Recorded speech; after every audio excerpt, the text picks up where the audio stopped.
any date continue to this honorable court.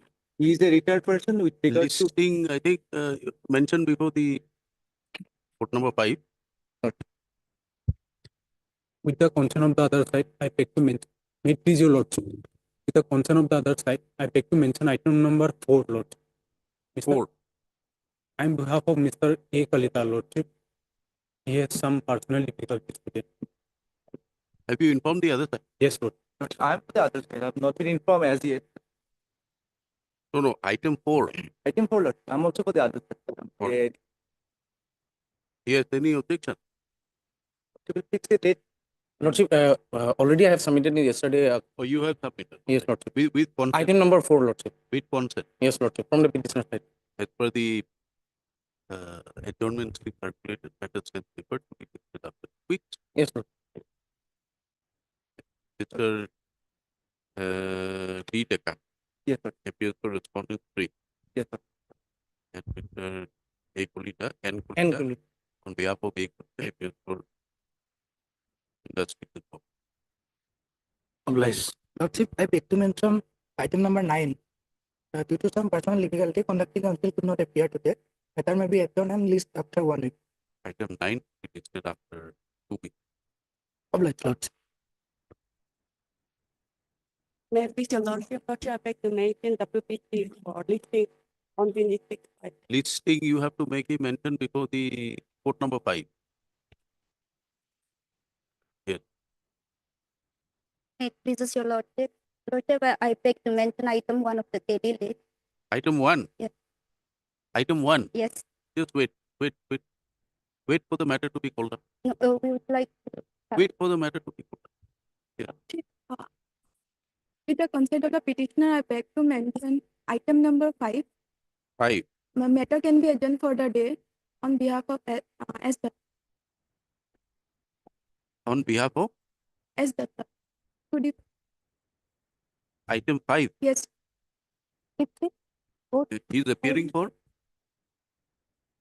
which department? The PNR. PNR. Yes, Your lordship, it's with item number 6 also. for 5 and 6. Yes.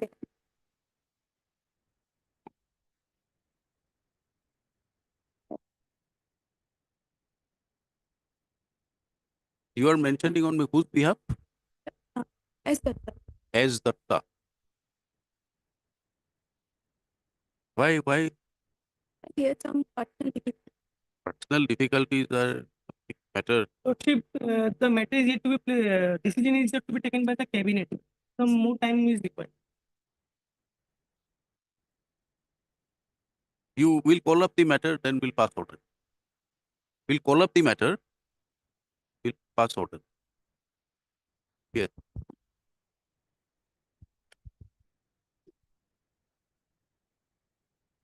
Lordship, I beg to mention item 1. Yes. Item 1 of the daily. What has happened in item 1? Like, my senior is stuck due to the flood, so he won't be able to take over. You are mentioning on whose behalf? TS Nyok. TS Nyok, your lordship. Respondent DS New. Cooperation Department. from corporation. Who's for the petitioner? I'm for the bit. Yes. What do you submit? Okay, lordship. 2015 matter.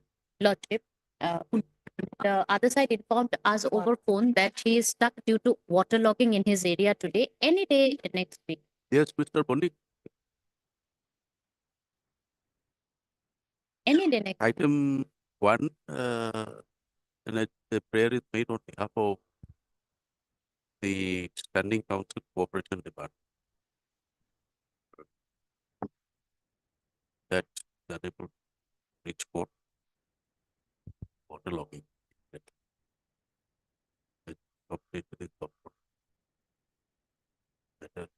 prayer made, and it's sent back. It's taken on Thursday. 22nd. Whatever date, 22nd. Okay.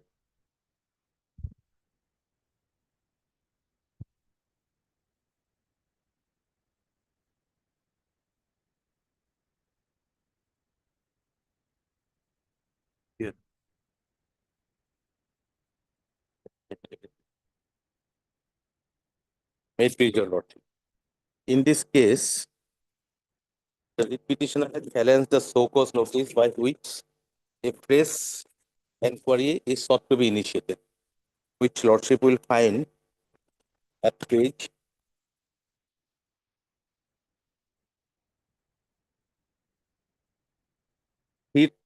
39 of our affidavit in opposition. Yeah. So this was issued a show cause notice. Whereas on receipt of a communication from the Joint Secretary of the Government of Assam, Social Justice and Environment Department regarding press enquiry done by CID on your caste certificate. Whereas Superintendent of Police, CID, by communication dated 26/12/2023, has submitted the enquiry report on the status of your caste certificate as doubtful, which was carried out by the enquiry officer, Srimati Moromi Das, APS, Additional SP, CID. Whereas in pursuance of the directive of the Supreme Court in so-and-so case, and OM dated 11 May 2018 has laid down the procedure of dealing with the matter relating to fake certificates. Therefore, before any action is warranted against you, you are hereby given 2 weeks' time from the date of receipt of this show cause to explain the reason which led you to obtain a caste certificate of a caste to which you do not belong. In case no reply is obtained, necessary action as laid down in the OM will be initiated against you. Without any further notice, a copy of the enquiry report submitted by the enquiry officer is enclosed herewith for your reference. So, this is the show cause notice which gave the cause of action for initiation of the risk proceedings. Now, the very background of the case is that earlier another round of investigation had taken place, and in that case, he got a non-favorable order from the state level enquiry committee. But however, that finding was set aside by this honorable court on the basis that the report submitted by the vigilance officer is to be accepted in terms of Madhuri Patil's case. According to the Patil judgment, the guidelines frame, and on the basis of which the OM has also been framed by the state of Assam, the report submitted by the vigilance officer is binding and it has to be followed. If the report is in favor of the person concerned, the committee will have to give the opinion in that way. If the opinion is given against, then it has to be accepted by the committee. So that is the settled principle of law. Now, Lordship will have to examine whether on the basis of that report, the learned single judge upheld the, set aside the decision of the state level enquiry committee, as well as the division bench also upheld the single judge's order, which was based on the enquiry report. The division bench also relied upon the enquiry report, as the enquiry report says that there is no reason to doubt about the genuineness of the certificate. So that is the end of the matter.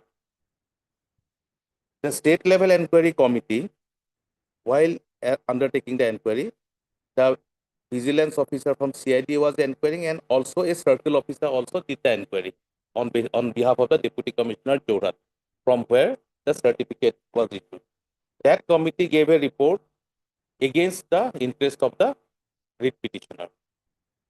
So when the two judgments, when the first judgment came, then the government was contemplating to figure out whether to go for the appeal or follow the judgment given by the learned single judge of 24th of November 2022 by my Lord Justice Jamir.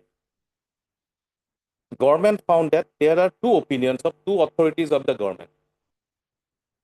One is by the circle officer of Jorhat. He gave an opinion that he does not deserve the certificate, whereas the police officer, vigilance officer, gave the report that her certificate is genuine and there is no untruth. That is the word used. So both are two arms of the government. The government wanted to find out that why there is two different opinions by two different agencies of the state. Then it was found out that the enquiry done by the CID officer is totally found to be perfunctory. It was not properly done. But on the basis of that report of 3rd October 2019. Both the learned single judge gave a verdict. The division bench also upheld the verdict of the learned single judge. In that situation, what is the way out for the government to ensure that actual deserving candidate gets the caste certificate so that she gets all other benefits for her service or any other purpose, and all her lineage will also get the same benefit. So the government took a conscious decision that we have to go to the root of the matter, and therefore second inquiry was conducted at the initiative of the state government, and the second inquiry was done by CID itself and found some startling facts. So in that situation, what is the option left for the government to proceed further? Following Madhuri Patil, again a show cause notice was issued because the report of the CID this time is against her. That show cause notice is put to challenge. This is the overall situation. So I will take this honorable court to every minute details of the factual metrics as well as what compelled the government, because initially she got the certificate, she applied, she was selected, and she was appointed. Government has no personal grievance against this petitioner. She was happily working and she was given a very plump posting also as a circle officer. Somebody from her close periphery lodged a complaint and FIR also. That compelled the government to act to verify, because a public complaint has come to the government. And the government found that her certificate is not genuine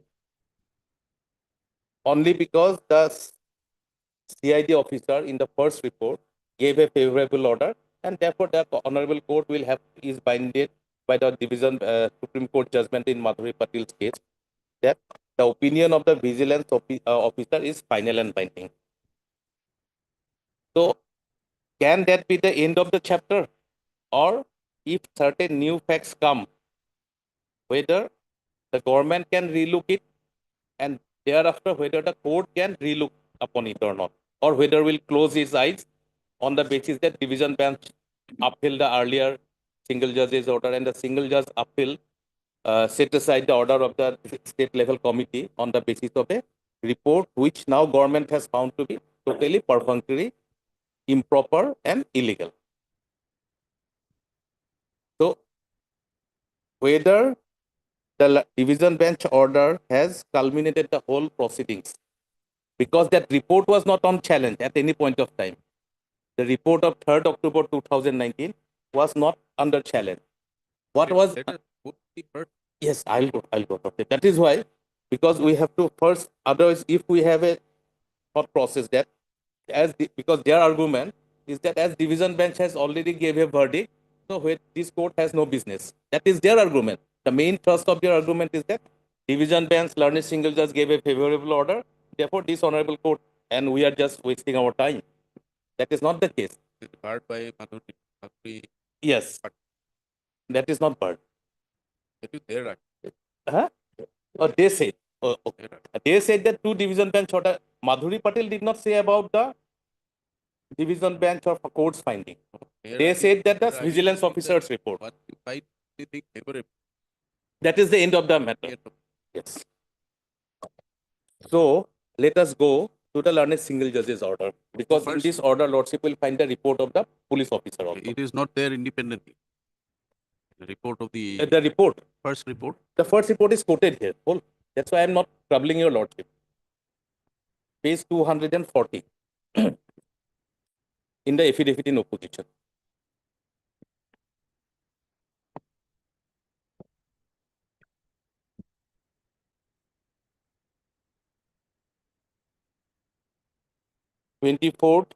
November 2022. Have Lordship got it? Yes. Yes. Hard so pursuant to an advertisement in 2016 to which petitioner applied and participated in selection process, the petitioner was appointed on probation or as an OBC candidate to the Assam Land and Revenue Service by notification on 9 January 2019 issued by the department. So on 9 January, she was appointed by the state of Assam without any difficulty. and she was posted at Margherita as circle officer on 24th January. Next page, the Anti-Corruption Liberation Union filed a FIR before the officer in charge Jorhat in the month of July, 24th July 2019, alleging that the petitioner's father is from the general category and therefore the petitioner cannot possess a OBC certificate. Accordingly, the petitioner was directed to appear before the state level scrutiny committee under the WPT and BC department on 17/11/2020 by a communication dated 12/11/2020. The said state level scrutiny committee was rescheduled on 18th November. The petitioner thereafter appeared before the state level committee on 18/11 and explained the reasons with regard to obtaining the OBC certificate. Thereafter, the state level scrutiny committee, by a speaking order on 26 February 2021, recommended that the OBC certificate issued to the petitioner should be cancelled by the appropriate authority with immediate effect. Being aggrieved, the petitioner is before this court by way of the present proceeding. Then the Kumari Patil's direction, that I will come later on.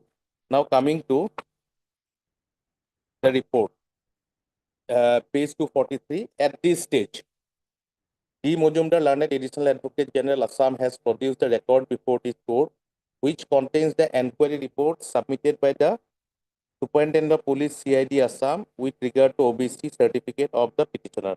The enquiry report is dated 3rd October 2019.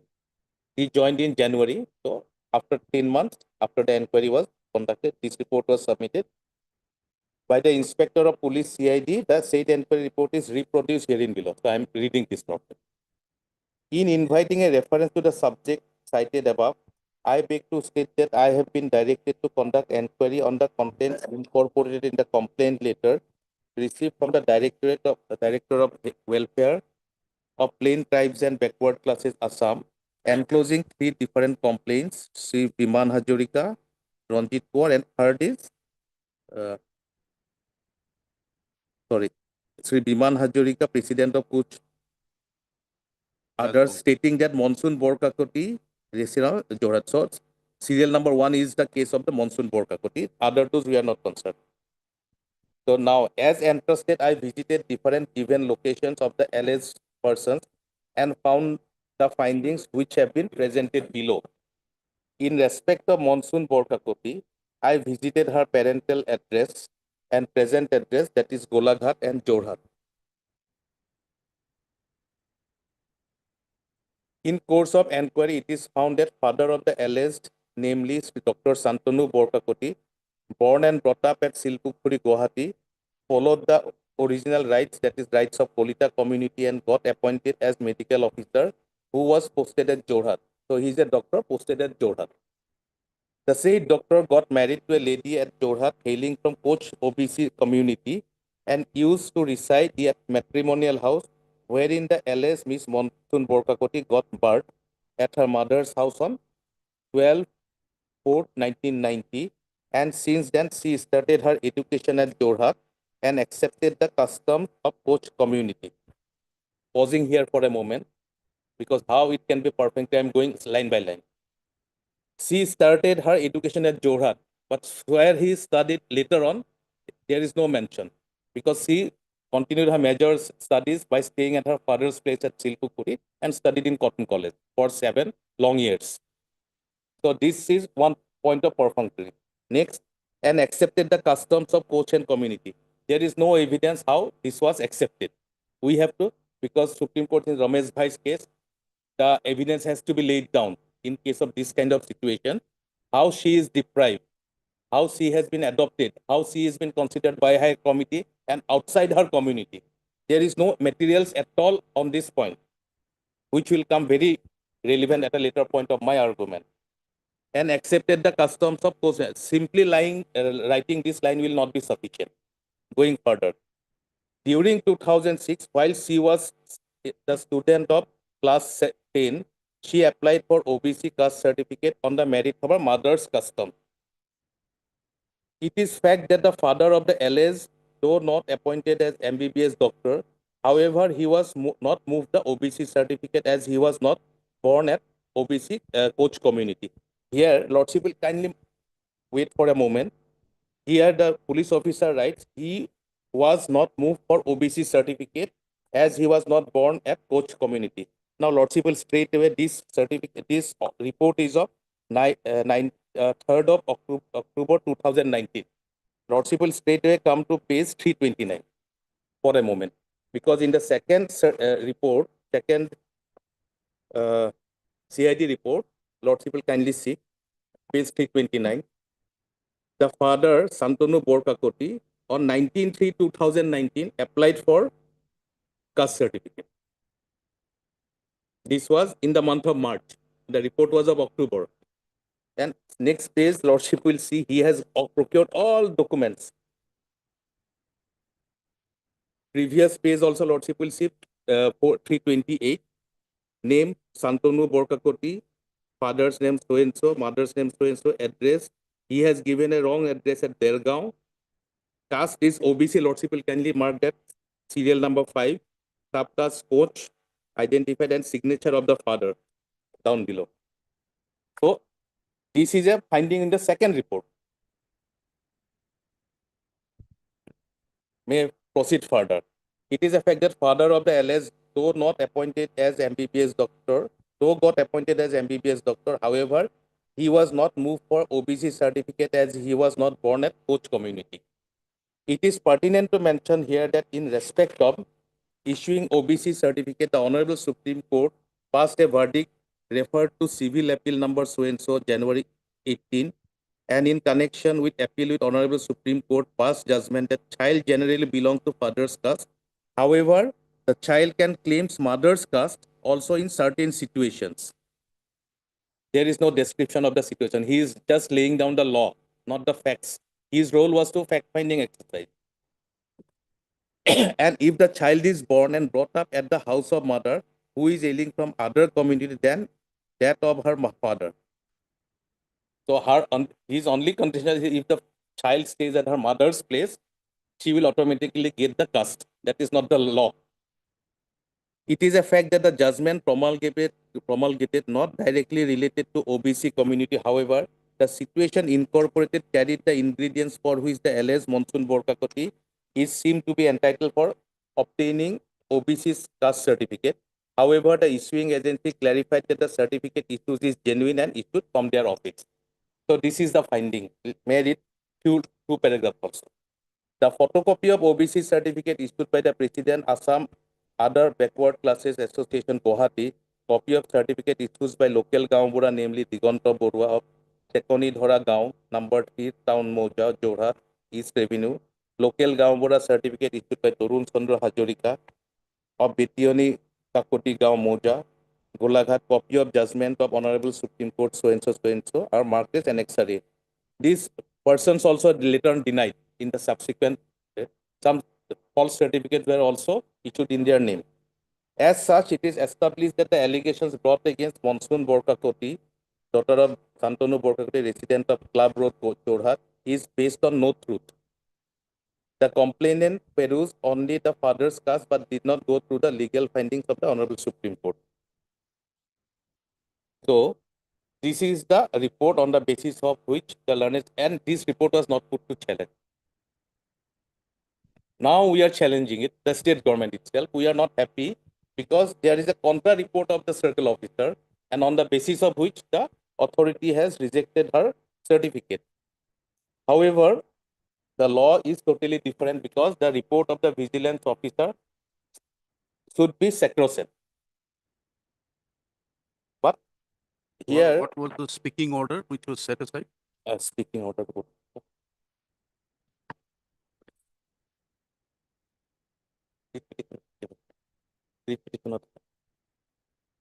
I'll just give lot.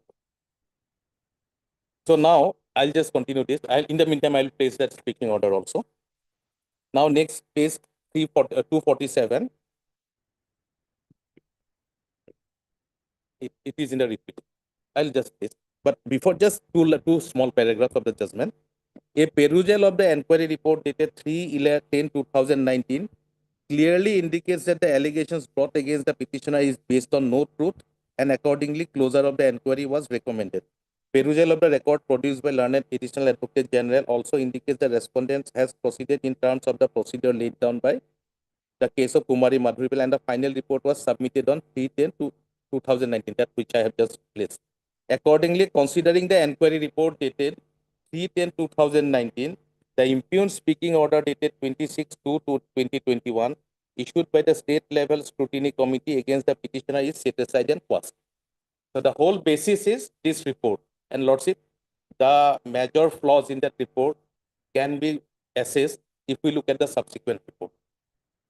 Then we can make a comparison. And in that situation, it is whether government can face so-called notice on that has to be considered by this honorable court. So where is that order? You said 96. Page 96.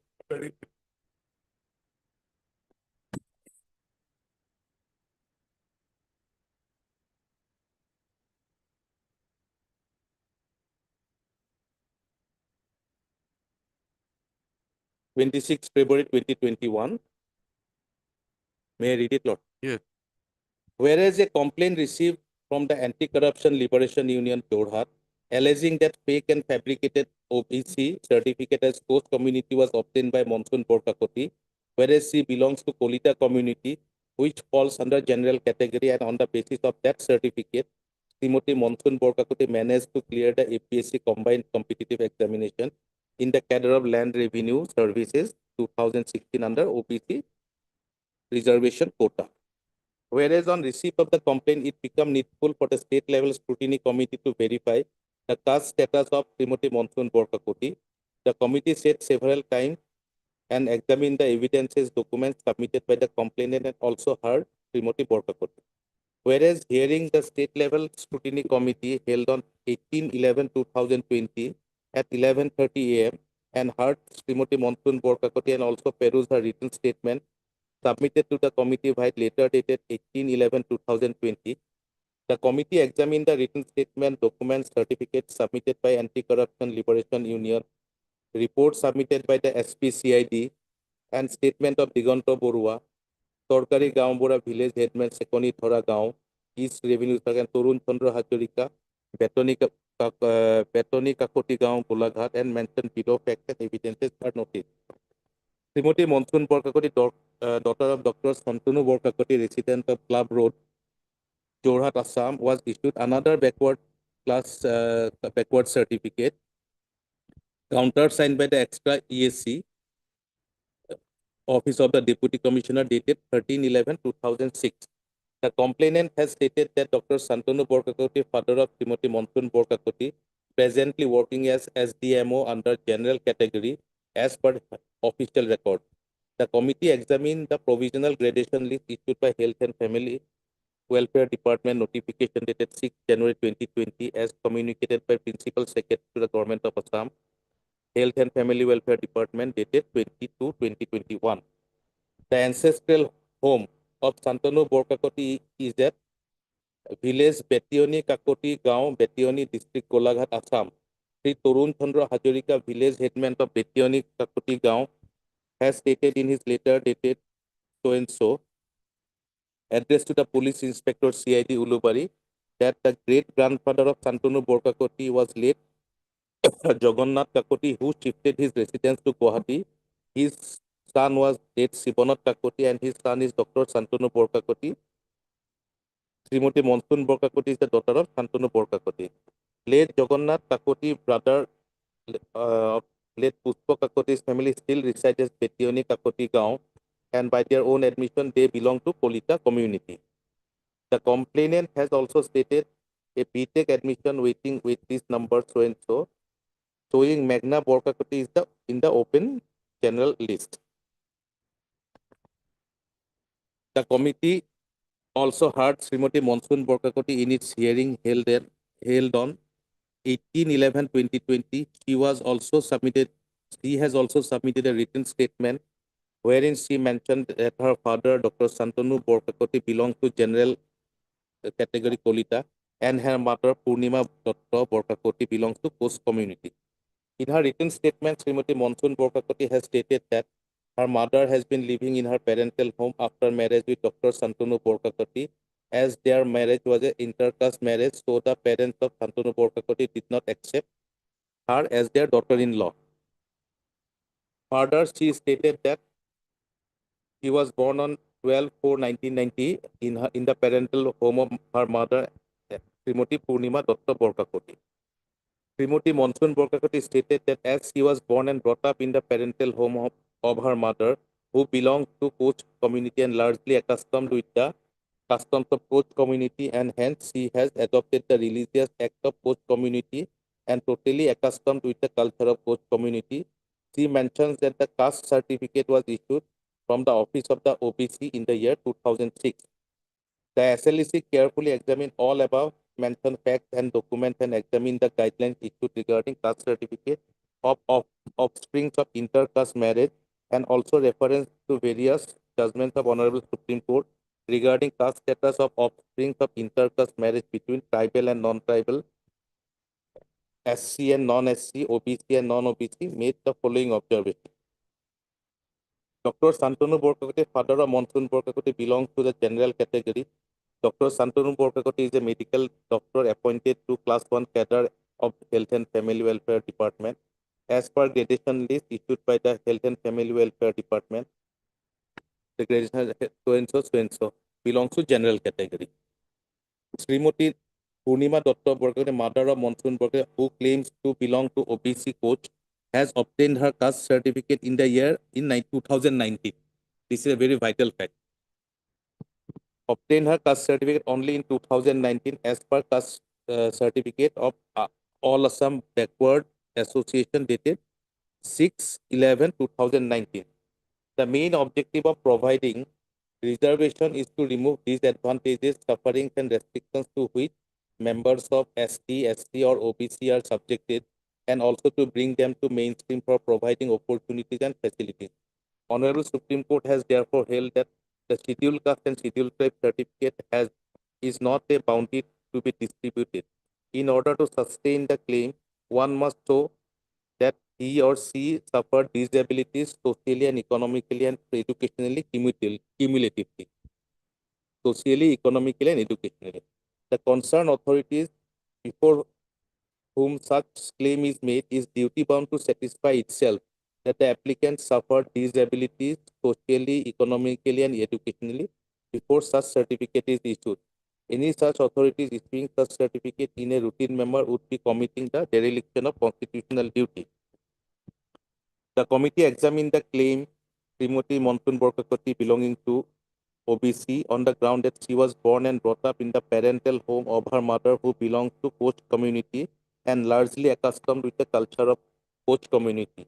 Srimati Borkakoti in her written statement has admitted that she was born and brought up in Jorhat Town Club area, which is an urban locality under Jorhat municipal area having cosmopolitan culture. Srimati Monsoon Borkakoti has passed HSLC in the year 2007 and obtained OBC certificate in the year 2006 on the criteria of adopting the customs and traditions of her mother. But it is evident that her mother obtained her OBC certificate only on 6/11/2019. He is also an employee of the central government, state government. It gives reasons of doubt as to how Monsoon Borkakoti obtained her OBC certificate in the year 2006, whereas her mother obtained her caste certificate in 2019. In the letter dated 5/1/2019, addressed to the Assistant Commissioner, Deputy Commissioner Jorhat, the Circle Officer Jorhat Revenue Circle has mentioned that in context of verifying the authenticity of caste certificate of Monsoon Borkakoti, he had visited the residence of the incumbent accompanied by Srimati Papuri Das, Assistant Commissioner, Office of the Deputy Commissioner, and Gaonpura. During the process of inquiry, both the parents of the incumbents were present but failed to produce any caste certificate supporting their claim. Lordship will kindly mark this. Both the parents were present. In the report submitted by the learned Lat Mondal as well as the government Gaonpura, Sekonidhara Gaon number 3, Town Moja, it is properly reflected that the family of the incumbent could not produce any caste certificate supporting their claims. From records available, it is seen that mother of Srimati Monsoon Borkakoti obtained her caste certificate belonging to Koch in the year 2019 on 6/11/2019. That is after the report has been submitted, which makes it evident that prior to the visit of the inquiry team, Srimati Purnima Datta Borkakoti did not have a OBC caste certificate. The visit of the inquiry officer perhaps prompted her to obtain one. So the vigilance officer, when he visited, he asked for that certificate. At that time, he could not. He submitted the report on 3rd of October, and she got the certificate on 6th of November. Another thing, that father also applied in July. Other backward classes, OBC is a collective term adopted by the government to classify classes that are educational socially backward. So unlike scheduled caste and scheduled tribe, where the yardstick for recognizing or identifying them are distinct, criteria for determining the OBC communities are social, economic backwardness. In Assam, there is hardly any difference of culture of Koch community with that of the culture, custom and tradition of other general community. Hence, the ground for adoption of customs, religious act and tradition of Koch community is not a valid criteria for issuance of OBC certificate to non-Koch community persons. The OBC community in Assam do not suffer any social disadvantage, rather are economically backward compared to other general communities in Assam. In case of Monsoon Borkakoti, as stated by her, her mother has been living in her parental home after marriage with Dr. Santanu Borkakoti, as their marriage being an intercaste marriage. The parents of Dr. Santanu Borkakoti did not accept as their daughter-in-law and never stayed with their father. So she said that she never stayed with her father. In fact, in the second inquiry report, it was found that both father and mother jointly made a house there, and they are staying in that place because he was always posted in Dergaon, Jorhat, and Golaghat. During inquiry, it has been found that she and her mother were never abandoned by father. This is a very important finding. Her father, Dr. Shantanu Borkakoti, has been working in Health and Family Welfare Department and posted mostly in adjacent districts of Jorhat and Golaghat. Her mother is also government employee of Irrigation Department, Jorhat, and hence she has continued to stay in Jorhat because of her job. Srimati Monsoon Borkakoti has passed her high school leaving certificate from Don Bosco School, Ichubari, one of the premier educational institutions of Jorhat. Both her parents being government employees and live in urban locality in Jorhat town, who have not suffered any disadvantage socially and economically. Under the facts and circumstances above and after proper introspection and observation, the SLEC is of the view that Monsoon Borkakoti, daughter of Dr. Santanu Borkakoti and and Srimati Purnima Datta Borkakoti, resident of Clubhouse, Jorhat, has obtained the caste certificate through unfair means by projecting a picture of having suffered deprivation, humiliation, disabilities, and handicap, which is very different from reality. Hence, the OBC certificate is issued to her should be cancelled by appropriate authority with immediate effect. So, this was put to Chanak. The committee did not consider the report of the CID, but although it has been written at the very beginning, Lordship will kindly see page 96, fourth line from below, report submitted by the SPCID that was also taken into notice. No, this is what I But want. there is no discussion. This is what I want to get some clarity. Report was submitted by inspector or SP, Inspector. but the report is It recorded. has gone from the SP's office. The so IO, the vigilance officer is his name is Inspector. is I'll place that.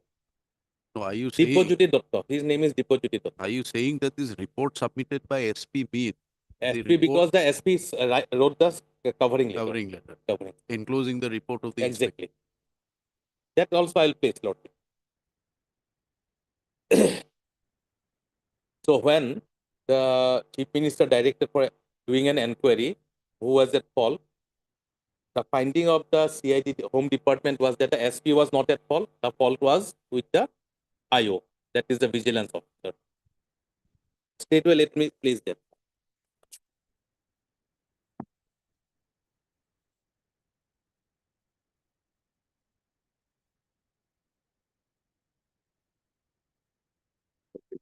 Mark 270. 270.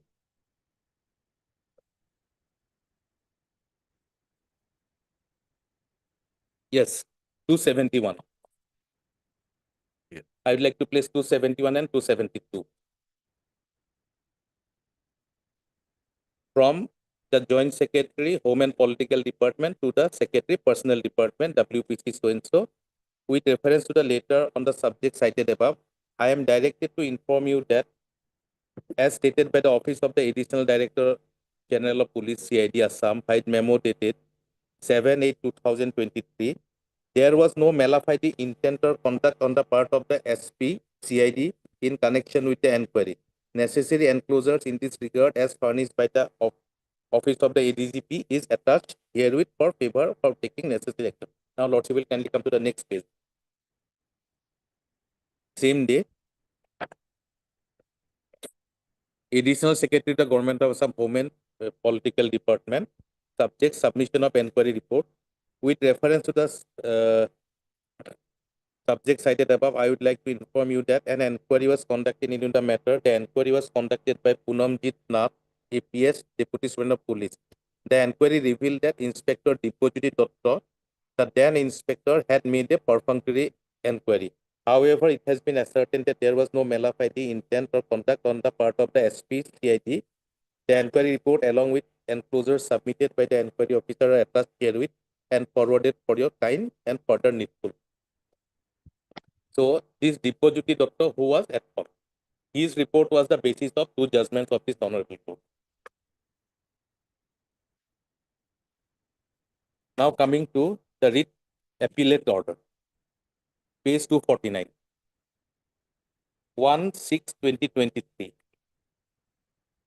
Lordship will also mark this date, 1st of June.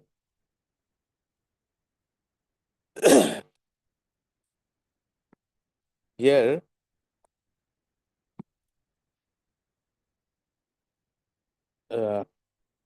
there are two sets of counsels. The state government actually was preparing the appeal at that point of the third party filed a writ appeal, and this was considered by the honorable court. Senior counsel A.K. Bhattacharya appeared for the appellant. Lordship will kindly come to page 252. There was one appeal or two appeals One appeal filed by the complainant. filed by the complainant. I'll come to that part of the story a little bit later because I am not juxtaposing both. So let us par contra. So-and-so learned senior counsel representing the respondent placed reliance on the judgment of Kumari Madhuri Patil and urged that the procedure for issuance of social status certificate and for scrutinizing a false status certificate has been extremely formulated by the Honorable Supreme Court in the said judgment. He urged that in the light of the mandatory guidelines laid down by the Honorable Supreme Court in Kumari Madhuri Patil, the complainant with allegations of fraud in issuing the OBC certificate of the petitioner was inquired into by the vigilance officer under the Superintendent of Police CID. The Inspector of Police CID proceeded to conduct an inquiry, recorded evidence during the course, and thereafter submitted a detailed reasoned inquiry report dated 3/10/2019. So, Lordship has seen the detailed report. Last submission in the same paragraph, he further pointed out that the date of birth of the respondent is 12/4/1990. The mother of the respondent, Ritika Purnima Dutta, belonged to Koch community, which came to be recognized as OBC in the central list of OBC for the state of Assam in 1993. He submitted that as the respondent Ritika was born before Koch community was included in the central list, manifestly her birth certificate could not be recorded that she belongs to OBC. However, this line is based on the fact that the girl child was residing with her mother. There is no mention about father. That is what I am trying to emphasize. Their whole endeavor is to project that he is with her mother singly living and father is kept outside the picture and was following the customs and rituals of the Koch community, a certificate so-and-so. Then, this is what submission, that according to them, she is staying only with the mother, not with the father. All these facts came out into light in the subsequent inquiry. Now coming to paragraph 14, how the division bench proceeded. In the wake of discussion made herein above and keeping in view of the categorical affidavit filed by the state government authorities before the learned single judge, placing on record the report dated 3/10/2019, which was prepared after thorough inquiry conducted by the vigilance officer, the inspector of police CID, in the present case, under the supervision of the SP CID, conducting that the allegations regarding falsity of the social status certificate of Srimati Monsoon Borkakoti was based on no truth. The only course of action required to be taken as per the ratio of the judgment of Kumari Madhuri Patil was to accept the said report of the vigilance officer, that is Inspector of Police CID. For the sake of repetition, it may be mentioned that a state level inquiry committee, while passing the impugned speaking order dated 26/2/2021, did not objectively consider the inquiry report of the vigilance officer, that is Inspector of Police CID, which was a mandatory requirement as per the guidelines laid down by the Honorable Supreme Court. In case of Madhuri Patil, a perusal of the said speaking order would reveal that the scrutiny committee, though referred to the report submitted by the SP CID, but thereafter no discussion whatsoever was made to the finding of the inspector's report in the speaking order. On the contrary, while coming to the conclusion that the respondent writ petitioners was not entitled to the benefit of OBC certificate, the scrutiny committee relied upon a parallel report which got conducted through Circle Officer Jorhat Revenue Circle. Apparently, in terms of the judgment of Madhuri Patil, the circle officer has no jurisdiction to carry out such inquiry. Furthermore, the finding recorded in the speaking order that the mother of Monsoon Borkakoti obtained OBC certificate as belonged to coach in the year 2019 is also an extraneous and irrelevant observation, because, as has been referred to in the service record of Srimati Purnima Datta, her caste is mentioned as coach. She's got the certificate in 2019 and her service record of 2006 showed that she is coach. So these are all manipulations, but those records were placed before the Honorable Court. Now, paragraph 15.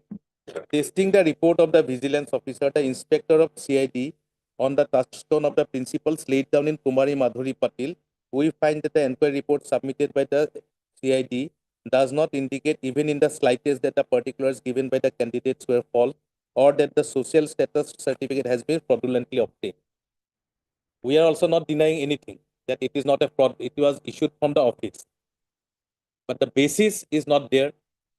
And what are the other relevant factors were not gone into by the officer.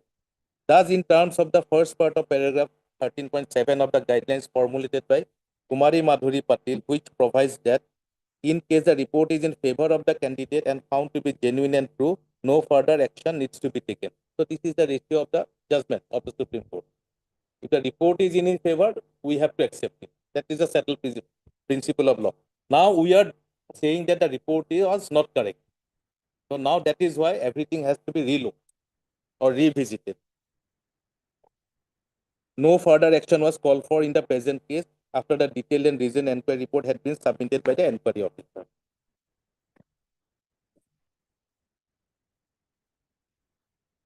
So these two judgments wholly relied on the report of that police inspector. And we have no occasion to say anything reverse to that or in conflict with that at that point of time.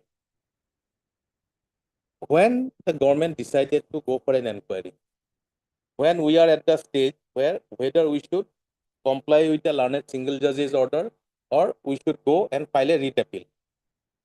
At that point of time, the government analyzed the whole situation. And it was come to the notice of the highest authority of the state, I'll produce all the record, that how two different opinions on the same facts can be given. The circle officer and the deputy commissioner's report is in conflict with the report given by the CID. And the law says CID report is to be followed. So, but we have to find out why the deputy commissioner's office is not telling with CID's report, or why the CID's report is not telling with the circle officer's report. As a government, we have to find it out. And when it was read out, Lordship has already seen how things were not taken into consideration or proper inquiry was not made. Therefore, the government first said that whether the police officer was at fault or not. And the finding was that the IO was at fault. He had done a perfunctory inquiry. Then government directed for a fresh inquiry. And in the fresh inquiry, When was yes, this I'll come. letter issued? May I just know what is the query? When was the letter issued that inspector did a Yes. perfunctory job? Yes, Lordship. I'll come to straight away. That the letter of the IGP. Yes, Lordship. Only one small facts before that. So when both the orders were set aside, that the order of the state level inquiry committee was set aside, then she was not immediately reinstated, and they went to another court by filing a writ petition. And this court also, the learned single judge on 17/2/2023, directed that she should be immediately reinstated. So that is one order which Lordship will find, because the facts should be complete before this honorable 263. Here only the consideration was that as the learned single judge and division bench has, learned single judge has set aside the order, the order of the state level inquiry committee. Therefore, she is definitely eligible for getting her suspension order revoked. Now coming to that order, 271, no, it is not inquiry কৰিবলৈ দিয়াটো।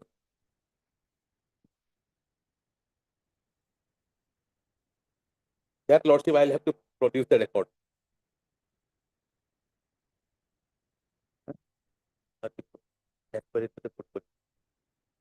In the terms of the scheme of the inquiry of Vigilance officer. there is specific Yes. order or Yes. Madhuri Patil, it has been laid down. It is quoted in learned single judge's order.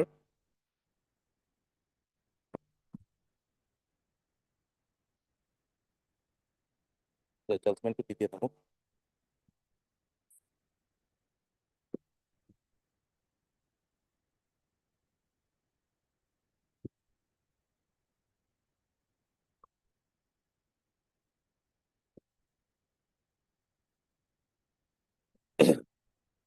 On the basis of that judgment, we have issued an office memorandum in 2018.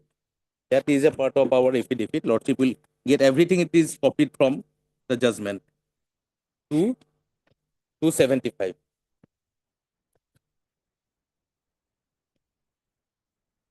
This is the office memorandum issued by the Department of Tribal Welfare of Plain Tribes and Backward Classes Department, Government of Assam, 11th May 2018. In pursuance of the directive of Honorable Supreme Court in Kumari Madhuri Patil so-and-so, the state government has decided to create vigilance cell at the directorate level and issue modalities of its functioning.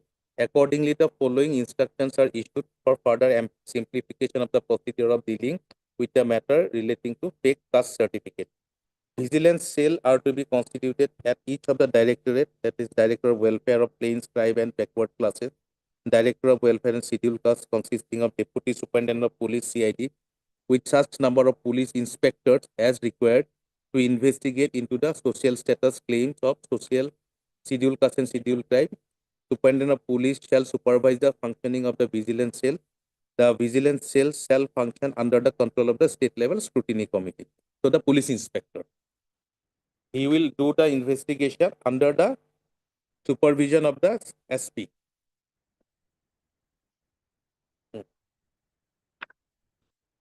And here, Lordship will kindly come to page 277. A cell has been constituted by the Government of Assam in pursuance of the government OM dated 11/5/2018 A vigilance cell is hereby constituted in the Director of WPT and BC Department to deal with the matters relating to fake caste certificate. Director WPT BC is the chairman. Deputy Director WPT is the member secretary. Deputy Superintendent of Police CID is a member. And 4 inspectors, 2 numbers to be nominated by SP CID. And thereafter, page 278, on 24/6/2019, the SP CID issued this nomination order. In inviting reference, the following deputy SPs and inspectors are nominated for vigilance cell as member from CID Assam to deal with the matter relating to fake caste certificate. Deputy SP S Sanction APS CID, Inspector Jodu Malakar and Inspector Dipojyoti Datta CID. So Dipojyoti Datta had done this investigation. And Lordship will kindly come to page 279, 70, 80. So the Director of WPT and BC Department on 30/7/2019 issued this communication to Dipojyoti Datta, Inspector and Vigilance Officer, Vigilance Cell of the Director of WPT and BC Department, Assam, Office of the CID Assam, Ulubari, verification of caste certificates, serial number 1, Biman Hajorika, the complainant's name is there, serial number, name of the person whose caste is to be verified, Monsoon Borkakoti, and nature of complaint for cancellation of OPC. There are 3 cases. One is Monsoon Borkakoti and Vicky Patel and Hussein Ahmed. These 2 are for MBBS. They have some doubt by the scrutiny committee of the medical department. They found some allegations against Vicky Patel and Hussein Ahmed. So there are 3 cases. So Dipojyoti was given the responsibility of doing investigation of these 3 cases.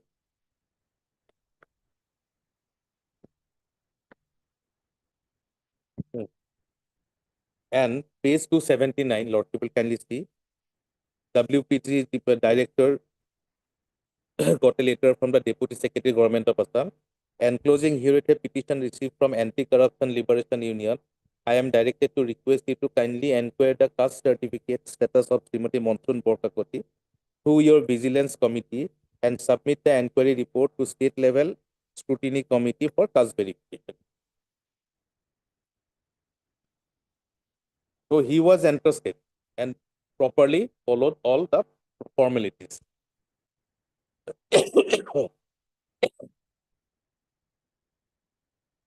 So now, let me produce the record. Record for Record why the government went for the second inquiry, or may I straightway place the second inquiry? What prompted the government to? but we have to have it. Just a judgment. The parameter. Yes, I'll come to that. Now, let us now. No, if that record is not required, I am not going to place it. Only But take will aspect it. Lordship. The question is there a bar in terms of the party Yes. for the state for the second. Second inquiry is not contemplated in the guidelines. There is a subsequent judgment of the Supreme Court. Let me place it so that it will bring light to this issue.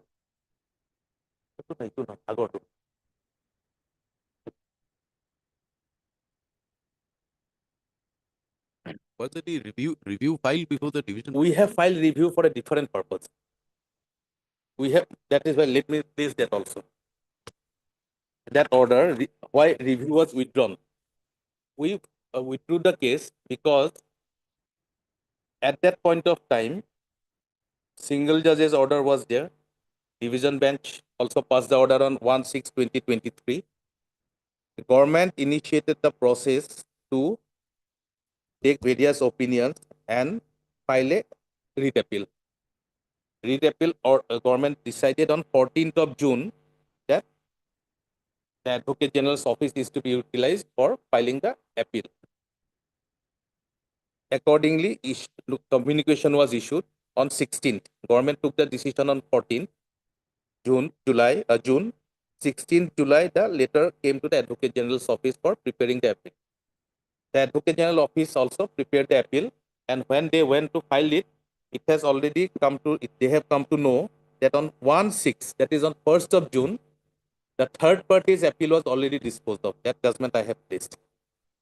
So subsequently, another exercise was done. What should be the outcome now? What should be done? Then it was done that the state government will go to the file the SLP against the judgment of the division bench, so that state government gets an opportunity. In the meantime, government also parallelly started the process to find out why there are two different opinions of two different organizations under the same state government. Then it was come to the knowledge of the government on 31st of July 2023 how the report was perfunctory. Government then decided that finally everything came to the government's record on in the month of November. Government directed for a fresh inquiry. Let me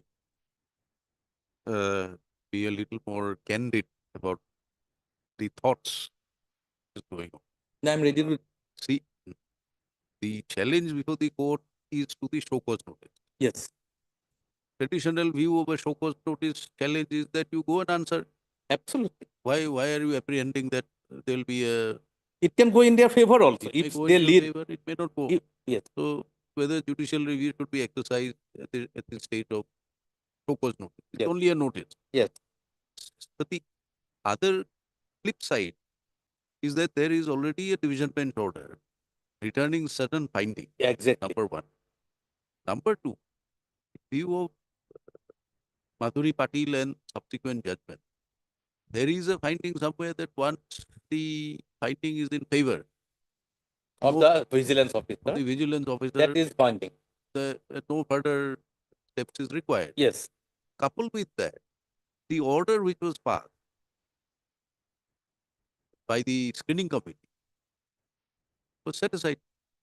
Absolutely correct. Had it not been set aside, perhaps it would have been open for the government to recall that order, review that order, and redo the investigation and pass a fresh That order. is what we are doing now. That is precisely what we are doing. What we are doing, on the basis of the facts, as placed.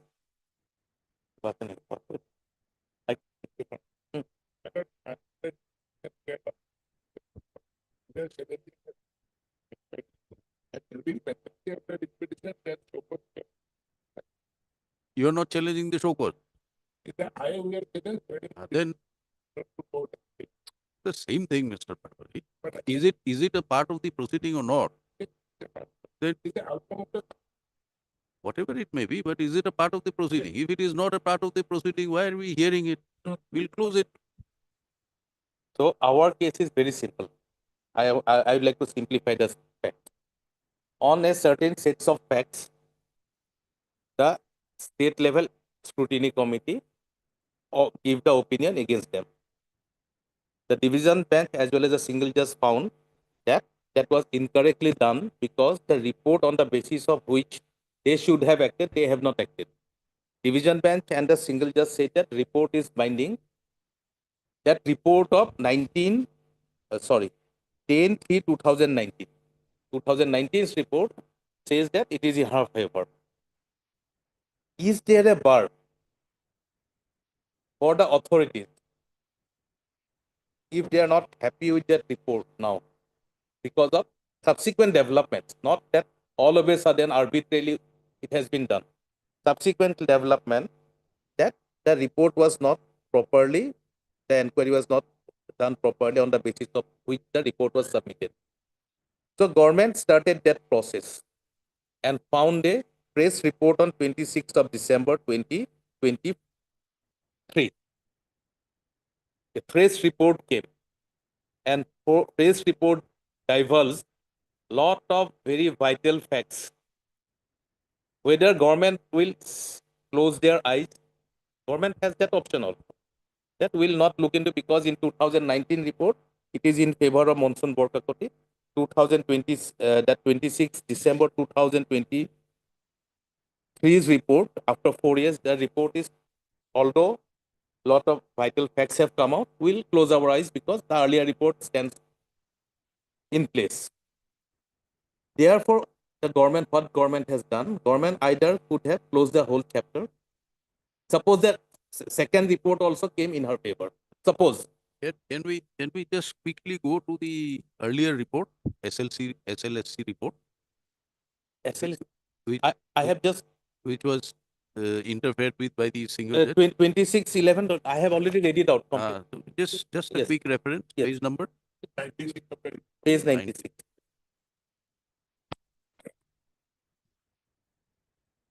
So this order is of 2021. Correct? 26 February 2021. So this is the order. At that point of time, lot of vital facts were not before them also, or before the authorities also, before a vigilance officer also. Vigilance officer did not go to the root of the matter.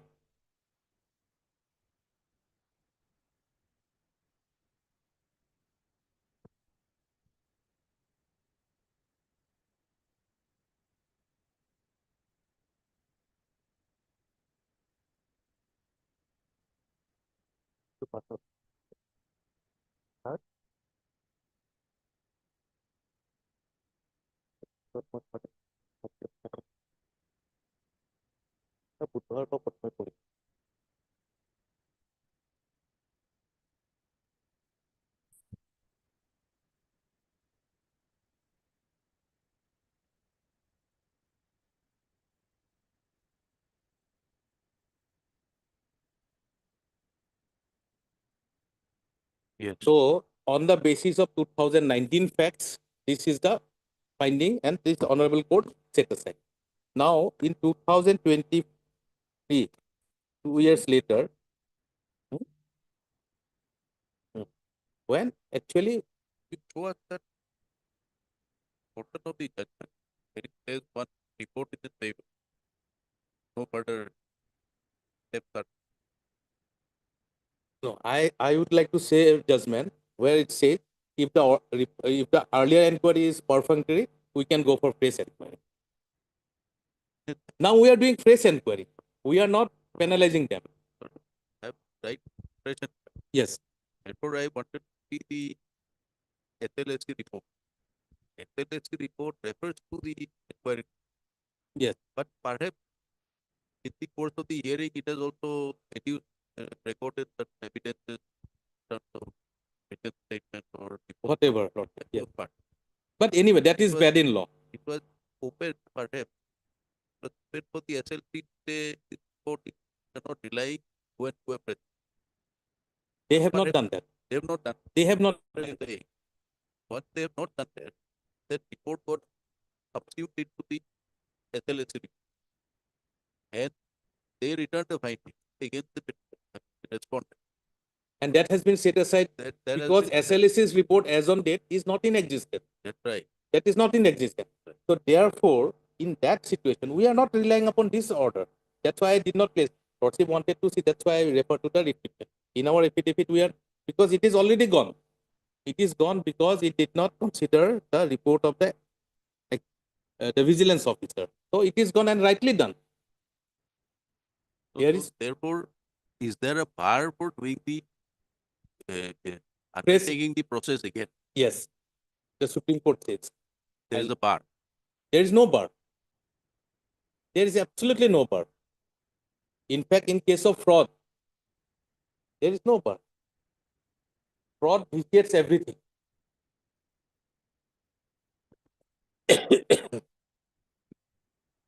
(2021) I'll go to the facts again, Lordship, just for Lordship. I'll come back to judgment later on again also. Yes. 2021, 9 SCC, page 811. Is the party name?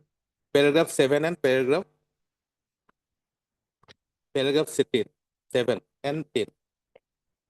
Party's name, J. Chitra, versus District Collector and Chairman, State Level Vigilance Committee, Tamil Nadu.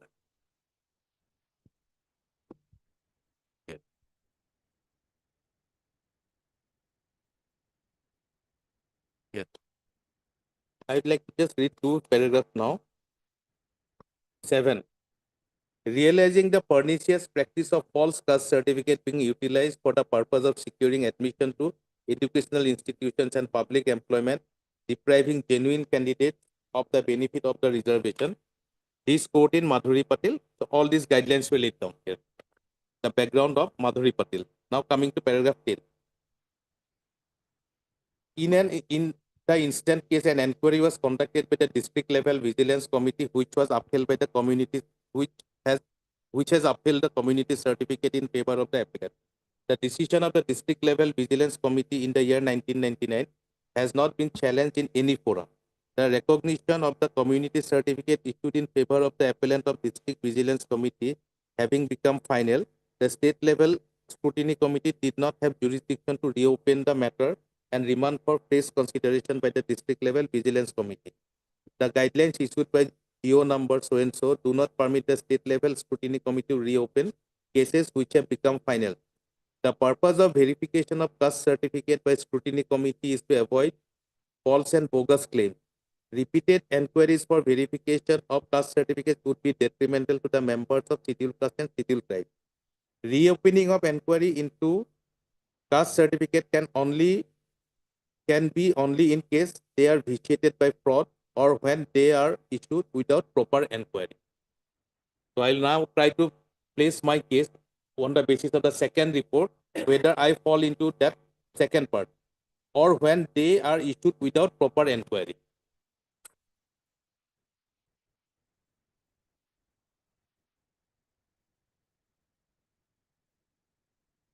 Normally, it is not done, but in abnormal situation, when there are overwhelming facts which may compel the authorities to go for a second verification. Here also, the state level scrutiny committee has passed the order in this judgment. Yes, but I am coming to the last line that of Supreme Court. What Supreme Court says, Reopening. reopening. Now we are reopening it. The whole intention of the government is very simple, that a deserving candidate should get this benefit, a non-deserving candidate should not get this benefit. If she deserves, we have no grievance. In fact, she got the post. It is not that we initiated something against her. Some anti-corruption of their whole community, they lost the complaint. So some genuine candidates must have been deprived. So now let us go to the second report.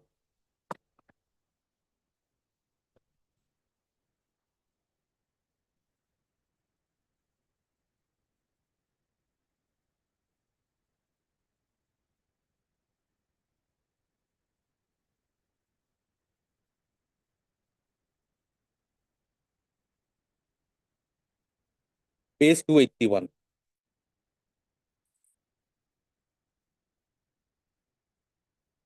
Submission of enquiry report of caste certificate in respect of Monsoon Borkakoti, so and so. Next page. The report is being submitted by Moromi Das, APS Enquiry Officer, Additional Superintendent of Police, CID. She says, with reference to the subject cited above, I hereby inform you that I was entrusted to conduct a fresh enquiry on the caste certificate of Srimati Monsoon Borkakoti, ALRS, under suspension as directed by order under reference. A detailed enquiry, verification, and examination of documents, records pertaining to the matter in Jorhat, Golaghat, and Guwahati, I would like to submit here with the following. Srimati Monsoon Borkakoti, daughter of Santanu Borkakoti and Purnima Datta, was born in Sekonidhara, is currently residing in Sekonidhara Gaon, Town Moja, Jorhat, so and so, along with her parents and younger brother Minmoy Borkakoti. Her father, Dr. Santanu Borkakoti, is a retired medical officer appointed to Class 1 cadre of Health and Family Welfare Department, Government of Assam, and is residing at the same place with his wife and children. Her mother, Srimati Purnima Dotto, who was also is a government employee, is currently working in the Irrigation Department of Government of Assam as senior assistant. Dr. Borkakoti was born and brought up in Guwahati, Chandrabala Borua Lane, SBI Evening Branch, Silpukuri, Chanmari. His ancestral roots belong to Betioni Kakoti Gaon, Golaghat. Torun Chandra Hajorika, the village headman of Betioni, confirmed that the great-grandfather of Dr. Santanu Borkakoti was late Jagannath Kakoti, who shifted his residence to Guwahati. His son was late Shiva Prasad Kakoti and his son is Dr. Santanu Borkakoti. Srimati Monsoon Borkakoti is the daughter of Santanu Borkakoti and they belong to Kolita community, which is a general caste. Number 4. Srimati Purnima Dotto was born to late Ramchandra Dotto and mother Nirupama Dotto, brought up in Sekonidhara, number 3, Town Moja, Jorhat East Revenue, in the Club Road, which is located in the heart of the city. She has one sibling, namely Puspa Dotto, who resided Bisoynagar, Jorhat with her husband. The village headman Digonto Borua of Sekonidhara Gaon has stated that they belong to Koch community. The maternal home of Srimati Monsoon Borkakoti, daughter of Purnima Dotto, was reconstructed 10 years back. The land dates back to her great-grandfather, late Rajan Dotto and late Pustomi Dotto, who was also 2 daughters.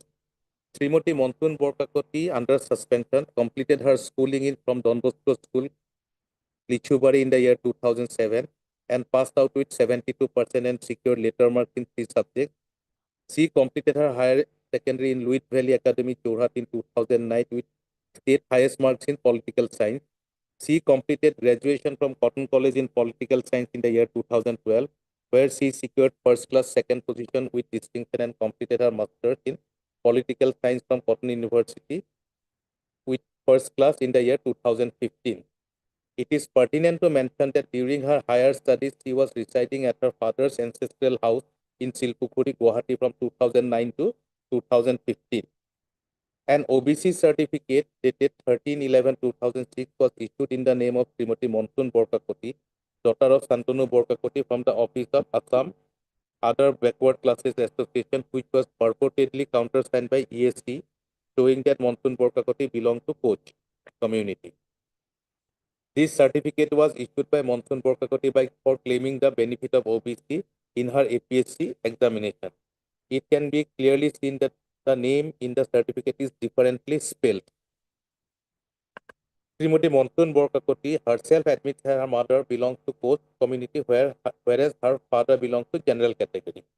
During the course of inquiry, visited the office of All Assam Other Backward Classes Association in Jorhat, Assam Congress Bhavan to verify the documents submitted by Monsoon Borkakoti at the time of applying for the OBC certificate.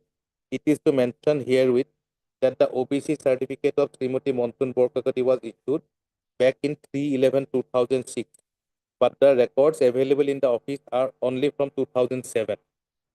The office bearers of the All Assam Backward Classes Association Jorhat informed that they have not kept any record up to the year 2007 and also saw one proceeding dated 9/9/2007 relating to destruction of records, documents, etc. During the course of inquiry, visited DC office Jorhat to verify the documents submitted by Monsoon Borkakoti in the name at the time of applying for OBC. They stated that no such records were maintained at the office as the documents were issued by All Assam OBC Association. During inquiry, it is found that Monsoon Borkakoti had received letter dated 26/3/2019, purportedly by DC Jorhat, asking her to bring the original documents for verification. Later, the said letter was found to be a fake, for which R.A. Korati IAS officer, the then Deputy Commissioner of Jorhat, had submitted a written complaint dated 3/4/2019 to Officer in Charge Jorhat, PS, against unknown persons for forgery of her signature and official seal. This case was investigated and suspected documents were sent to FSL for examination. After completion of the investigation, IO returned the case in final report by FR number so and so 31/2020 as true. The incident is true, but who was the culprit? They could not find out. But no clue of involved accused persons and send the case diary along with relevant documents to the honorable court. So the forgery was a correct thing, but who did the forgery? It could not be found out. And it was in respect of her. Anyway, this has some importance, but other things are more startling now. During the inquiry, it has come to the light that Dr. Santanu Borkakoti applied for OBC certificate in the month of February 2019. I have said the first report says he did not move for any OBC certificate. Sri Digonto Borua, the village headman of Sekonidhora Gaon, forwarded the application stated that Santanu Borkakoti belongs to Koch community. So the father started that process to collect documents. Sri Digonto Borua stated that he forwarded on the basis of a certificate purportedly issued by the then village headman of Doirongia, Gwalgaon, Dergaon, Sri Surendranath Bora. The application was rejected as per the statement from Kamal Gogoi, President, Jorhat District, other OBC, after a complaint received from Anti-Corruption Liberation Union, Jorhat. During inquiry, Sri Surendranath Bora, the then village headman of Doirongia, Gwalgaon, Dergaon, was examined and he stated that the letter pad and the signature was his, but the content of the letter was not written by him, and he also stated that in writing. So certificates were also being procured in a manner which is not legal or bona fide. During the inquiry, a letter was submitted by Anti-Corruption Liberation Union, Jorhat. The letter was addressed to the then Circle Officer, Dergaon Circle, dated 29/1/2021, from the then village headman of Doirongia, Gwalgaon, Dergaon, Golaghat, Sri Surendranath Bora. The letter stated that Santanu Borkakoti rented a house in the same village for 3-4 years and the landlord belonged to Koch community. It may be assumed that on the basis of being a tenant in Dergaon and also on the strength of OBC certificate of his daughter, Montun Borkakoti, Dr. Santanu Borkakoti applied for an OBC certificate in Golaghat. In another document regarding furnishing of RTI reply from Additional Deputy Commissioner Golaghat addressed to Anti-Corruption Liberation Union was submitted. It stated that Dr. Santanu Borkakoti did not have any ancestral property in Doirongia, Gwalgaon, Dergaon. So he rented a house for 3-4 months and tried to procure a certificate from that area. During inquiry, a fake OBC certificate issued in the name of Dr. Santanu Borkakoti bearing caste certificate number 94497 dated 19/3/2019 was collected from Anti-Corruption Liberation Union, Jorhat. It assumed that the original copy must be in the possession of the beneficiary, namely Dr. Santanu Borkakoti. However, when we requested for meeting him to question about the certificate, his daughter, Srimati Montun Borkakoti, restrained us on the pretext that her father's ill health. Moreover, a formal communication by number dated so and so 14/12/2023 was issued to Montun Borkakoti, but till date there is no response in respect of the said purportedly fake certificate. Annexer O. Srimati Purnima Datta was issued a OBC certificate number 89229 dated 6/11/2019, Annexer P. A RTI was filed by a representative of Anti-Corruption Union, Jorhat, praying for the official records of Srimati Montun Borkakoti's brother, Srimati Mrinmoy Borkakoti, for admission in BSc course in Bahana College, Jorhat.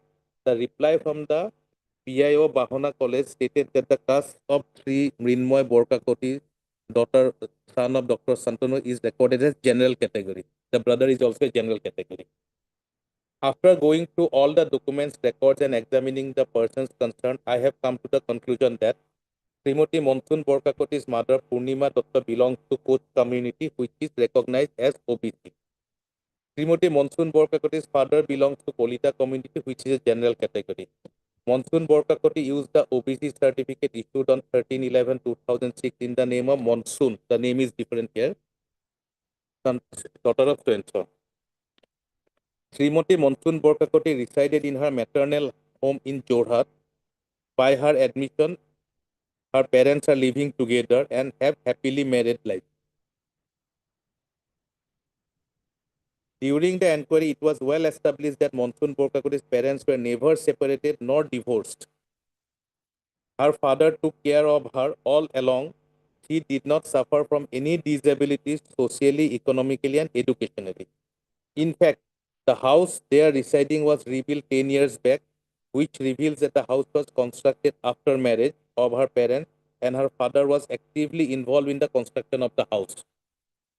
She stayed at her father's ancestral residence in Silpupuri for her higher studies from 2009 to 2015, which also proves that her father has not abandoned her nor neglected her at any point of time. It is also pertinent to mention that both parents are class 1 and class 2 government servants, and thus she falls in the creamy layer as per OM dated so and so. It is pertinent to mention that Dr. Santanu Borkakoti have tried to manipulate the inquiry by applying for OBC certificate in the year 2019, for which he was not eligible, and also by procuring one fake OBC document from Golaghat district in the year 2019. In my opinion, Dr. Santanu Borkakoti tried dubious methods to procure OBC certificate in 2019, and appropriate criminal prosecution may be initiated in this regard. According to the Government of India's notification dated 5/11/2007, published by the Ministry of Home Affairs, it is established that the child has been brought up in the surroundings of a notified community to which the mother belongs and has suffered deprivation, indignities, humilities, and handicap like any other member of that community, and he or she was always treated as a member of the mother's community, not only by that community or but by the people outside the community as well. Then such a child of separated, divorced, and single woman has to be treated as a member of the scheduled caste community and would be entitled to receive benefit as such. Therefore, Monsoon Borkakoti is not entitled to claim the benefit of OBC as her father belongs to general candidate and her parents were never separated, divorced, and she received all kind of supports from her father. So a totally contradictory report has come to the government now. So on the basis of this, and if Lordship is pleased to look at all these documents which are part of the record in our affidavit, it is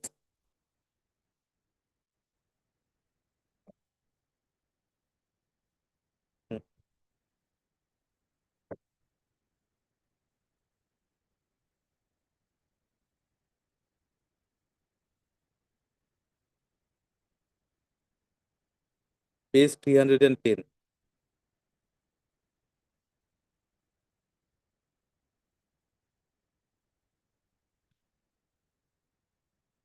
So the documents were asked, and when asked, they said that all the records were destroyed.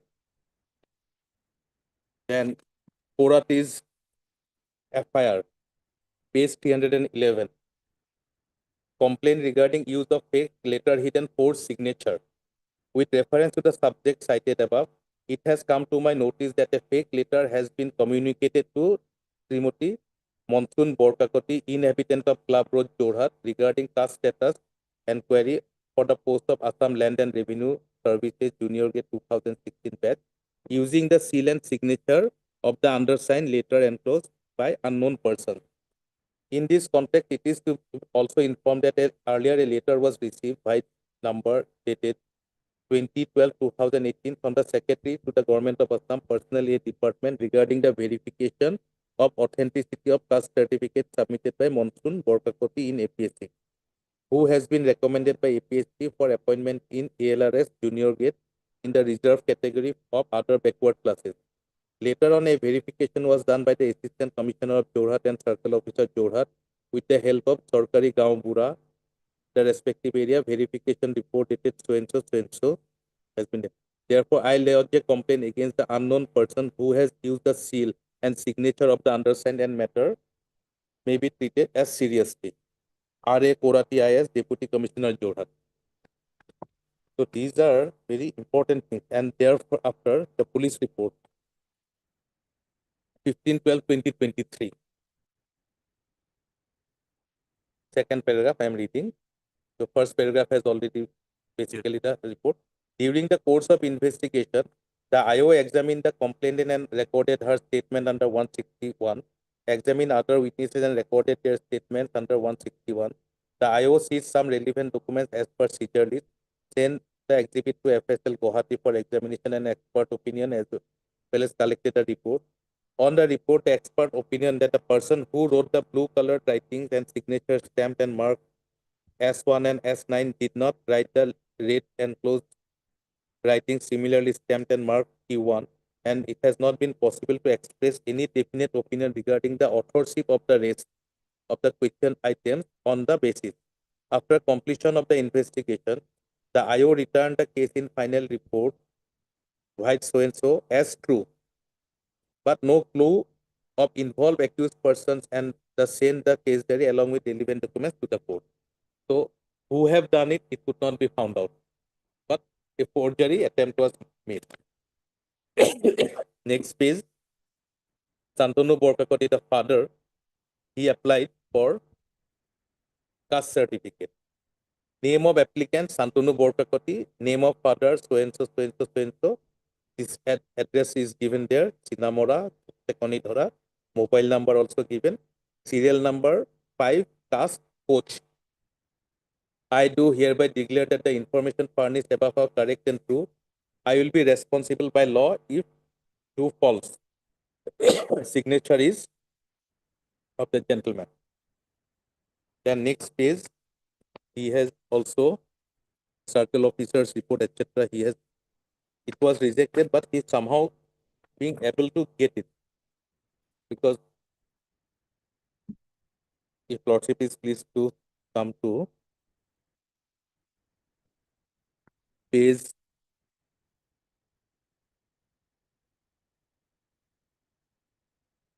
316, another certificate, 10/6/2019, মাননীয় সভাপতি সম্পাদক যোৰহাট জিলা অন্যান্য পিছপৰা শ্ৰেণী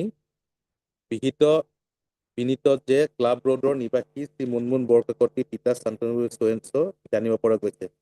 যিহেতু মুনমুনৰ পিতৃ coach সম্প্ৰদায়ৰ লোক হয় বুলি পিতৃগৃহৰ গাঁওবুঢ়া সুৰেন্দ্ৰনাথ বড়োদেৱে প্ৰমাণ পত্ৰ দিছে, সেয়ে শ্ৰী মুনমুন বৰকাকতি এগৰাকী কোচ সম্প্ৰদায়ৰ লোক। So they have procured another certificate that the father is a coach and got a certificate from a Gaonpura.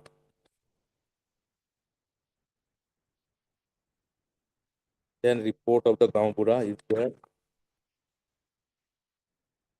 Digonto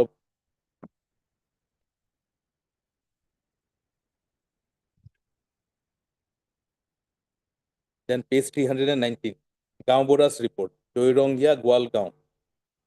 সাক্ষ্য উপস্থিত যে ইয়াৰ দ্বাৰা প্ৰমাণ পত্ৰ দিয়া হ'ল যে শান্তনু বৰকাকতি পিতা সোয়েন্স যোৰহাট নিবাসী, গোলাঘাট প্ৰকৃত নিবাসী, তেওঁলোকে অসমীয়া জাতিৰ উপজাতি কোচ সম্প্ৰদায়ৰ লোক আছিল।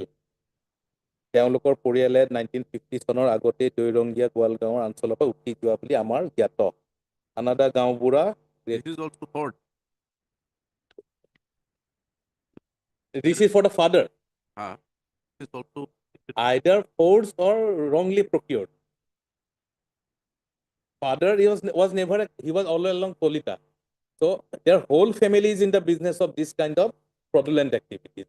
This is what I am trying to impress upon this honorable court. So what I know is that this appears to be a certificate of the Gaonpura. of which his ancestors, Yes. respondents, fathers, ancestors. He says he belongs to this Yes. particular community. Now, in the report of the vigilance officer, Yes. already finding collateral finding that this is also forged or Yes, it is found. The signature is there, pad is there, but the content is totally different. so. Has anyone the This is precisely what we are going to by the focus notice. During the proceedings before the committee, then all these facts will come into, will be tested. He also got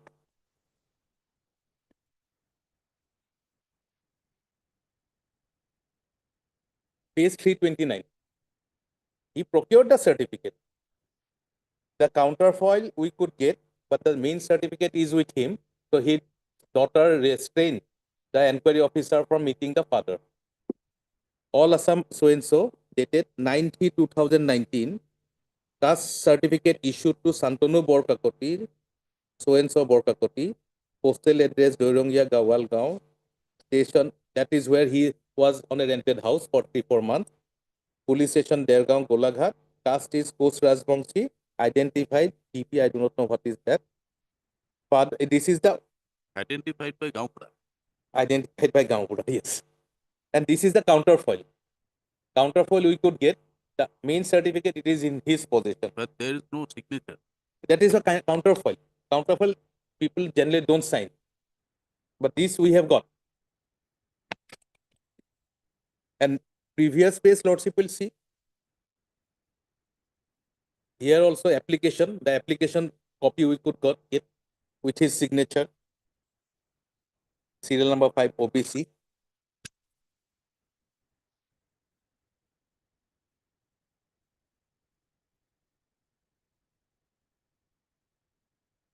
And Purnima Datta mother's caste certificate at page 332.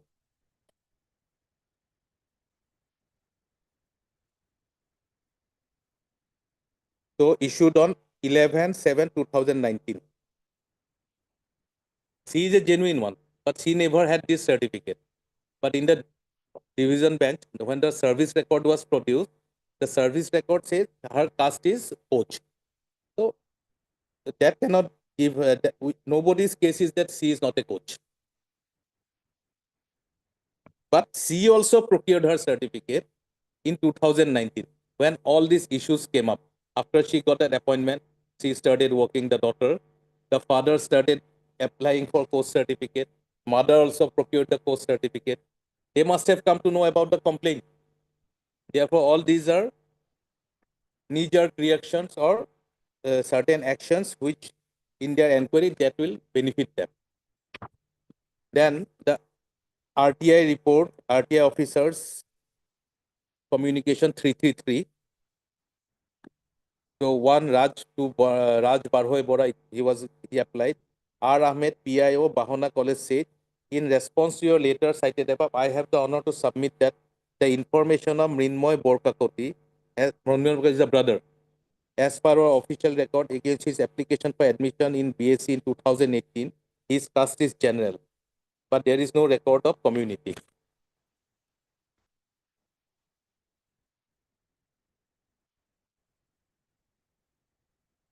Now, one important notification of 2019. Lordship will kindly see. This is a central government's notification where Wait, what for POPT? But we did not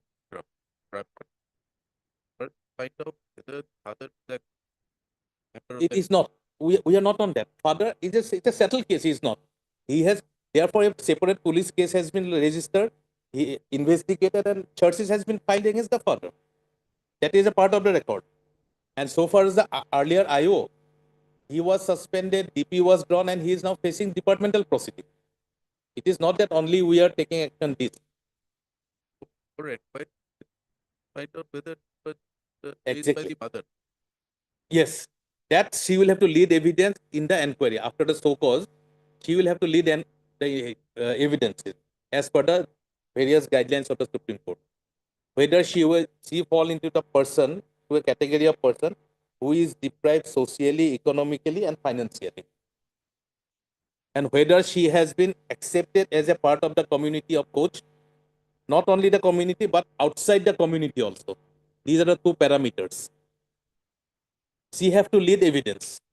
And we are giving that opportunity. If she can satisfy the committee that she had adopted all practices of Koch Rajbangshi, all along she was deprived of a OBC other backward classes community, her position is identical, then she will get to. It is not that her caste certificate is going to be withdrawn. She is getting an opportunity now.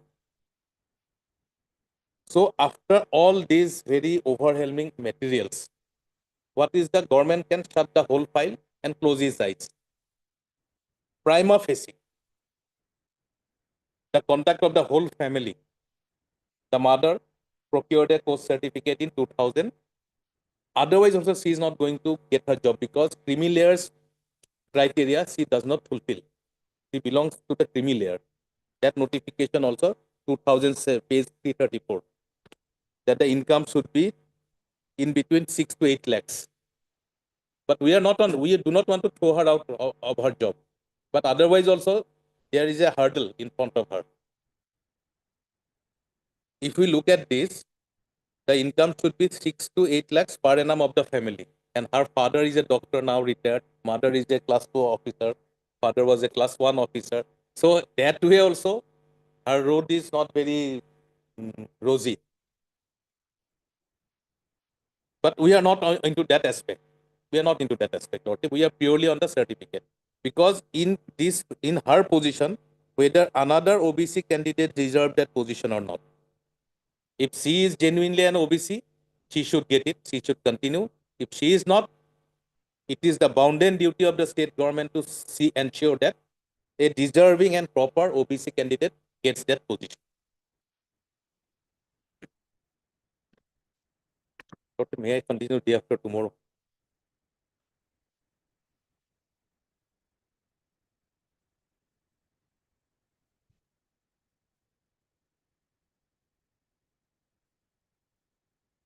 If the subsequent report of the investigation came in her favor, we'd have stopped the whole exercise.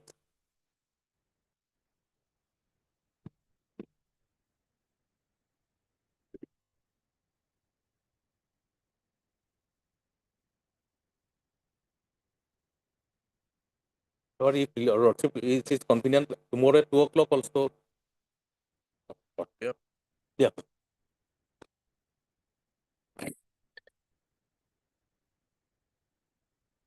On that day, I will complete myself.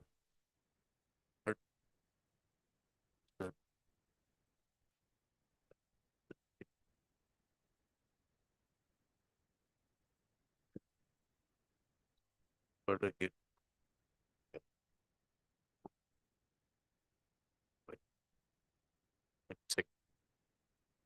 Highly obvious.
Yes.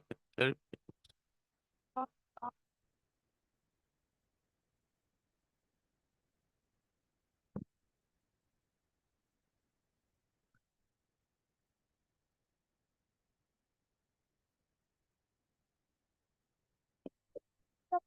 Serial number 7.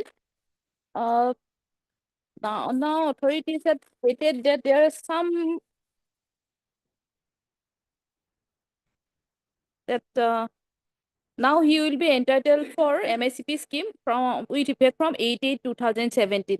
Earlier, our case is that because of his not uh, for not reaching his that benchmark lordship, he was not entitled.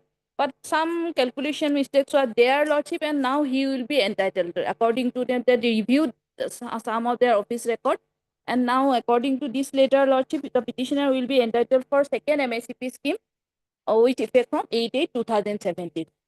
Earlier, because of low benchmark, because he was his benchmark APR for the year subsequent years are good, but he has to be very good. But there is some upgradation in the benchmark. He was not entitled. But now they have reviewed because 1 year it came up effect from 20 in the month of July. So half year earlier that was their Lordship. But now they have stated that that he will be entitled from 8/8/17 as per about his case was to be submitted before the screening committee, and in half year April September, and the same was to be considered by screening committee taking into account his APR for the reckoning period 5 years proceeding second year. As such, rejection of his case on the basis of good for the year is not in order, as the APR for this year is not falling in reckoning period. So therefore he is entitled for second financial upgradation for under MSCP scheme with effect from 8/8/2017. So Then you'll have to yes, revisit. Lordship, only at least 3 months time, because we have to verify all the records of this petitioner's, Lordship. We have to, screening committee has to sit, Lordship. Can you bring it by, you can have it. Will it take time? It will, Or we record your statement? Lordship can place it as a part of the record, Lordship. We'll keep it. Lordship.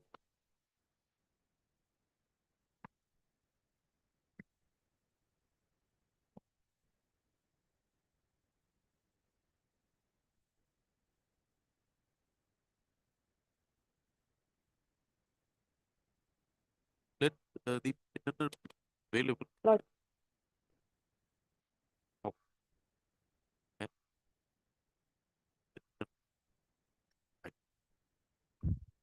Just wait for some time.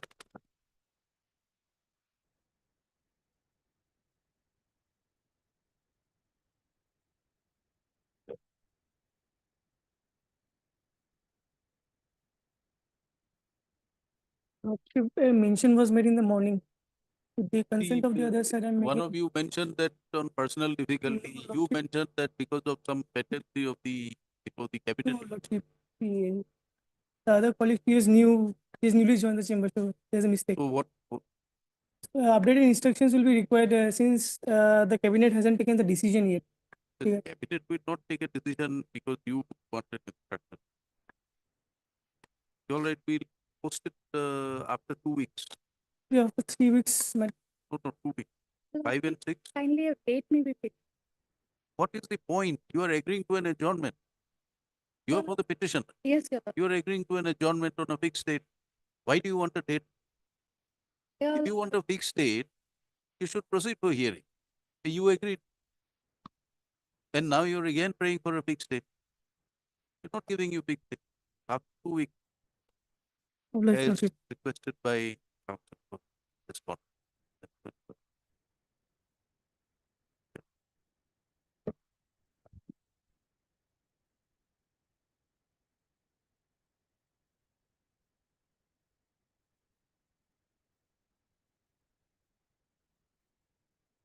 So this matter pertains to non-payment of gratuity. And last occasion, AGCL was supposed to apprise before the honorable court as to whether they have framed any rule. Yes.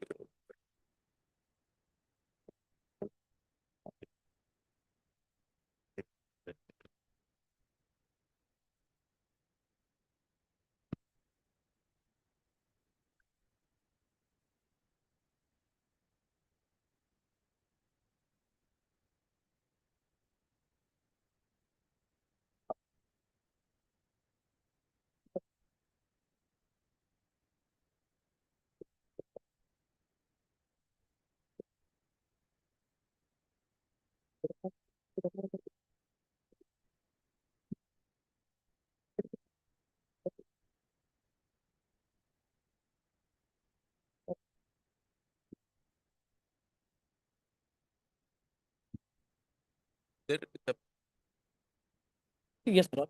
In our affidavit, Lord, we have said that we have adopted some provisions of the CCS consent rule. for the purpose of our employee. And the office memorandum, one office order is there, my lord, that provides for death cum retirement gratuity for the employee. Lord, on the other day, Lordship has posed a query that when this act is there, Lord, whether this will apply or the other provisions They're saying office that order will apply. say that the all section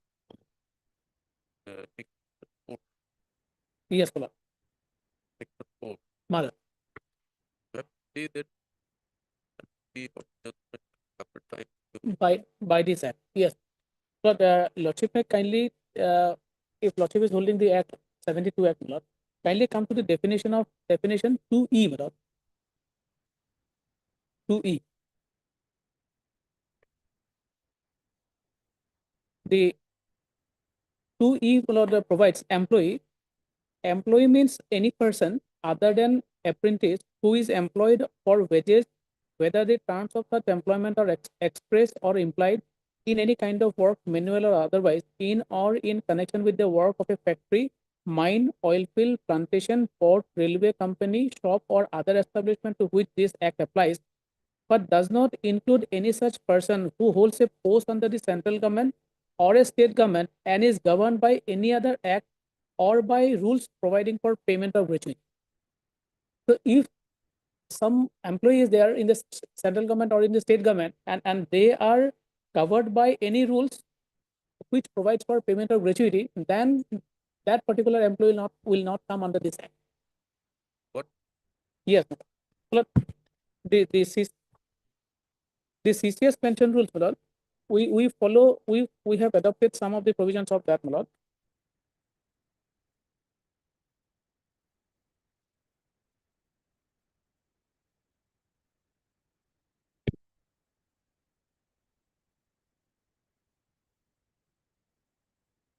Annexure 1 to our affidavit, my lord. Picture 1 to your affidavit. Yes.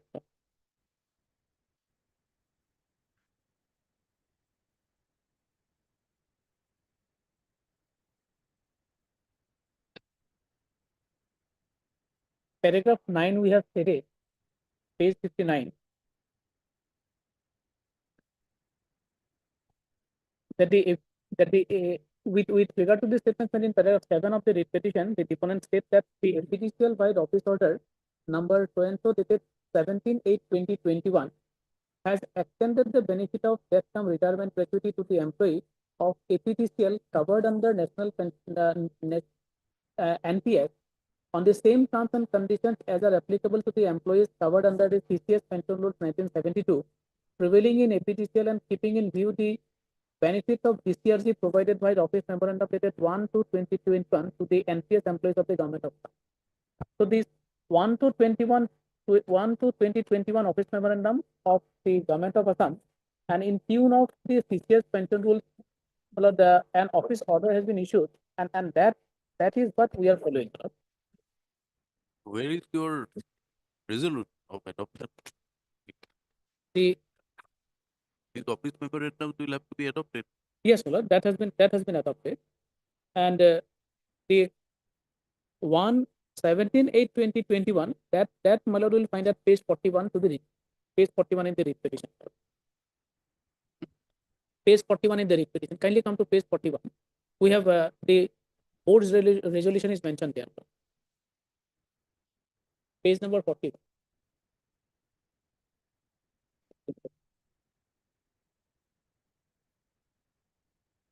The office order, this is dated 17/8/2021. The APTCL board by resolution number 19 in its 91st meeting dated 29/7/2021 approved for extending the benefit of death cum retirement gratuity to the employees of the Assam Power Generation Company Limited covered under NPS on the same terms and conditions as are applicable to the employees covered under Central Civil Services Pension Rules 1972 prevailing in APTCL.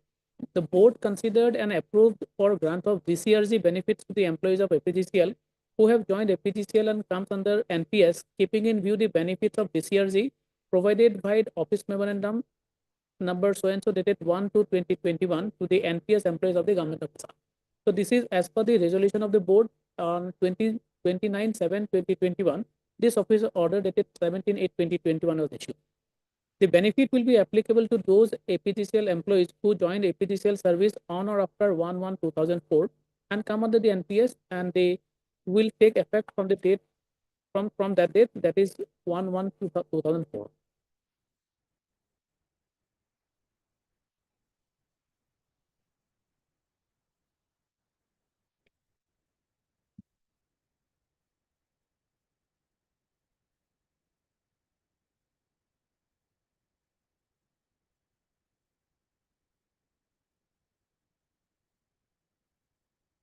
When did you join? When did the petitioner join? My lord,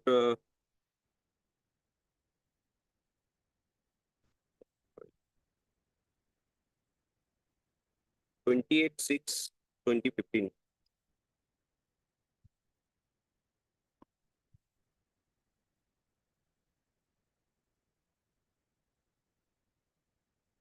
This office order is under challenge.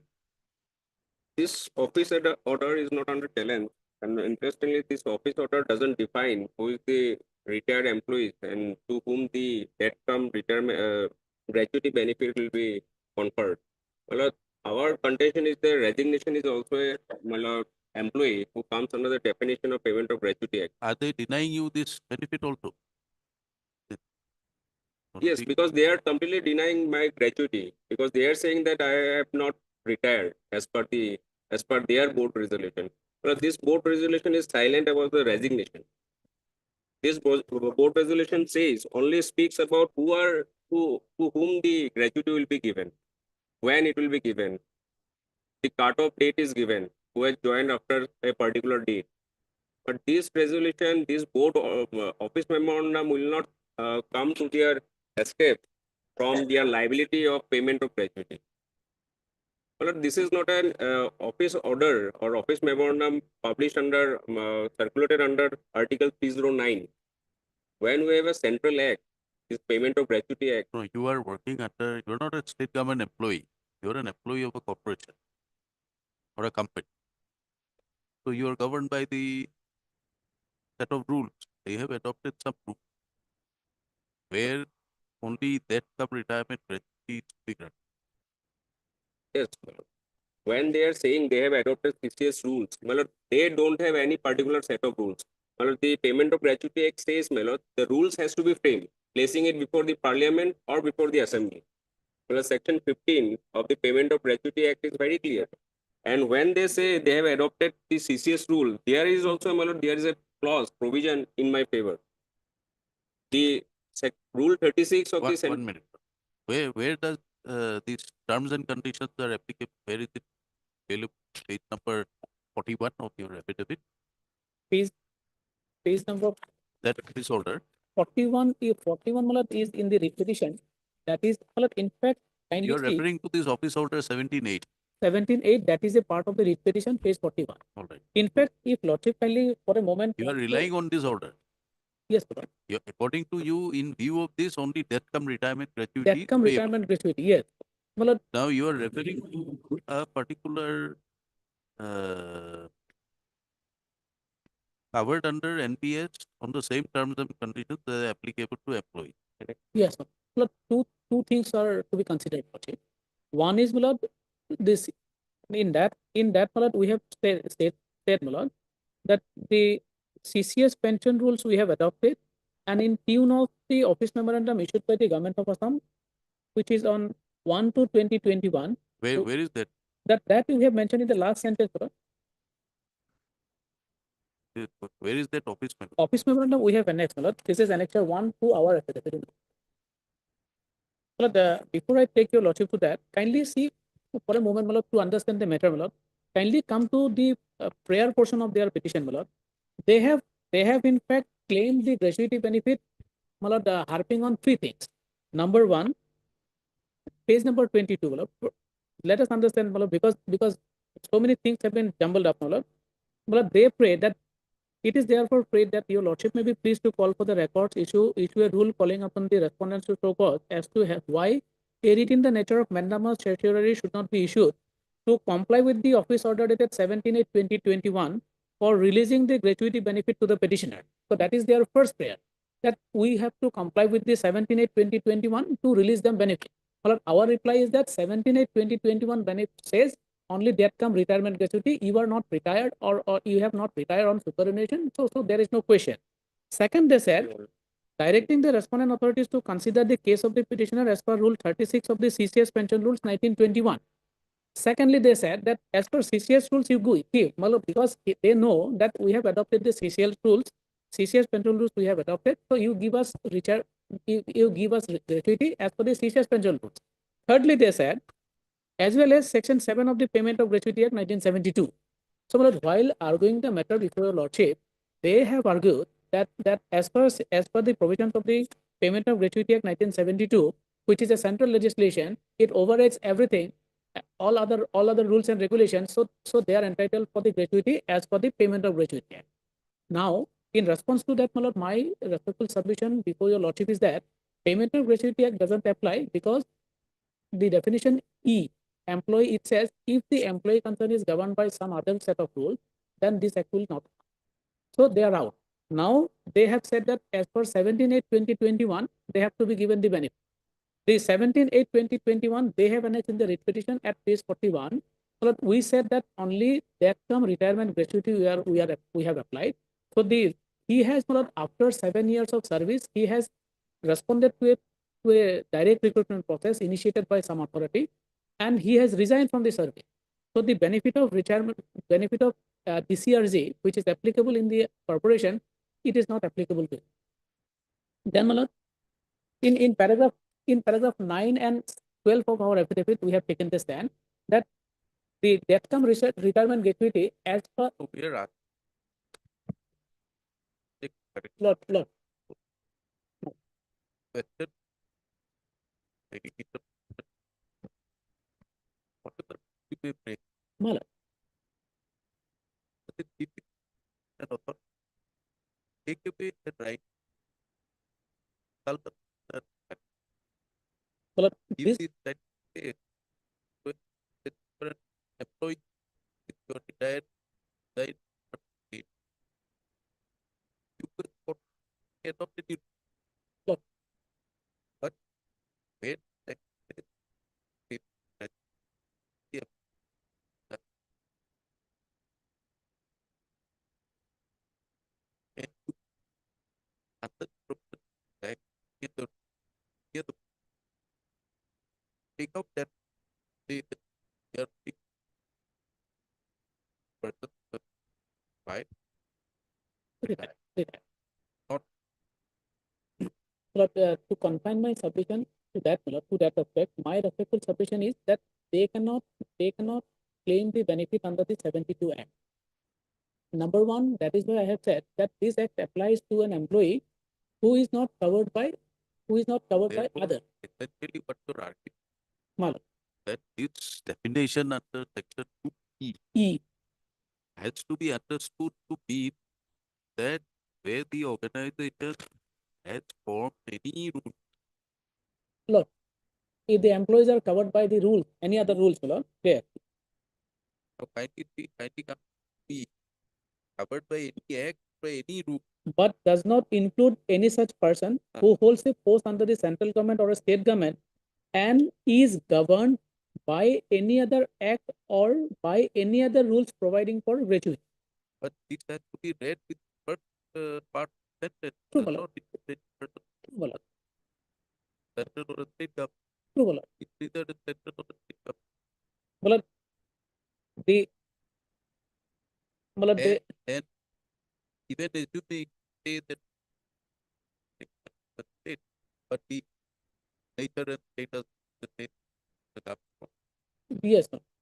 Then on come to answer the act covered by act by any rule providing for payment of tax. Yes, my lord. The rules which, Or provide the yes, my lord, first die or retire. resign. Sorry, retire. So, my lord, the employees who are under our corporation, gratuity is payable to them on two conditions. That is what the rule says. Question can ask Lord. you of the definition with section 4 pay. Only retirement notice. That's true. Can you make that Well, that by has been, relying on the well, that has been, yes, well, that has been, that power has been given to the authority. Well, kindly see, yes, well, my kindly consider, well, if for death come retirement gratuity, the letter that here are for assistance. true, well, There is an act. This act does not make certain area for that. Yeah. It covers state government, but defines what it Lord, it gives the accepted the act rule, which may provides be for, excluded. which provides for payment of gratuity. Now, without reading from it, fixed in the fact that payment Lord, Lord, yes, Lord, getting the answer be that can make proof to exclude the payment. well, we have our rule is not No. to, You know, they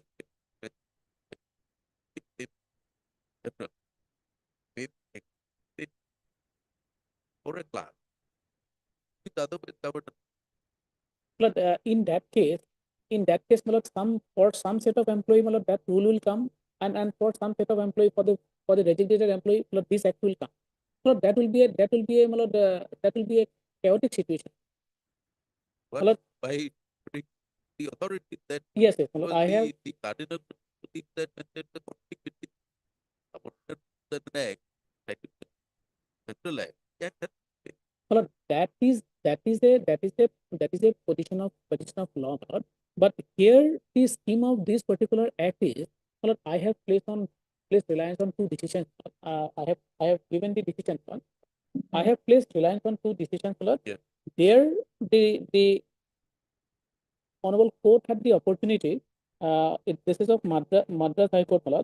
The court has the opportunity to deal with application of this payment of gratuity of 1972. Yes. This while passing this decision, a decision of the passing the writ appeal has been relied on. I'll place that writ appeal decision also, but before that, let me place this the decision. The kindly facts Lottie will see at the para number 2. This is in the case of Union of India versus Assistant Labor Commissioner and decided on 7/3/2024. Kindly come to next page number 2.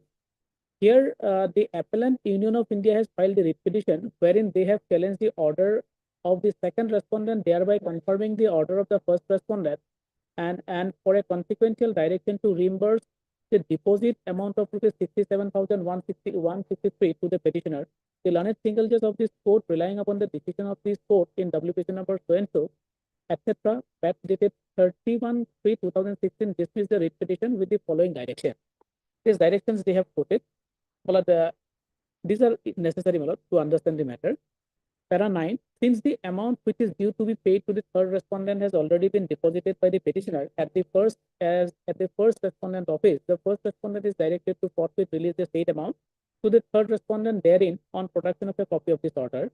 In the state order dated 31/3/2016, the learned judge, after having abstracted the earlier order passed by this court in WPC number so and so, dated 29/1/2016, have dismissed those batch of cases, and also the relevant portion of the order dated 29/1/2016 is reproduced hereunder. The petitioner establishment has not obtained any permission from the government of India by invoking Section 5 of the Act. That was the argument. In such circumstances, the mere fact that gratuity has been provided as per the pension rule will not disentitle the respondent number 3 to 6 to get their gratuity computed and paid as per the Act. It is not the case of the respondent number 3 to 6 that they seek for gratuity both under the Act and as per the pension rule. They are claiming gratuity under the Act and and that they claimed only the difference in gratuity arising out of computation under the Act after giving credit to the gratuity paid under the pension rule. Hence, for all the above reasons, both the legal issues have to be necessarily answered against the petitioner. The other contention raised by the learned counsel appearing for the petitioner is that the claim made by the respondent is belated as the respondent number 326 retired from service in the year 2007 and claim petition had been filed in the year 2011. The application for payment of gratuity would arise from the date on which the employee becomes eligible for payment of gratuity. In the instant case, prior to the retirement, gratuity was computed in accordance with the pension rule and paid, and thereafter, after obtaining legal advice, the respondent have moved the controlling authority in terms of Rule 10 of the Payment of Gratuity Central Rules 1972. The employee may file an application within 90 days from the occurrence of the cause for the application and apply form number N. The application filed before the second respondent controlling authority was entertained, and authority having been satisfied directed the application to be taken on file. It appears that the petitioner establishment did not raise any objection before the second respondent with regard to the limitation, and therefore at this juncture they are not entitled to raise such plea. In any event, the respondent number 326 having served for more than 35 years cannot be shut out at threshold, and the applications could not have been rejected on the ground of limitation when there is no allegation of any mala fide intention for belatedly approaching the authority. Therefore, on this ground also, this court is unable to accept the contention of the learned counsel for the petitioner.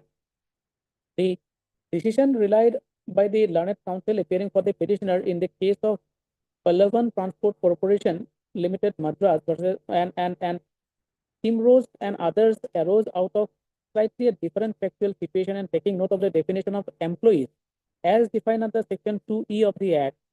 This court held that the employees therein cannot seek for counting the service rendered by him with the government for computation of gratuity. However, in the instant case, the petitioner establishment has been declared as a public utility service by the government of India and fall under the purview of Section 2N of the Industrial Disputes Act. Therefore, the petitioner establishment is an employer as contemplated under Section 2F of the Act. For the above reason, the petitioner has not made out any case for interference with the impugned orders. Accordingly, the writ petition fails and they are dismissed. As the amount computed as difference of gratuity has already been deposited by the petitioner organization before the second respondent, the second respondent is directed to forthwith release the amount to the respondent number 3 on production of copy of the order. Consequently, connected miscellaneous petitions are disposed of. So this was the order. Now, what is the fact of the case here? Are they also employees who resigned? no, they retired. Well, they have already received the gratuity payment under the pension route. Whatever is applicable to them. So that's what we are trying to I am tell you, Mr. Nath, I'm to coming, understand the query of the court. We are not disputing the fact that the notification that the corporation power to bring out a set of, adopt a particular set of rules or habits or like gratuity. But while doing so, you have excluded that class of employees who resign, well, which is otherwise included in the Central Act. the analogy of this case is that- Analogy of this case is what we just explained a little while ago, Section E, that if you are otherwise government or government employees and covered by a set of rules, you cannot claim. well, if I may clarify, sir, Yes. when the particular officer, they are covered by a set of pension rules. Well, they We are cannot not saying that, Mr. Nath, why Look, going back to the argument again? they We are cannot asking, stating that by saying that by maintaining or by accepting or argument that they are covered by a set of, can you exclude their claim which they are otherwise entitled to under the law? well, that is what If that it is is the case that they have some time employees giving employees who have died, no, that is then the their claim question doesn't arise. Well, that come retirement gratuity question doesn't arise because their claim that that how it well, that is what like what I am trying to impress upon your lordship that when the that therefore we are asking whether fact dying. Also, they're dying. They're already getting the benefit after that of retirement. Then after that, my lord, they claim that we should be given the Exactly. differential amount under the Central Act. That's quite right. Then the He agreed with court judge. said, He agreed with the judge. then the court said, my lord, He's that not getting the debt of retirement benefit. no, because there is no that come retirement gratuity question will come on superannuation You are and not in case going of to that. answer the question, No, then no. we put here. Resignation there is Right, we are asking you that when that has given that person anything, you as a corporation, you have the power to curtail it. And if there is a conflict, the rules that kindly see, my lord. The two conditions they have accepted that these are the two conditions only, there we will pay gratuity. And the CCS pension rules as well as the government of Assam office memorandum, it covers. anything more you want to argue? Well, as regard the resignation, well, that is our stand that for resignated the employees who have resigned, this is not, we have not considered gratuity for that. And that is in tune of the CCS pension rule as the office memorandum of the government of Assam. That is at annexure 1. As regard the query of the lordship, my lord, that whether that resignation category of resignation, whether the authority has the power to exclude them in view of the payment of gratuity at the Central Act, that aspect is not there, because the rule which they have made the rule only in case of two categories, not for the third category.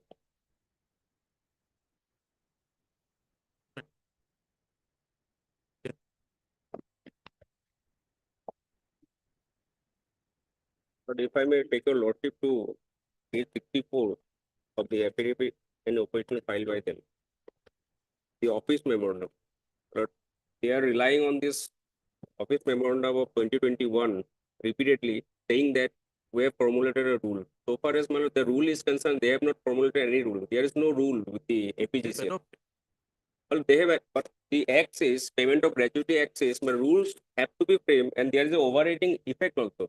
If I may take your lordship to the Payment of Gratuity Act, section 15 and section 14.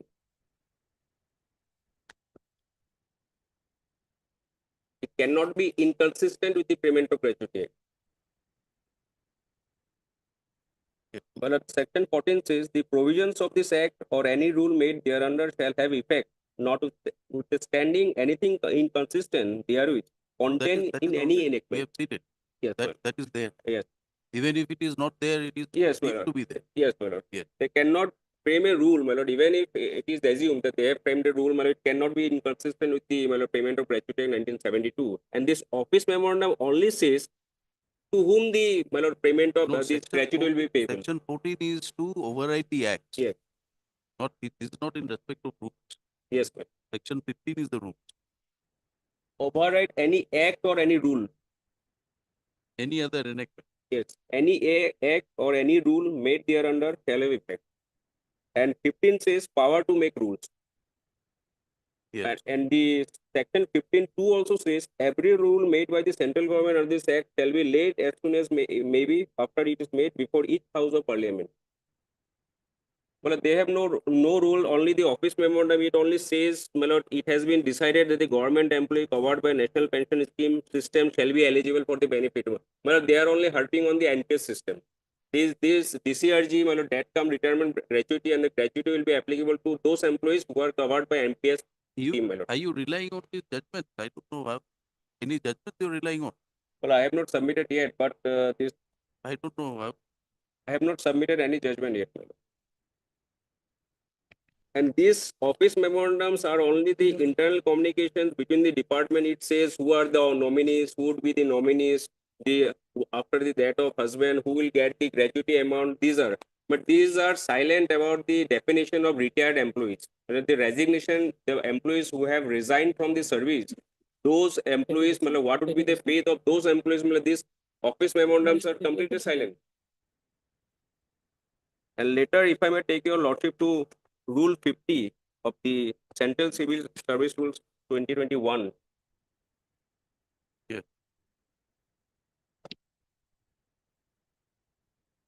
Well, it says about the qualifying service. But the rule says a government servant who have completed 5 years and has become eligible to service gratuity or pension under Rule 49 shall, on his retirement, be granted. No, you tell us whatever was that the authority. But that get it right under section 7, section 30. That's your case. Yes, sir. Then, my lord, then section 37. Authority. Taking us the provision, Well, this provision itself will be helpful but for my it case. is the authority. I have one authority, my lord, statutory. It says about if there is a adoption, my lord. No, in respect of payment of gratuity. Payment of gratuity act, my lord, so far as my case is concerned, my lord, this is very clear. In the read petition paragraph 17, where we have made a specific claim, they have not replied anything. They are silent about the payment of gratuity at section 5, section 4. If I may take your lordship to the read petition, they have not replied anything to paragraph 17 of my read petition. Paragraph 70 says, my lord, about section 4 of the payment of gratuity act. Now they are developing, my lord. We are not deciding a suit. You are for a constitutional court, hurting your constitutional right. And this power to give you an order or not to give you an order is that discretion. So don't proceed as if you are arguing a suit, where in case of any specific denial, it has. My lord, where I am on, my lord, Mahendra Singh Gill case, my lord, your lordship is aware, my lord, whatever is not there by the authority, which were not replied on, You- my lord, What- what- it cannot be, my lord, what- brought on record by an affidavit in opposition. Well, I have placed reliance on the another decision is there, Lord. As regard interpretation of section 14 of the Act. Lord, the second decision clearly see with them. Paragraph 11 and 12.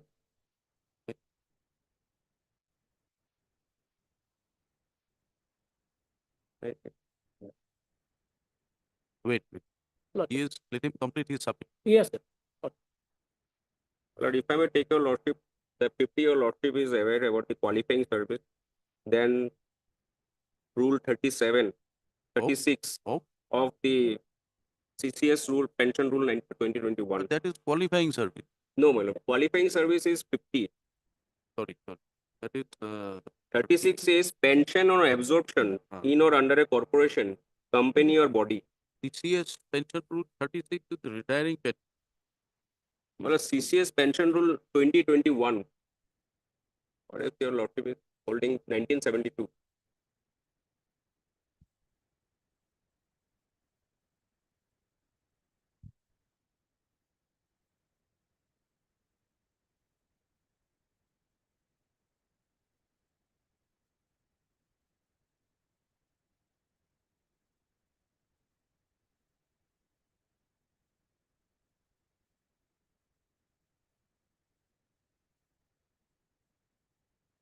Seventy 2021.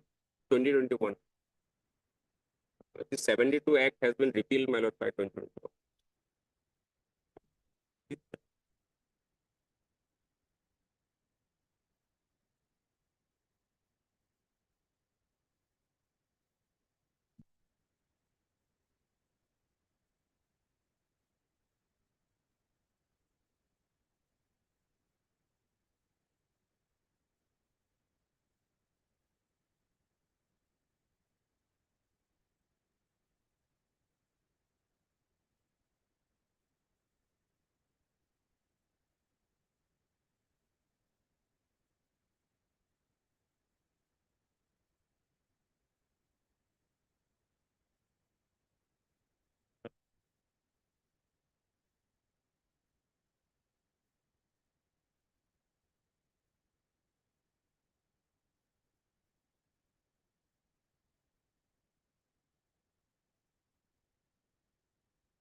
So if I may read, lordship will write for it. A government servant who has been permitted to be absorbed in a service, but this is my case, I have been permitted to be absorbed in a service or post in or under a corporation or company wholly or substantially owned or controlled by the central government or a state government or in under a body controlled or financed by the central government or a state government shall be deemed to have retired from service from the date of such absorption.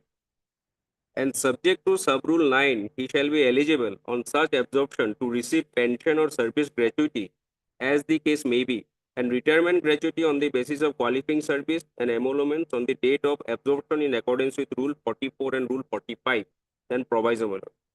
Provided that on retirement from such corporation or company or body, the total amount of gratuity in respect to the service rendered under the central government and the service rendered in such corporation or company or body shall not exceed the amount that would have been admissible that the government servant continued in the government service and retired on the same pay which he drew on retirement from that corporation or company or body.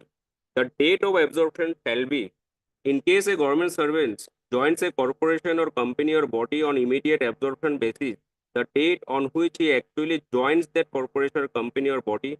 For this purpose, immediate absorption would mean acceptance of a technical resignation. My lord, my resignation was accepted technically. Technical.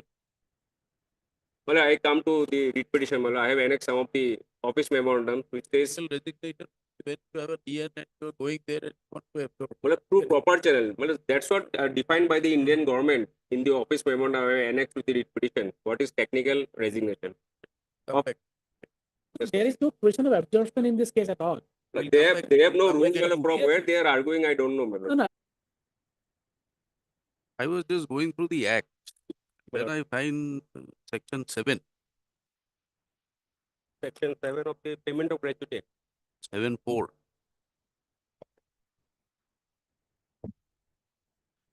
There is a controlling authority.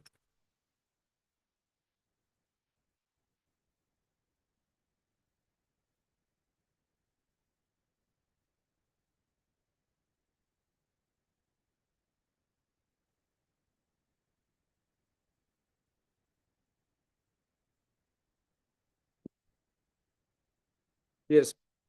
Section 7 relates to determination of the amount of gratuity. That's right. It's not about denial. It's about No, you read 4 properly. if there is 4, any dispute, 4B. where there is a dispute with regard to any matter or matters specified in clause A. Sorry, 4A. Hello. 4A. If there is any dispute as to the amount of gratuity payable Yes, then to an employee under this act, or as to the admissibility of any claim of, admissibility of the claim. or in relation to an employee for payment of gratuity, or as to the person entitled to receive the gratuity, the employer shall deposit with the controlling authority such amount as he admits to be payable by him as gratuity. Then you read B. Where there is a dispute with regard to any matter or matter specified in clause A, the employer or employee or any other person raising the dispute may make an application to the controlling authority for deciding the dispute. But they have not made anything. They may not have. Even you are entitled to raise it. Well, it's about the employer-employee, yes. The controlling authority shall, after the due inquiry, well, we have written a representation before the authority. It is still unanswered. Controlling authority. Who is the controlling authority? Well, controlling authority Will be the in commissioner. respect to the Department of APGCL, it's the No. general manager. Controlling authority, so far as the act is concerned, is an authority appointed by the appropriate government under section 3. It's the commissioner. Well, so far as the Assam Power Generation Corporation Limited concerned, well, if I may take a lordship to page 50 of the writ petition, You they have are- admitted that there is a dispute. They have referred it to the higher authority, but from there is no answer. I am asking you to read the provisions of the act. You are claiming a relief under this act. You are claiming your rights under the act. This act also has the provision to resolve the dispute. It is open to employee as well as the employer. Why don't you go and approach the authority? Well, Controlling we have authority. approached the authority. Controlling authority. You Well- see the definition of controlling authority. Well, so far as Assam Power Generation, We are concerned with the provisions under the act. Read section 3. Controlling authority.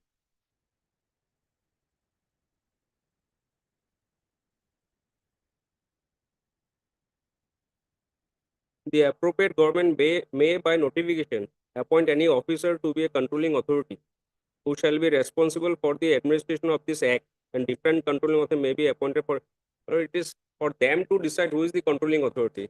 Or they will suggest. Well, I have written letter to the chief general manager. It was forwarded to the general manager. Right. Or page 50, if I may take a lordship to page 50 of the writ petition. No, we are inclined to the matter gravity party to take record. Well, we have taken reports, my lord. Very well. If record is up, Well, they are disputing on the law point, man. If I may take a lordship to the CCS pension rule.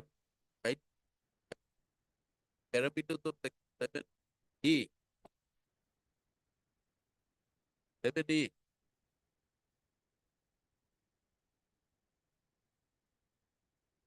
Admissibility, Well, it is about the amount of gratuity. admissibility of any kind.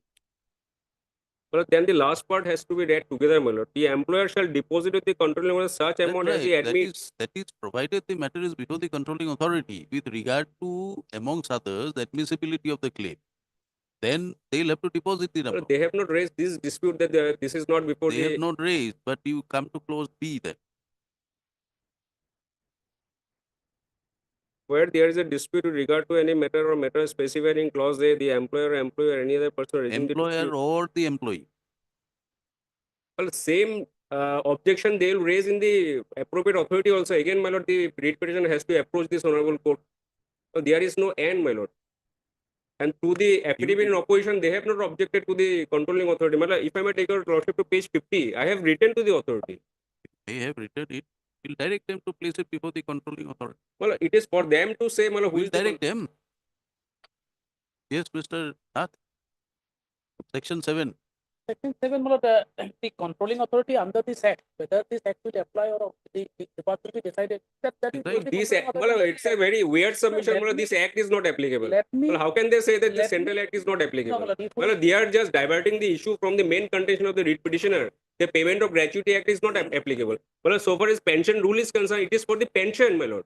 This adoption of the CCS pension rule, it is with regard to the pension to the employees, not with regard to the gratuity. I told you in the earlier half, we are not deciding a suit. We are deciding a constitutional issue. You are urging your rights under the Well, constitution. this is the constitutional issue. Exactly. So you'll have to urge your rights on the Well, they are law. saying the Payment of Gratuity Act is not applicable. That's Well, right. where they are from, where they are saying. Well, the definition is given under the Payment of Gratuity Act. So far as the CCS rule is concerned, well, they have adopted as per their argument. CCS rule is with regard to pension. If I may take a lordship to the CCS rule, this is It also. was an authority that it, in cases, in a given case, when where the authorities have their own set of rules, Well, they have no rule with regard to payment of gratuity. they have adopted some Well, rules. this is pension rule. Well, if I may take a lordship to CCS pension rule 2021, it is with regard to pension. Pension and And gratuity. that come retirement benefits. Correct. Well, Pension there and- the one part comes, my lord, gratuity. Well, if I may take a lordship for a moment, my lord. Section 37, Oh, my lord, of the CCS pension rule, my lord. Vale. Huh? But department is taking a stand, my lord, which is contrary to the prevailing let rules, him- my let lord. him They argue his cannot case, say the let him- notification, my let lord, him- this let him all con- internal communication, my lord, these communications, neither here nor there. you are referring to rule My lord, section rule 36. 30. Proviso, my lord. Provided that on retirement from such corporation or company or body, the total amount of gratuity in respect of the service rendered under the government and the service rendered in such corporation or company or body shall not exceed the amount that would have been admissible had the government servant continued in government service and retired on the same pay which he drew on retirement from that corporation or company or body. The date of absorption shall be, in case a government servant joins a corporation or company or body on immediate absorption basis, the date on which he actually joins that corporation or company or body for this purpose. Immediate absorption would mean acceptance of a technical resignation. I am on this, my lord. Of a government servant from government service to enable him to take up an appointment in a corporation or company wholly or substantially owned or controlled by the central government or a state government or in or under a body controlled or financed by the central government. Well, I am under central government. The provision of sub-rule 1 shall also apply to central government servants who are permitted to be absorbed. My lord, this absorption, my lord, has been defined in the leave rules. Absorption also says resignation. with the permission of the authority. Then, my lord, if I may take your lordship to the technical resolution, my lord, this definition, my lord.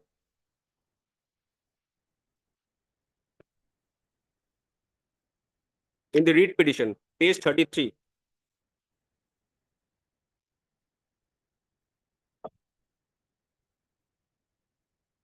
Yes. Well, this is the office memorandum of the Government of India, Ministry of Personal Public Grievances and Pensions, dated 24/11/2022. It says, as per the Ministry of Finance OM number so and so, the resignation is treated as a technical formality when a government servant has applied through proper channel for a post in the same or some other department and is on selection required to resign the previous post for administrative reasons. The resignation will be treated as technical resignation if these conditions are otherwise admissible under the rules. Well, under the rules, CCS rule, it is admissible. May be given in such cases. Resignation in other cases, including where company and authority has not allowed the government servant to forward the application through proper channel, will not be treated as a technical resignation. For this, my lord, if I may take your lordship to the NOC, page 40. I come under the definition of section 37, rule 37 of the CCS pension rule.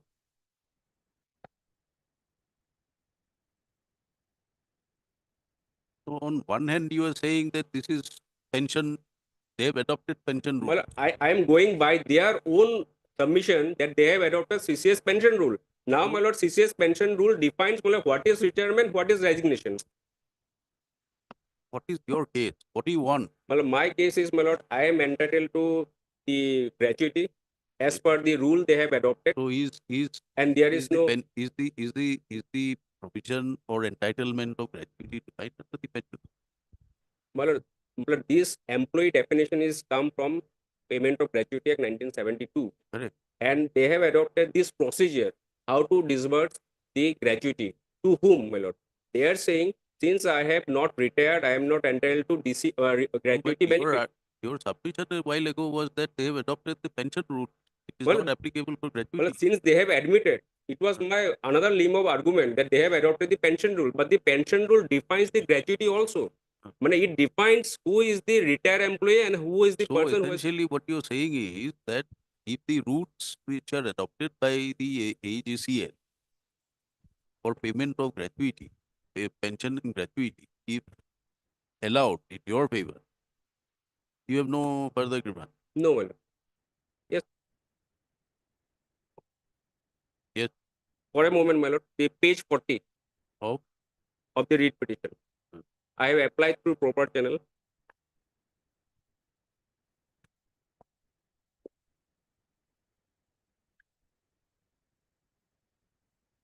Well, this is Assam Power Generation Corporation Limited, to whom then what you are asking for is also pension. no, my lord. My lord, this pension rule, CCS pension rule, also defines, my lord, gratuity. Retirement benefits include service gratuity and retirement But gratuity. essentially it is pension. No, my lord, gratuity. Well, gratuity is also defined under section rule 50 of the CCS rule, the qualifying service for availing the benefit of gratuity. Rule 50. Page 40, my lord, to whom it may concern, my lord.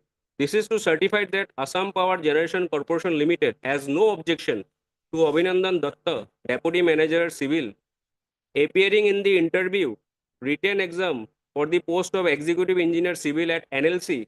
This no objection certificate is issued for the above purpose only. My lord, this is through proper channel. I have resigned, I have applied. Then, my lord, next the appointment order.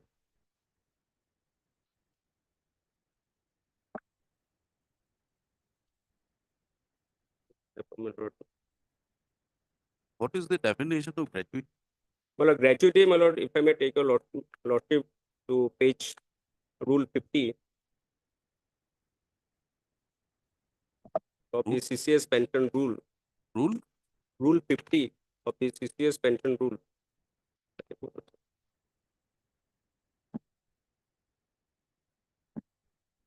Sorry, my lord, 45.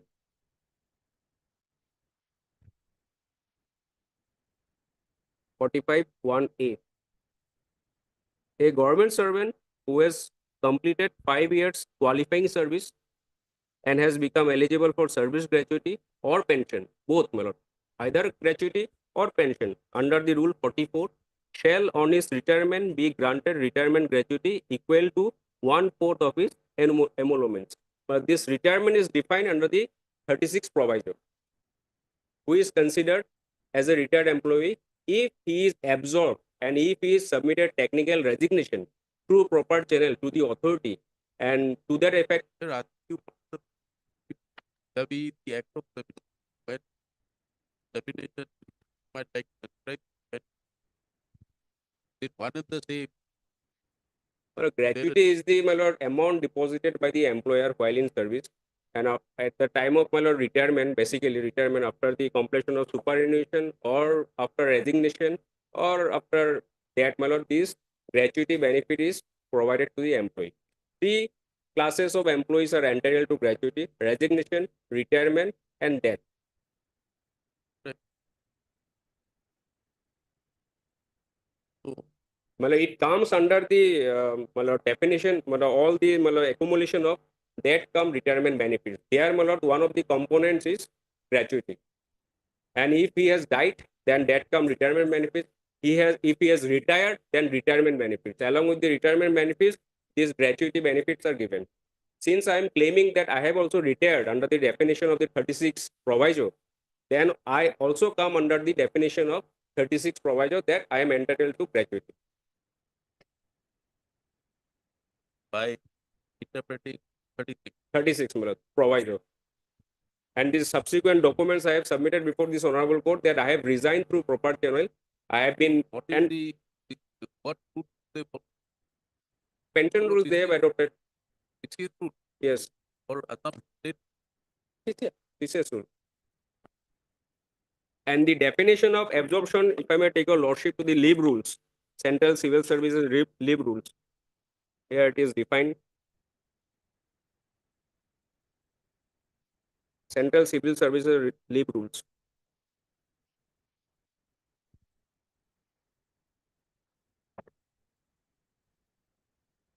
Yes. Rule 39D. The next case, my lord, it covers Rule 39D also. Central Civil Services leave rules 1972.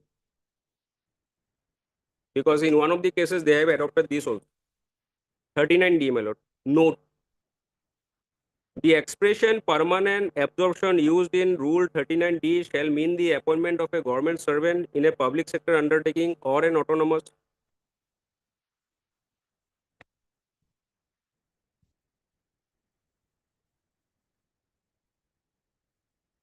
D. D, my lord. D, note: the expression permanent absorption used in Rule 39D shall mean the appointment of a government servant in a public sector undertaking or an autonomous body for which he had applied through proper channel and resigns from the government service to take up that appointment. But the purpose of the act is very clear. Your entire claim that diamond and death do it.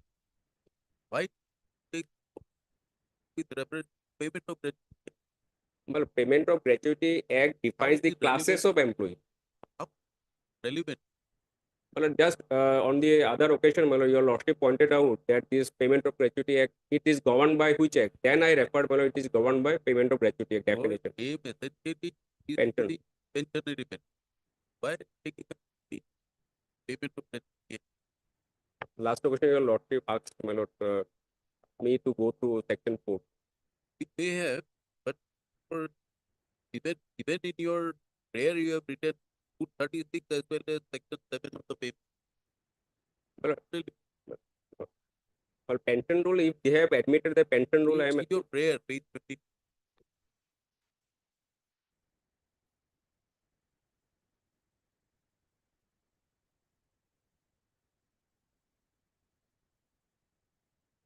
yes, Rule 36 of the CCS pension. And thereafter, Section 7, my lord, other part. what other part? Section 7, person who is eligible for payment of gratuity under this act. Then how is it relevant here? Section 37, 36, your lordship may take note of section 37. Your lordship may mold the relief. Your lordship has the power under the constitutional.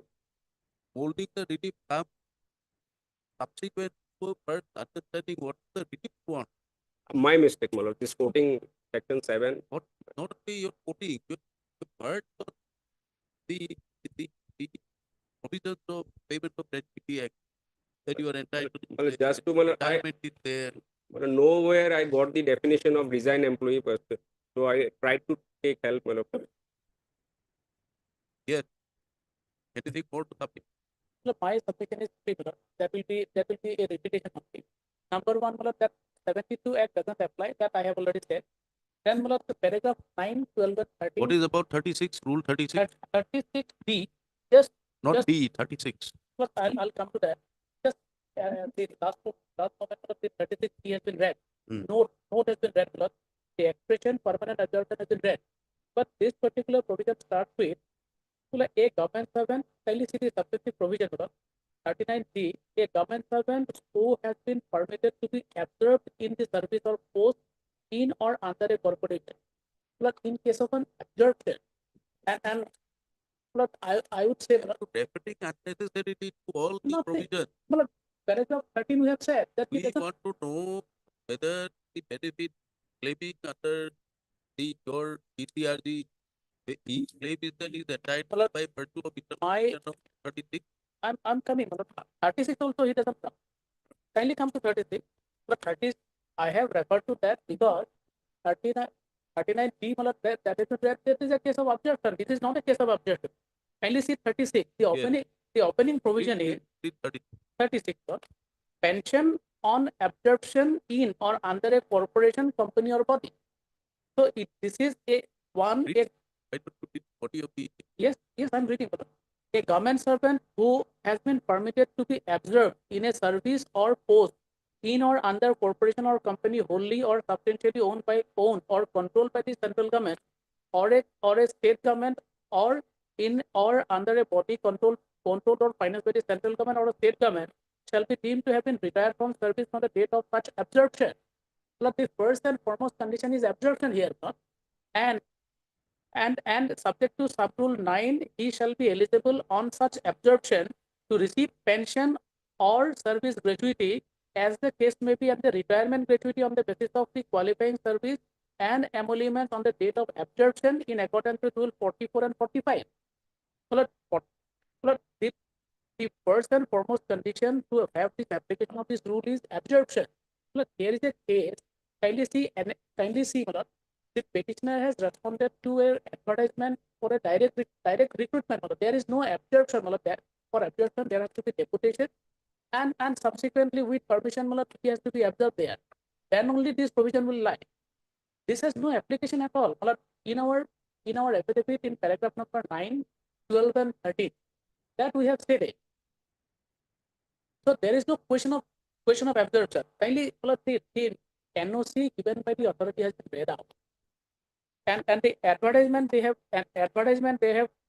annexed at page number 24, annexure A. This is for direct recruitment. The petitioner has responded to a advertisement issued by that particular authority. It's a direct recruitment. There is no relation. There is no deputation or a question of absorption. See annexure C, page number 40. The certificate they have relied. This is what, this is to certify that Assam Power Generation Corporation Limited has no objection to so and so in appearing in the interview, written examination for the post of executive engineer. In case of absorption on deputation, there is no question of written interview or written examination. So this is a clear case where he has resigned from the service. There is no question of absorption, and he has taken up a new service. So the 36 of the CPS pension rule, this doesn't come. That is what we have stated. Then rule 44 and 45 kindly come. The rule 36 envisages that from the date of absorption in accordance with rule 44 and 45, he will be entitled for the service benefits, including the pension and the gratuity. 44, 45 provides for regulation of pension and gratuity. 45 says that retirement gratuity and death gratuity. So this is not a case for absorption. The petitioner cannot take resort of rule 36. So when 36 doesn't come, 45 has no application. Well, what we have said that as per the rule prevailing in the APCCA, in two conditions, we have adopted the policy. Our provision is that in two conditions, that come retirement pay. Those are the two conditions. Now, while serving in the APCCA, he has responded to a direct recruitment process initiated by a third party, and he resigned. Now he cannot claim that he has been absorbed there. Which concept of absorption is different. That is what my submission. Paragraph 9, 12, and 13 of our affidavit. My lord, though there is no reply of, Let me complete. I'm sorry. Let me complete.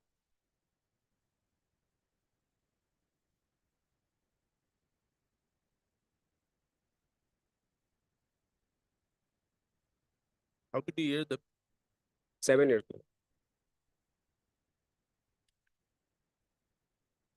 We have said paragraph 7. Paragraph 7, we have stated that he has resigned, submitted resignation on 6/4/2023 after being selected for the post of executive engineer in Kuwait. and your submitted that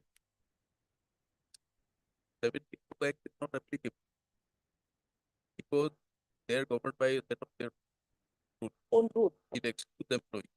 But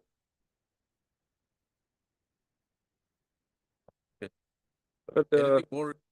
No, but that is para 7. Can you take note of para 7, 9, 12, and 13 of our? There are two decisions I have placed. That decision says that when the employees are covered under that particular thing, they cannot claim benefit under the 7. And the context of quantum No. in the judgment normally, in fact, only I would only say and on the the- other aspect that not really a central government but state government. I would have to say, but those judgments are on the applicability of the certificate. When the employees The are, applicability is the quantum claim that is fine. if they are otherwise the right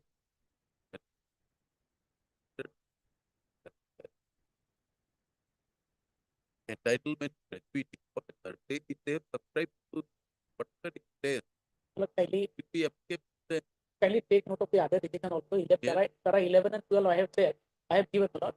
It says that how to interpret. there is a Supreme Court judgment also referred here. How to interpret section 14. In fact, Which judgment you are referring? two decisions I have given. Yes, which judgment you are referring to? Para 11 and 12. Para 11 is a readable decision. The extract.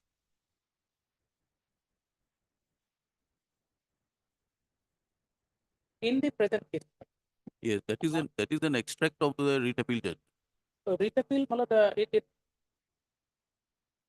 it starts It is extracted in para 6 of the judgment. no, kindly come to internal page. In the writ appeal judgment, internal page kindly come to 13. At the bottom right, bottom left hand corner, multiple by the page. 13 of the page. 13 of the You are referring to the writ appeal judgment. writ appeal. Yes.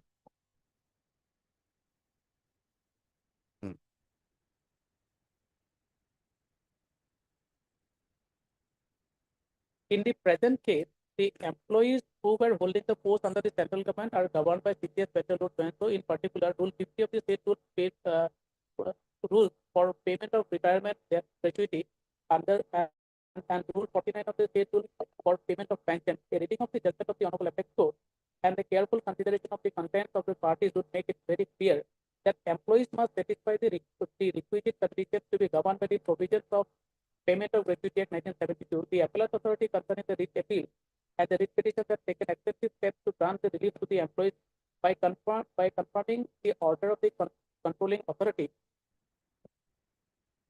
concerned in the writ appeal and writ petition. Certainly, the exercise has got to be appreciated, but only the first limb of definition employee under section 2A of the Act will be applicable to the employees herein, and not the exclusion clause. In the present case, as rightly pointed out by the learned so-and-so, the Municipal Corporation of Delhi has decided to adopt CCS Pension Rules 1972 to extend the benefit of pension to its employees. The employees of the Municipal Corporation of Delhi were already covered by so-and-so.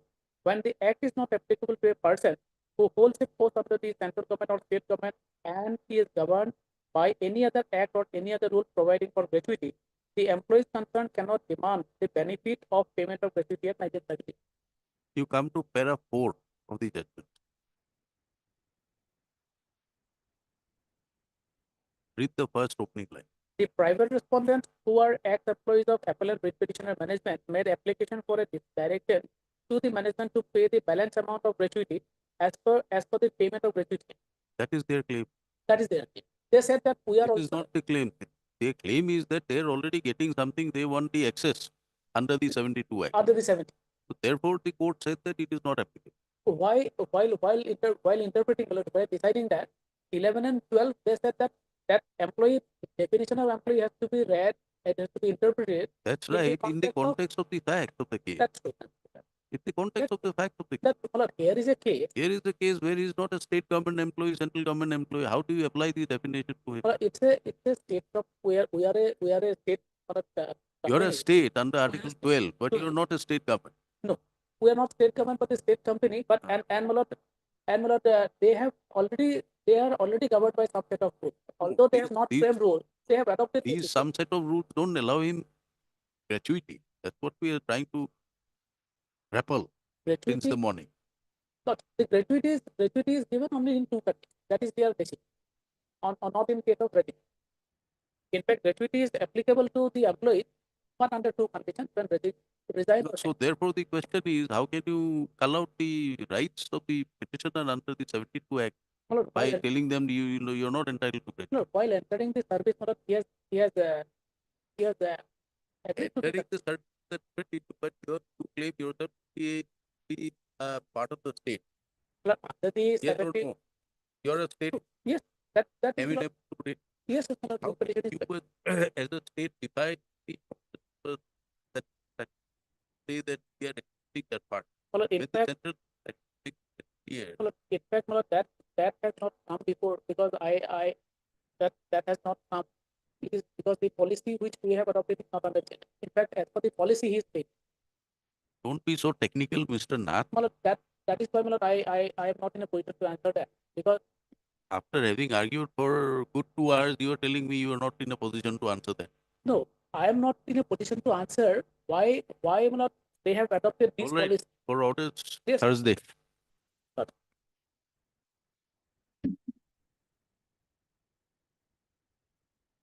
Only one page, my lord, page 50 of the writ petition that I have, the authority themselves have admitted that I have applied through property. We have seen that. Next case is, my lord, leave encashment. But Second item, my lord. but I have a special tribunal has been constituted and the time is future. I pray for taking up this matter, the second matter Why are they connected then? Well, tomorrow. because the tomorrow same at- person out of the same cause of action, and here the leave encashment benefit has been denied. They have said that I All have. right, we'll have it on Thursday. Amar. Thursday. problem. Much obliged.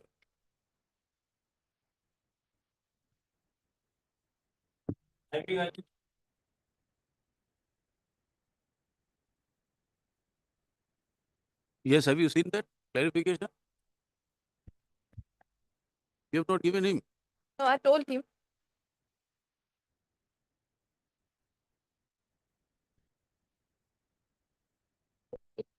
He entered on 8/8/97, so absolutely 20 years of 8/8/2007. Yes. Right.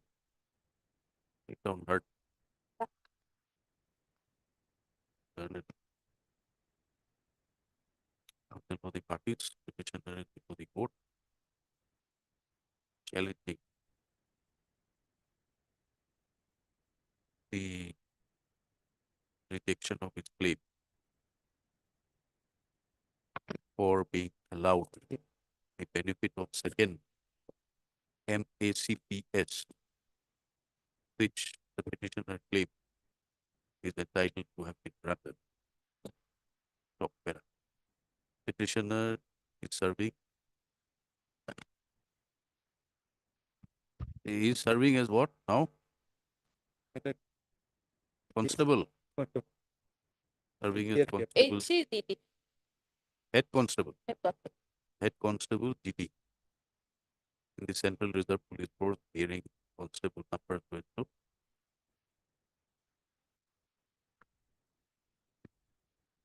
It is his submission. It is the case of the petition that he had completed 20 years of satisfactory service, and thereby he is qualified for grant of second financial accreditation under the MSCPS issued ID OM 1905/2009 by the Department of Personnel and Training Government of India under the Ministry of Personnel from a public grievances and pension, and accordingly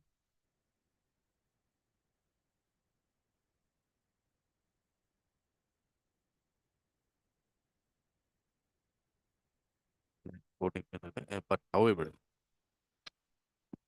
although other similarly situated constables were granted the benefit, his claim for financial upgradation under the second MSCPS is not rejected. So,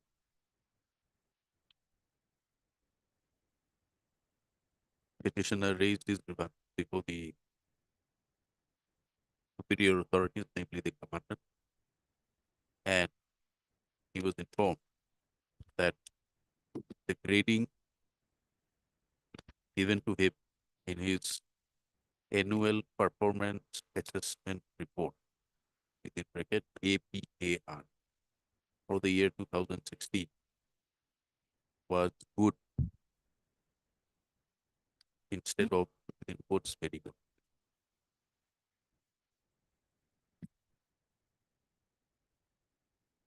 So he submitted his applications to the higher authorities for reviewing his grading in the APAR for 2016. But the same was rejected on the ground that since both the reporting officer and the revisional officer had already retired from service, and it was not possible to take comment of them. So, since his grievances did not were not redressed, petitioner has a of the town. That where is that notification? Good, very good. There is some notification was there. Yes, When? In the affidavit method. Good, very good. Page, Something. 106, it is no, Lordship. 73. 74 is the 74 and 75.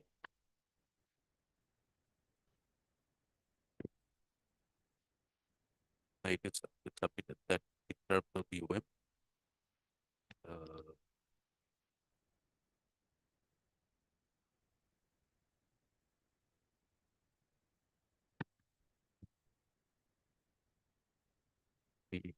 Where is the reply of the authority showing that you got good? How did you know that you have got good? in their affidavit method page. It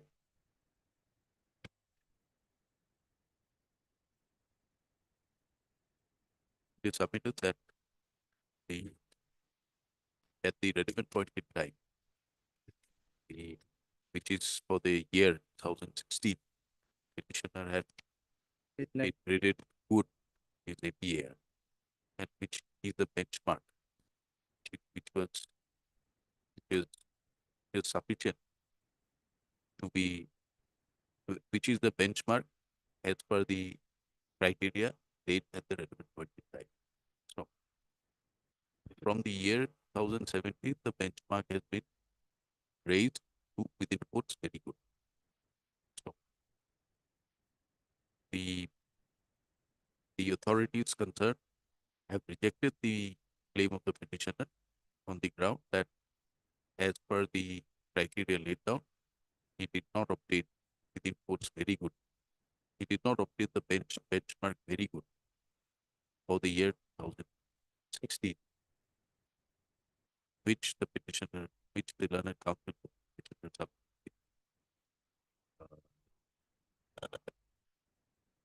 An incorrect interpretation of the parameters made by in the concerned OM. The respondents have contested their claim by filing their affidavit. Where in which para of your affidavit? Any particular paragraph you stated? Lordship, yes, in paragraph 4B, we have stated that page 56,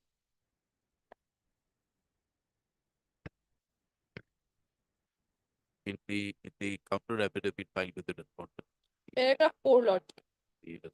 the respondents contend that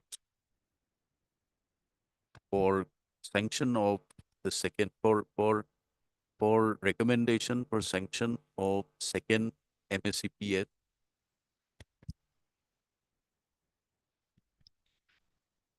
the required benchmark for the last 5 years, the APAR, are required to be obtained. So, with effect from 2016, the benchmark has been raised to very good.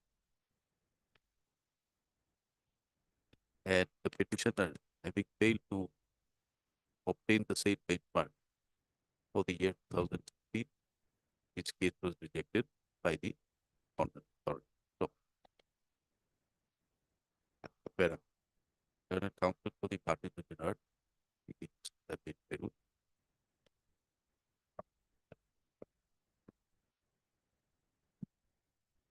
The which is the OM which governs 10 January 2009. That was separate case. page That was separate page. So That what is this OM here at when kindly come page 102 method. There was the method. 99? What is there in 99?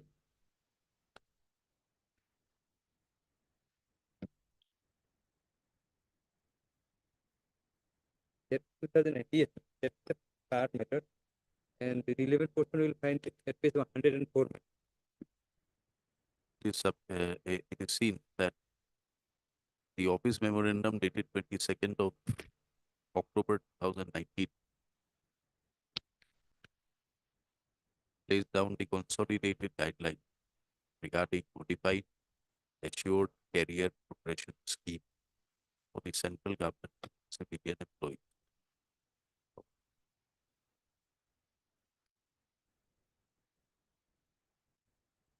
Paragraph 17. Of This page 104. in para 17 of the said OM,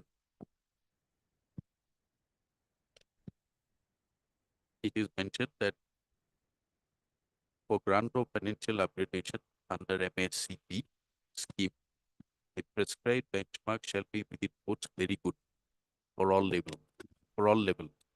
So,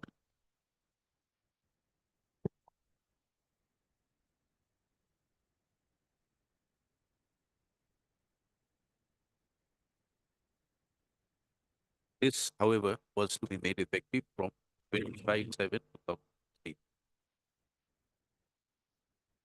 and is revised benchmark is applicable for APRs for the year 2016 and 17 and subsequent year. So, there is no dispute that up to 2015, the petitioner had secured the required benchmark, which is good in quotes.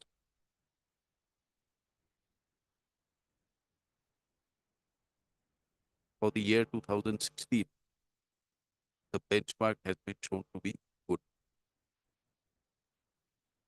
insofar as the writ petitioner is concerned. For the year 2017, he secured very good. So,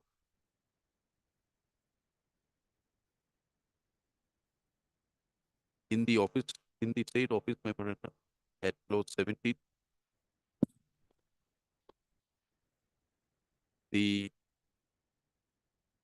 as a matter of illustration,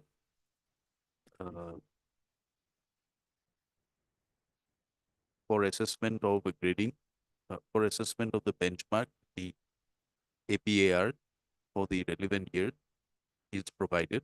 The same is expected below page 105. Expected data from, for example,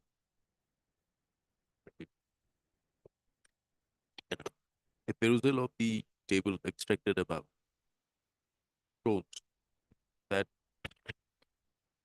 for grant of the benefit of MSCPS, the gradings for the relevant year are where the candidate has been graded as good. Up to the year 2015-16 has been shown to be has been shown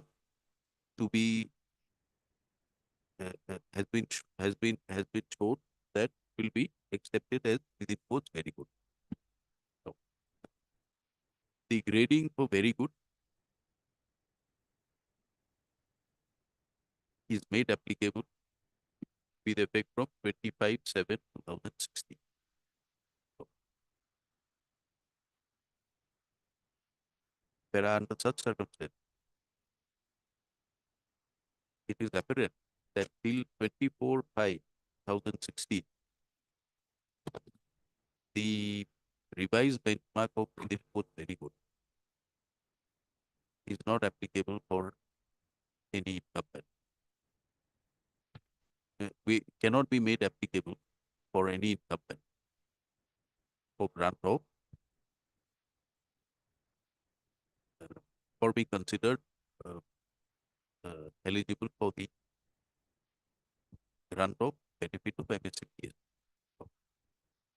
The revised benchmark of very good is only to be made applicable with effect from 25/7/2016 as per OM dated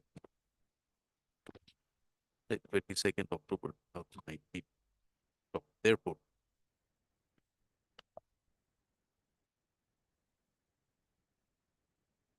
in terms of the said OM, even if the petitioner was graded as good within quotes for the year 2016 up to cutoff date, which is 24/7/2016, his grading, his benchmark is good, has to be accepted within quotes very good in terms of the OM dated spread.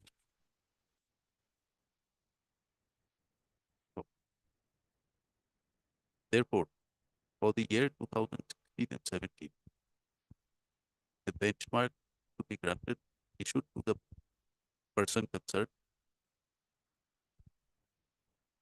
in a given case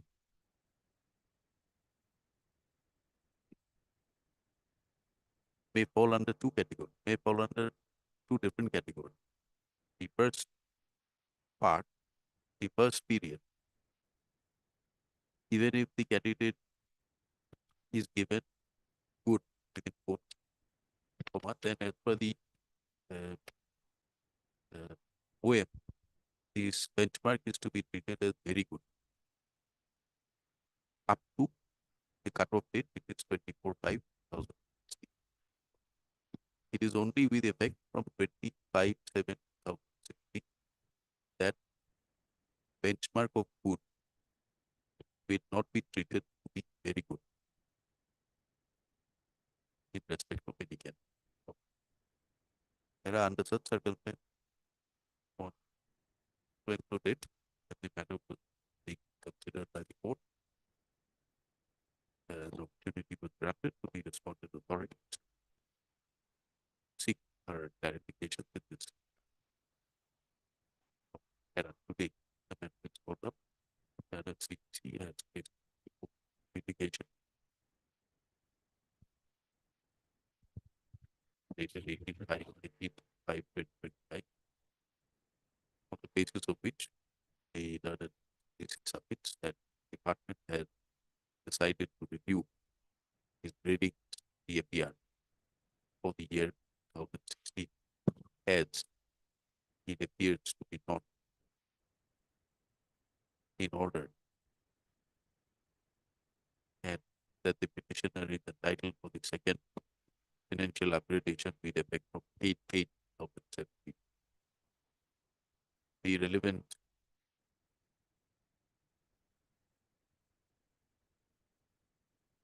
this is your instruction. This is not an departmental order. This is for the battalion, commandant of the battalion where the petition is. Issued to you. Yes, Lord. The copy of the said instruction placed before the court, kept the part of the case record. So, since the learned CTC is on record on the basis of instructions that the department has decided to review the grading of the benchmark given to the petitioner for the year 2016, and have now taken a decision that is entitled for second upgradation of MSAPS effect from 8/8/2017. The no further claims survive the present petition. View of the order passed by the in view of the decision of the respondent authority, the petition stands closed. The authorities will release the entitlement. Lordship, it has to be placed before the screening committee. As per above instruction, his case was to be submitted before the screening committee. We have decided, but screening committee will decide. The authorities have decided that the matter be placed to the screening committee to be reconsidered by the screening committee, taking into account the APAR for the reckoning period 5 years preceding the capital T hyphen second year. Bracket two. So, under such circumstance, view of the decision taken, the petition stands closed, directing the respondent to place the matter before the screening committee, consider his entitlement for release of second financial upgradation under MSPS. So, any such decision taken in favor of the petition, needless to say, should be complied with 3 months. as expeditiously as possible.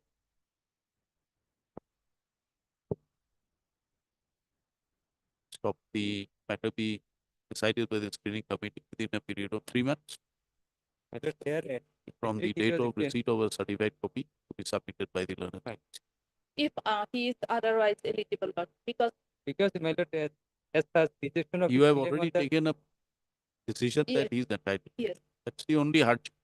my lord, here it is just I'm pointing it.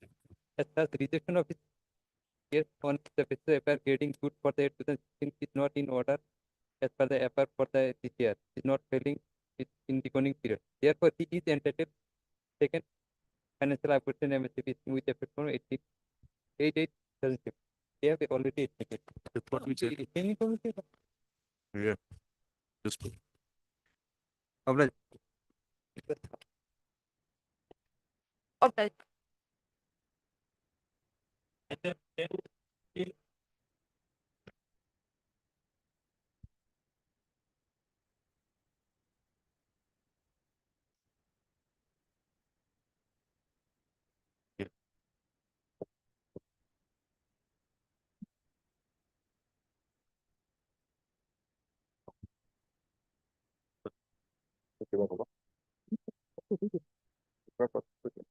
yes.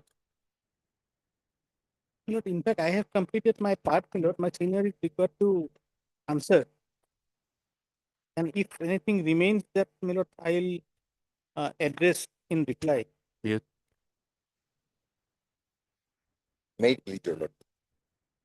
My lord, my argument will be confined in two cases, my lord. in WPC number 5058/2022 and my lord 6452/2020. Item number 10 and 13. Yeah. My lord, the first one was filed after completion of the inquiry, but before passing the impugned order of this. And the second one was filed after obtaining the copy of the Okay, okay. dismissal order. Yes. Fine. In the first case, my lord, which my learned friend has already argued before lordship, as regards the de novo inquiry. So for first one is concerned, that was filed, and my lord, the question of the issue of de novo that was not raised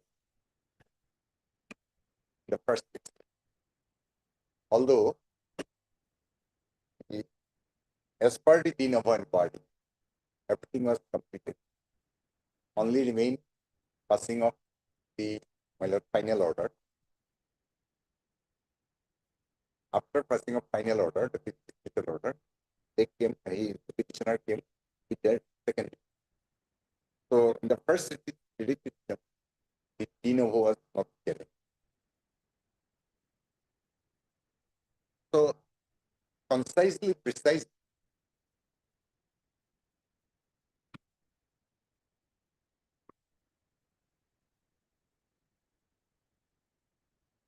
whether issue that raised and I have to address whether the de novo inquiry can be initiated or not. It is present facts and circumstances. Because you begin with the facts. Yes. Get to the filing of the writ. There was some inquiry. Yes, that is another. I am coming to the first inquiry. In fact, why I am submitting my lord, in fact, the point raised by my learned friend, if I attend those points, my lord, certainly it will be easier to make me. Yeah. That is why, my lord, the entire first was that de novo inquiry. First issue was de novo inquiry cannot be initiated. That is. And in this context, as many as 4 judgment and order of this honorable court, as well as the judgment of the court was referred. That is why, matter I am stressing on the de novo inquiry. Making submission on this point first. And second issue raised, my lord. First one is whether de novo inquiry is permissible. Second one is whether the inquiry officer can serve the inquiry report. If I remember correctly, madam, that was the issue, madam, raised, madam, whether the inquiry officer can serve the so-called.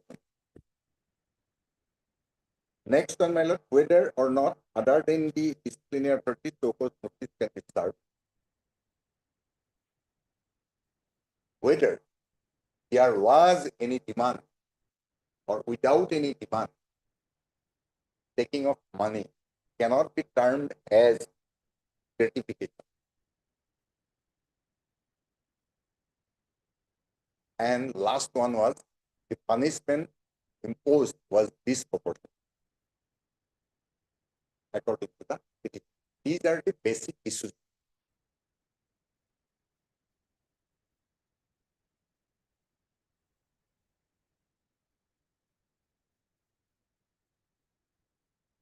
What happened to the first inquiry? Nothing happened.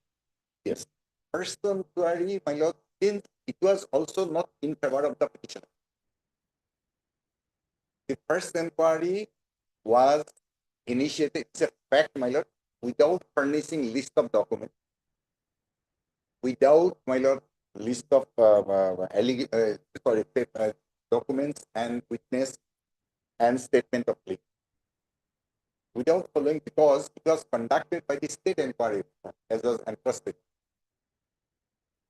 And that is why, madam, although the inquiry report did not support the case of the petitioner, madam, but if your lordship examine the evidence, my lord, your lordship will find that the basis which required to be examined and considered, that was not there, and that is why it was the conscious decision of the respective authority to initiate the de novo. Where is that order? Yes. Record two. Is it a part of the big? Yes, my lord. Yes. 124 page. WPC 6452.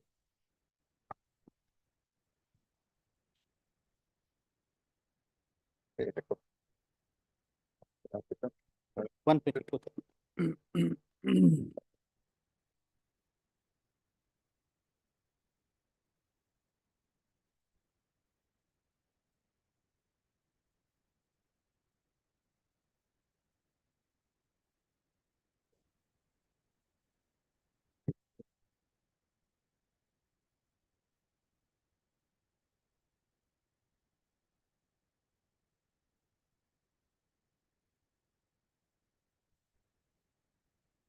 As was projected by the petitioner, my lord, as was projected by the petitioner, my lord, that as per Rule 9 of the APN disciplinary rule, the procedure was not adopted. This cannot be done. But all these things, my respectful submission is, my lord, was misplaced before this honorable court. Because in the present facts and circumstances, my lord, Misplaced is a very strong word. You can say they was not correctly placed. Right. Sorry. Misplaced. sorry, not correct, right, obliged. No, we know that you mean that only, but you have used a little stronger word for that. Yes. So, what is the reason behind of initiating the de novo inquiry?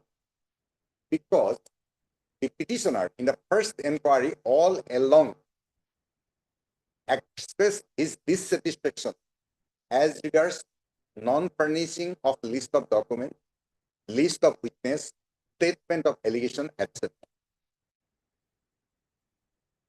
And the finding is, although not in favor of the petitioner, even then, it was the conscious decision of the authority matter to go for the de novo inquiry matter,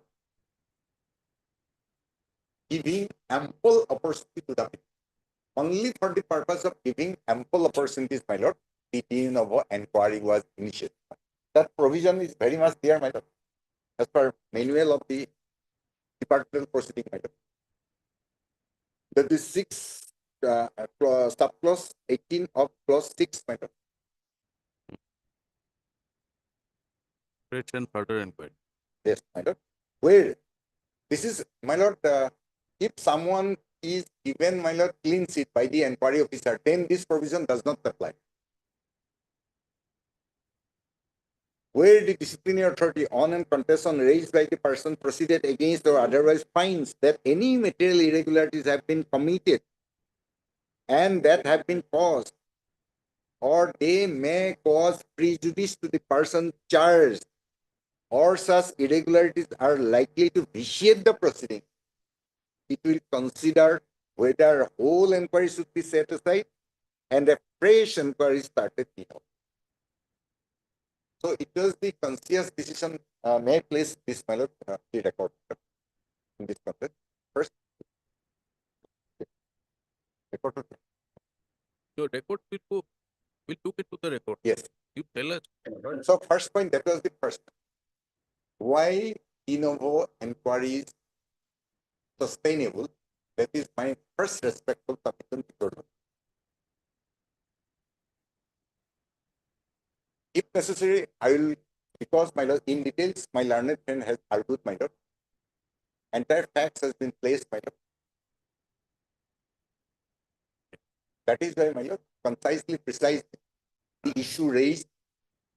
I think I need to, all these things are required to be addressed. Is it your case that de novo inquiry cannot be initiated?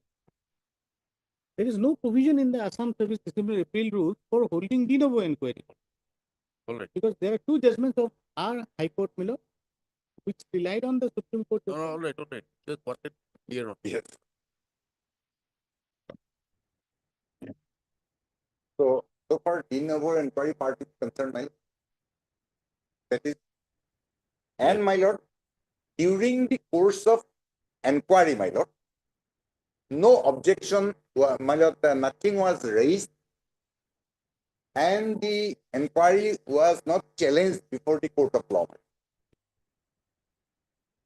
The petitioner allowed to go ahead the proceeding, my lord. At that stage, they did not come before this honorable court challenging the legality, validity of the my lord, de novo proceeding. In that way, my lord, he has accepted the position.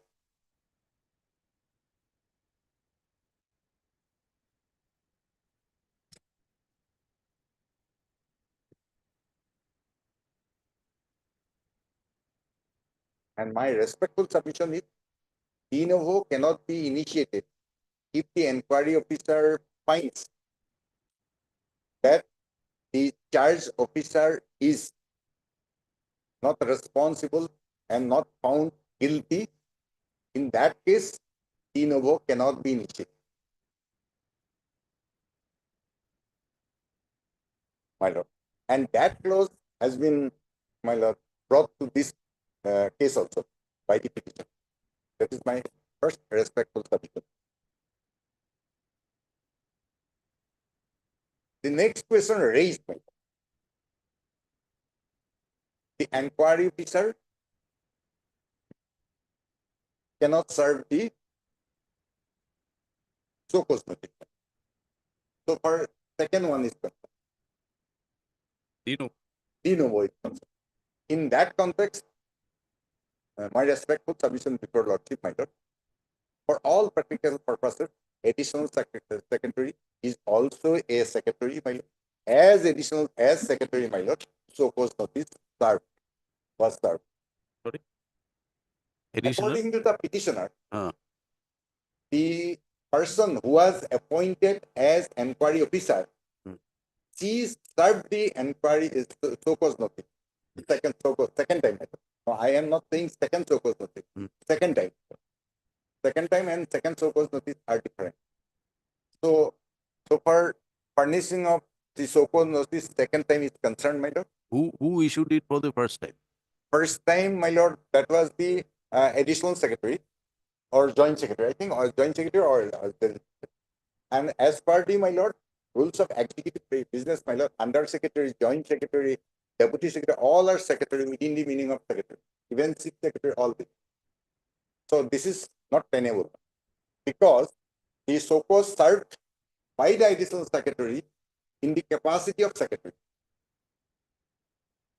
Because the petitioner is a gazetted officer, my lord, district level officer. No. Are you saying that if you can come to page 125 of the writ petition?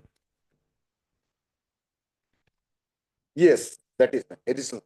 This is the show cause notice you are referring to. Yes. This is the show cause notice in the de novo proceeding. Yes. Prior to this Exactly same one. Prior to this show cause notice in the de novo proceeding, was there any other show cause notice issued? No. In the earlier proceeding, that was the earlier proceeding is not under challenge here. We are concerned with the de novo. After the decision of the government as notified at annexure, my lord, P10, page 124, my lord. Yes. This is the first show cause notice. No, this is not a show cause notice. This is a appointment of the inquiry officer and the presenting officer. 125, my lord.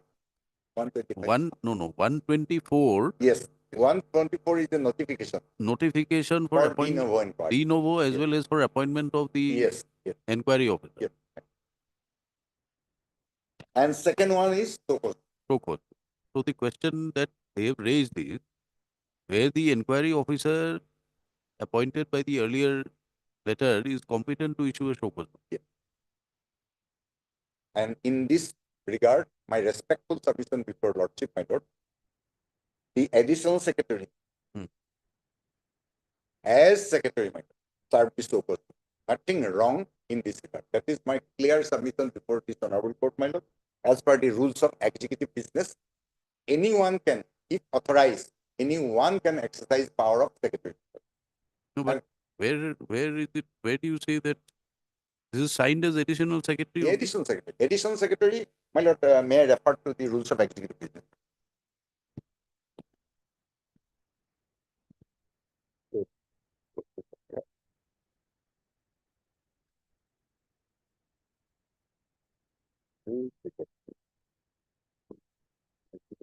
Yeah.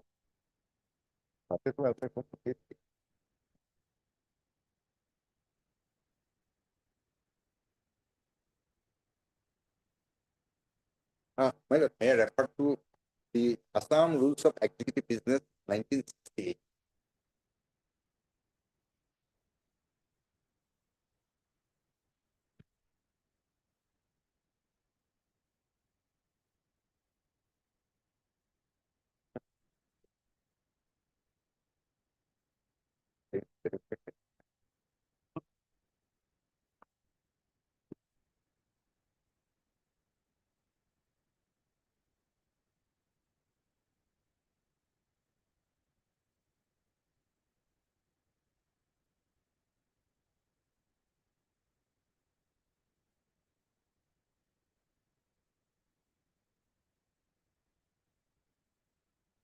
Yes.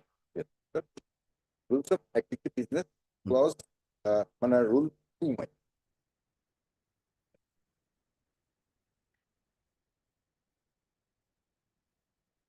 sub rule I, my 1I. Yes. Secretary means a secretary to the government of Assam includes chief secretary, additional chief secretary, principal secretary, special commissioner, and secretary, special secretary, and additional secretary, as joint secretary, as deputy secretary, and the under. Yes.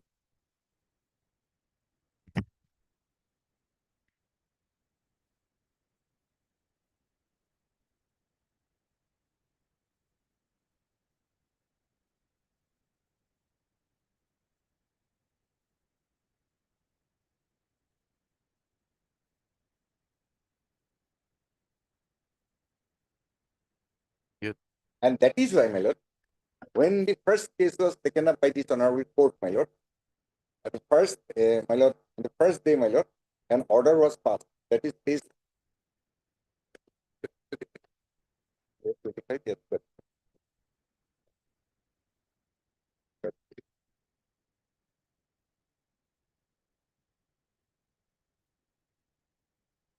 no, okay, David, it is very much there.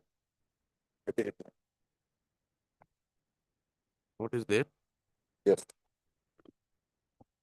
My lord, in our affidavit, page 24, my lord, hard to insist, next page, my lord, page 25.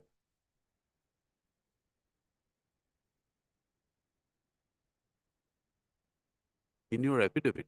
Yes. Page 25. This is the order passed by the Yes. my lord, para, sub-para, my lord, 1, 2, 3 of page 25. On perusal of the written statement of defense dated 7/12/2020 and the petitioner representation dated 10/12/2021 against the inquiry report dated nil, this court finds the petitioner has not taken any stand or made any averment that the inquiry officer could not have issued the second so-called notice, and the same had to be done only by the disciplinary in terms of 20. That is why it is reflected in the first day, the order passed by the honorable in the first jurisdiction.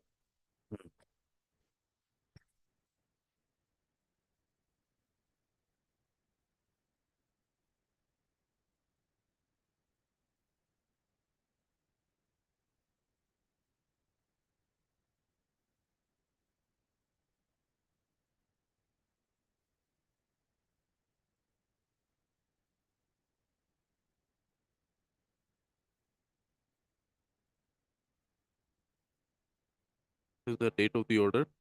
My lord. 5/8/2020.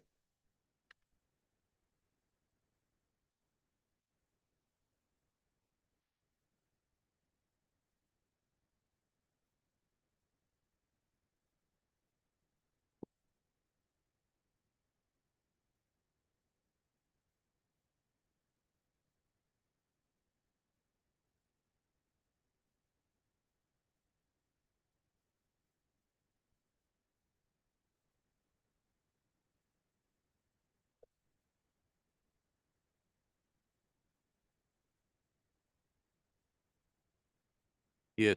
Yes, my lord. Next one is based on which the proceeding was initiated. That is, the petitioner took 1.5 lakh rupees from a person, and at that moment he was caught red-handed. The petitioner was caught red-handed. According to the petitioner, my lord, there was no demand as such. These are very thoroughly allegations. Yes, and the issue raised by my learned friend, my lord, These issues will be considered.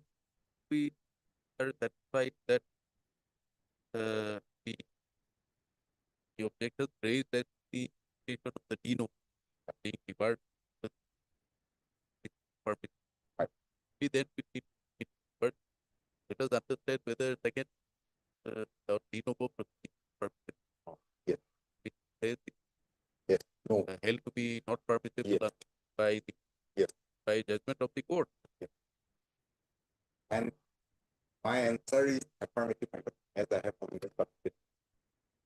That What do you say with regard to the judgments referred to uh, of This- this court? of this court, my lord, Hmm. when the first case was moved, my lord, first day that order was passed by this honorable No, court. no. Which judgment you are relying on? Four judgments, they are different. My lord. I have to answer all these. He says some judgment of this court. Moloy Bora, Hmm. 2015 DLR 152.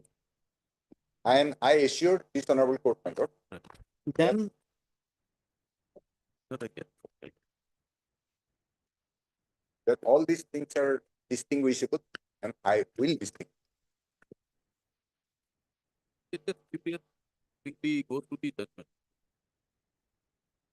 Four judgments they have cited. Lord, one is Moloy Bora, 2015 3 DLR 152. Another is Sonomoni Singha. Lord, copies I have given on the last occasion. Okay. It has to be there, my lord. Second file order. Sorry. It is here. Ah, Yes.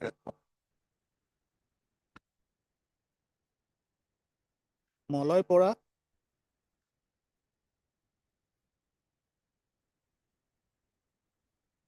Paragraph. paragraph, my lord.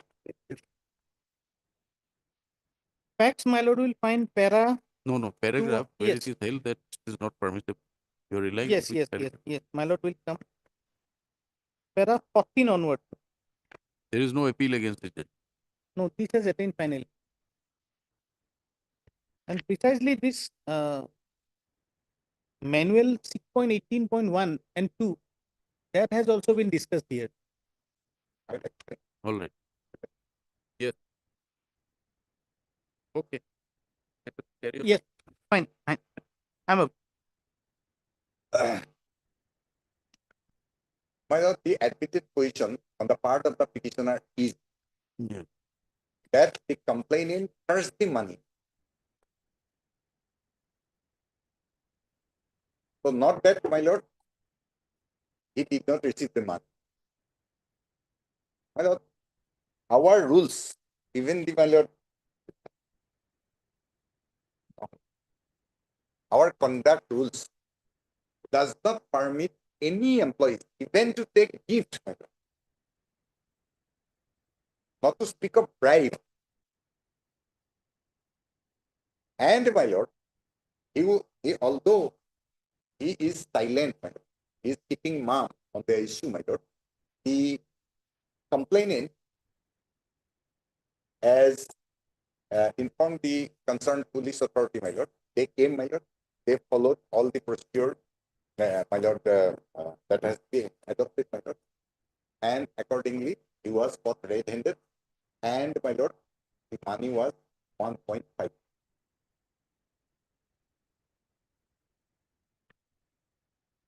So since all these cases he referred to, my lord, all these cases were in a factual position, my lord.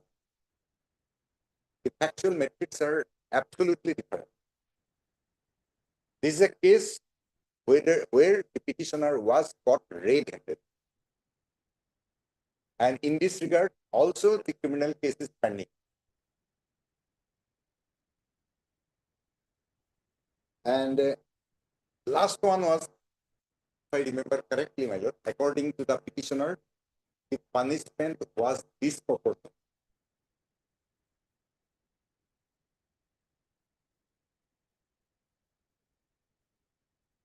You have to see if we have to go Right. that in terms of already decided matter, Right. de novo inquiry is not. Yes. Let us look into Yes. what are the I'll allegations. certainly come. Yes. Yes. It is only when we hold that yes, it's permissible. Right. Then we go into the other aspect, Right. the fact, Right. or of the punishment. Right. So first, please address us on this question. Yes. I'll address Number now. one, whether a notice issued by the inquiry officer can be done with the evidence. Number two, whether de novo inquiry. These are the two questions. Basic. Let us satisfy us. Yes. And my lord, as I have already pointed out, my lord, Yes. the rule 6, sub clause 18, my lord. So we take due to give ample opportunity to the charged officer, Yes. so that he is not prejudiced. This provision is invoked, and it was the conscious decision of the authority. And what I am submitting, my lord, now, my lord, that is based on the issues as raised by my learned, as was asked your lordship.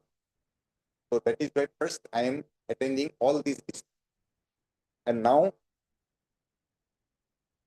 I will go to the judgment and order as referred to my learned.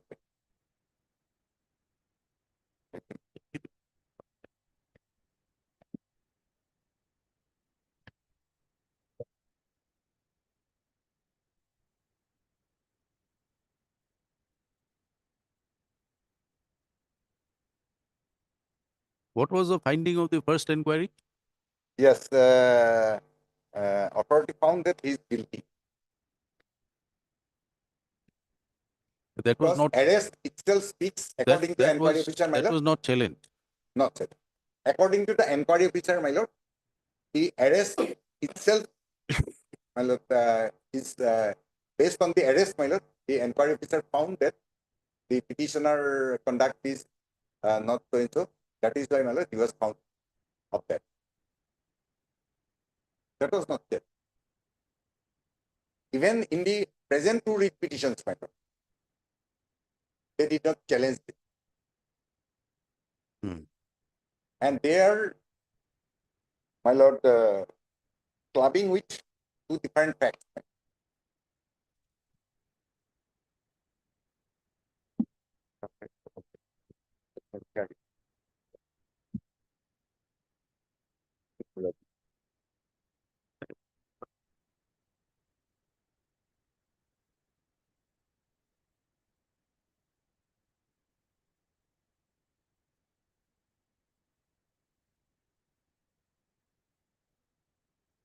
Can we now discuss the first judgment? Yes, that is 2005 3 GLP 457. Molloy, no, this is Bidut Buragoy. In this case, my lord, the first SOCOS notice was issued on 8/10/2001. Subsequent SOCOS notice was issued on 23/4/2022. Further charge level against the petitioner regular departmental proceeding was initiated, inquiry report submitted, authority disagreed, then press inquiry initiated by the authority was challenged at the threshold, my lord. And that was stayed. Yeah. When in the present case, press inquiry was initiated in spite of the fact that already there is a finding on the part by the inquiry officer exonerating the charge officer from the charges. So how it can be related with the present case?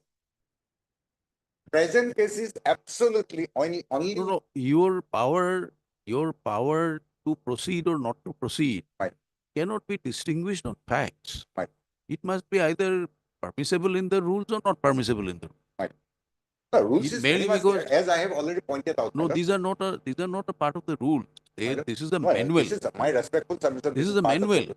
Manual is a part of rule. So you show us Yes, my lord, no judgment is required. That already I have shown, my lord. how is the manual a part of the 6.18 is a part of rule. My respectful submission. No, how can it be? You show Yes. us the manual. My lord, trace inquiry, further inquiry. That clause is there. This In is the the manual. manual. This is the manual of My lord, only I can submit based on my understanding, my lord.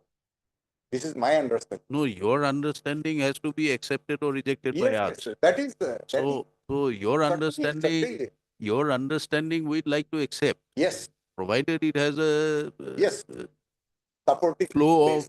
of law Yes, yes, to support that understanding. Now these rules are very categorical. 309 rules, is it? my lord. Yes. And this is, I am also submitting, my lord. It is absolutely correct, my lord. If a proceeding is complete and the finding is the charge of in favor of the charge officer, my lord, then, my lord, trace inquiry cannot be initiated.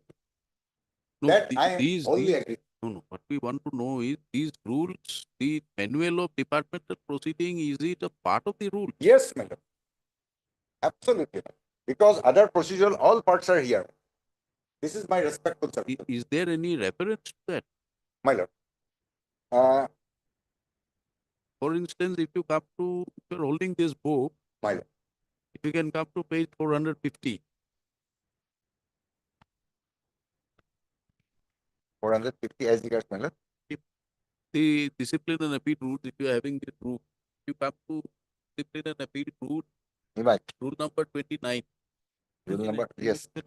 Whether doubt arises is the head of the whether it is So subordinate to below- the higher authority in interpretation of any provision of the matter shall be referred to the governor whose decision will be So final. after 29, Right. you find a schedule. My lord. Schedule. Right. As to who is the appointing authority. who is Yes, the yes, appellate yes. authority. Yes, Now this schedule My lord. definitely can that be part of the rule. yes, Manual of departmental Yes, yes. proceeding yes. is not shown as the schedule. My lord, this is my understanding. My lord, respectfully, I submit, my lord. This is part of That understanding has to be supported by some yes, order my lord, or because my lord, some judgment of the court. my lord, judgment, if at all I am required to do, my lord, it will submit, one judgment is there. Judgment I will give first, my lord, after discussing all these things. One judgment of this honorable court is there. There is no bar to initiate in of one party. And in the judgment, he has referred to, my lord. In the judgment also, this is discussed. Because purpose of de novo inquiry is different. Not inapplicable in case of those employees which are exonerated from the charges. For them, this is not applicable. All the judgments are here. The judgments so referred to by my learned friend, my lord, all these are on this point.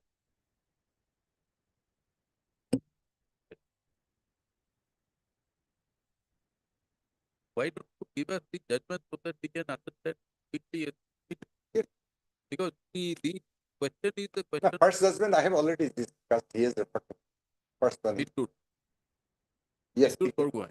Vidyut Borgohain. Vidyut Borgohain says it is not permissible. Not permissible, facts of the case is different, my lord.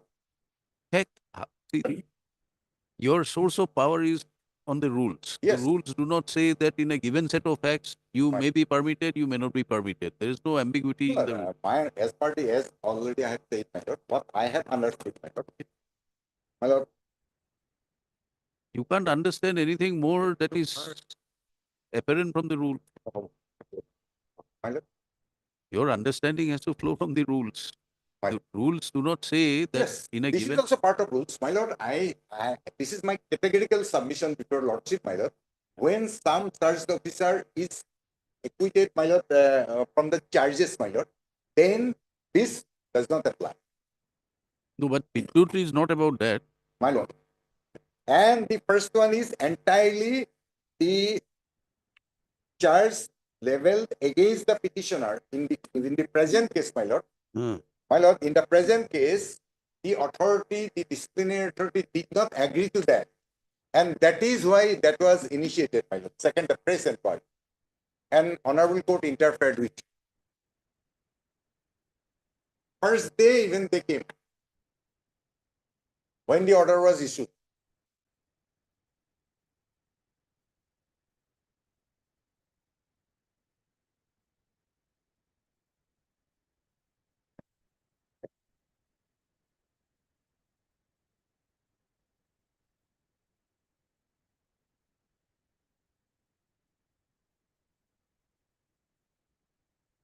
And paragraph 5, it is categorically mentioned, well, there was no specific provision to enable the authority to hold the press inquiry in disagreement with the finding of the inquiry.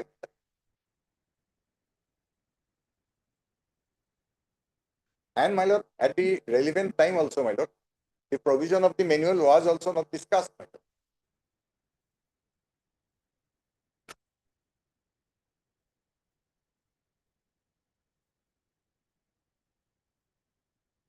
And second one is, my lord, 2021 2 GLP 620.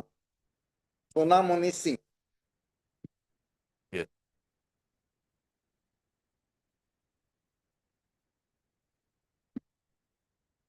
Paragraph 13, the learned counsel for the respondent has not been able to show any provision in 1964 rules contemplating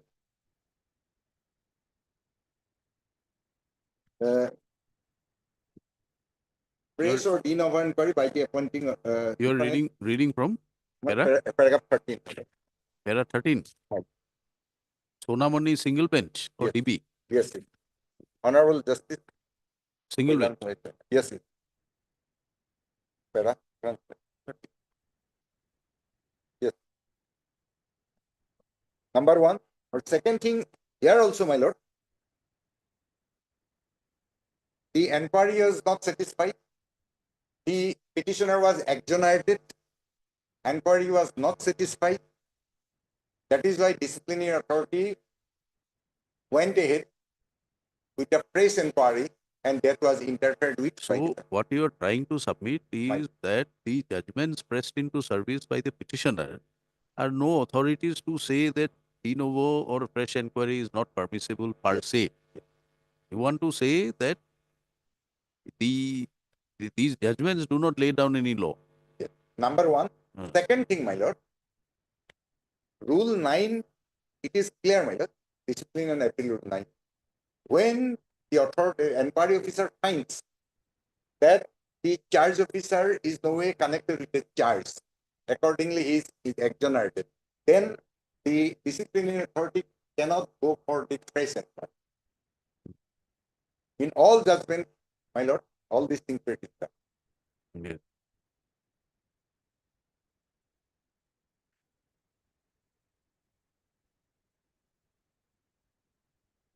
Look at it.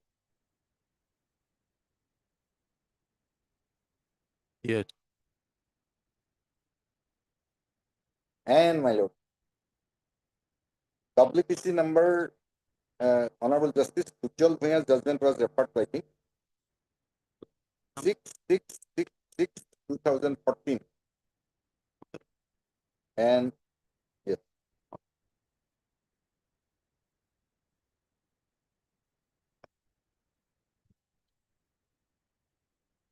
Moloy Bora, my lord.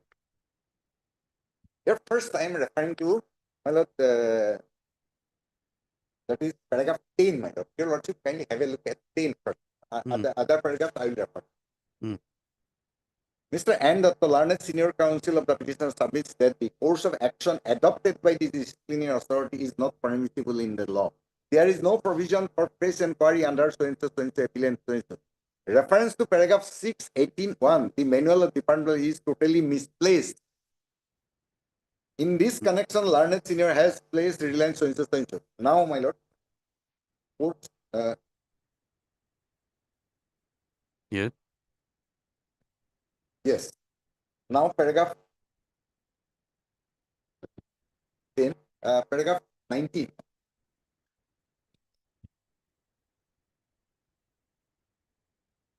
May I read it? Yes. Paragraph 19 of the judge. Yes. In a letter judgment, the court referred to as the decision of the BTU as well as manual. After quoting the said paragraph from the manual of departmental proceedings, this court held that this said provision would be applicable only when disciplinary authority finds that any material irregularity has been committed and same might cause prejudice to the person charged or irregularity is likely to vitiate the departmental proceeding. Earlier, the petitioner was found guilty, my lord, without examining the evidence. No list of witness, no list of documents was furnished.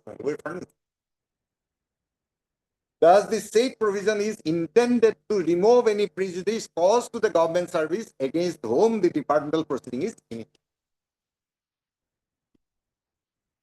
So, all these cases, my lord, press inquiry initiated because authority was not satisfied with the finding of the inquiry. Then next slide. My lord. Yes, I have heard. Yes.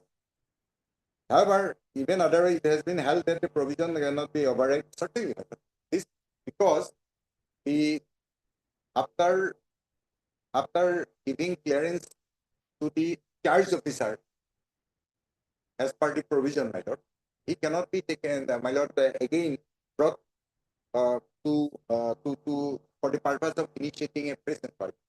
That already I have subject. Because if someone is exonerated from the charges, my lord, from the charges,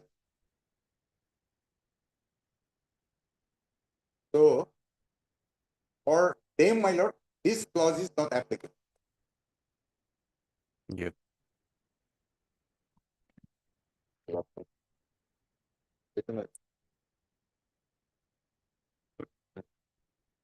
And one Supreme Court judgment was referred to, my lord, 1999 8 SCC 582. Hardwari Lal versus State of UP.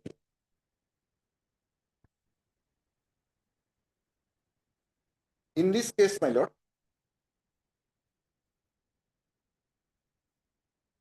without supply of documents and list of my lord witness, etc., proceeding was initiated. Tribunal says nothing wrong. High Court also upheld that. Against that, they went to Supreme Court, and Supreme Court says no, that cannot. We have to follow the procedure.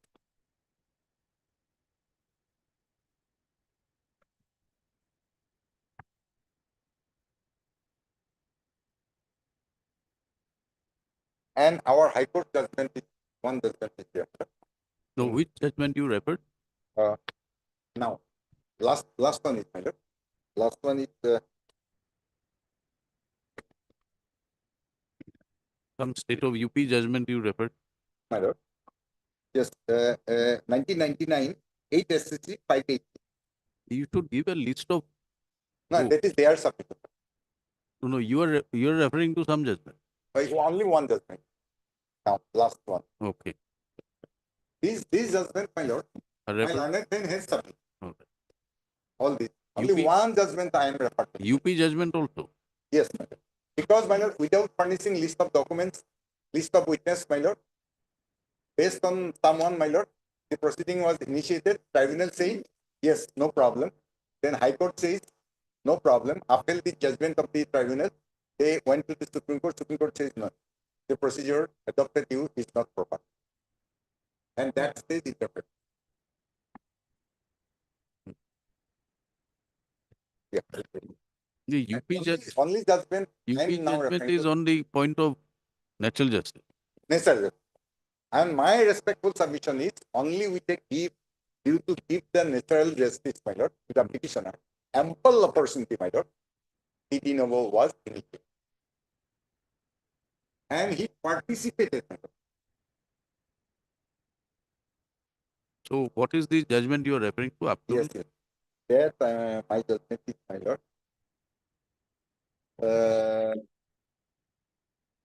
WPC 6946 2023. Abdul Mullah versus State of Assam and 700.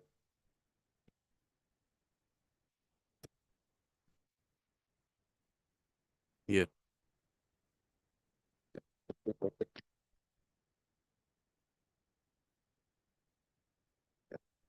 All right, here I am. As your object topic. Yeah. Paragraph 13, your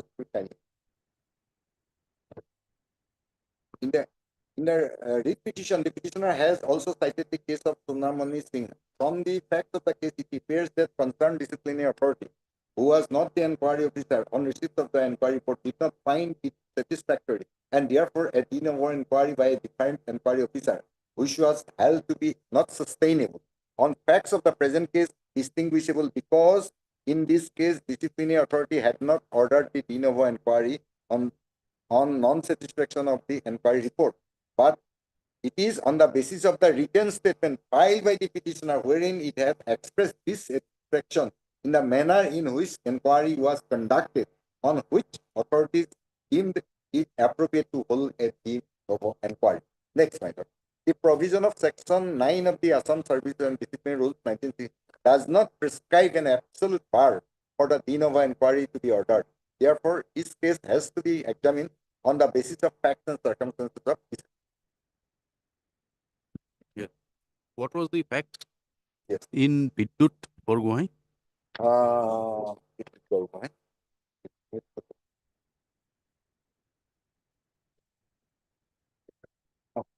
Borgohain, my lord. आप देख लीजिए हाँ। वहाँ तो नहीं देखा ये Taylor. Yes. Two so-called notices were issued, my lord. Where are Yes. the Yes. where are the facts? Yes. This is Honorable Justice Ranjan Gogoi, my lord. It is Borgohain. After leveling few charges, again authorities, my lord, enhanced it and level further charges. Departmental proceeding initiated. Inquiry officer submitted his inquiry report in favor of the charged officer, delinquent officer. Authority was not satisfied. That is why directed fresh inquiry. In that case, this honorable court said, no, you cannot do so. Initiation of fresh inquiry merely because you are not satisfied with the finding of the inquiry officer, that you cannot do.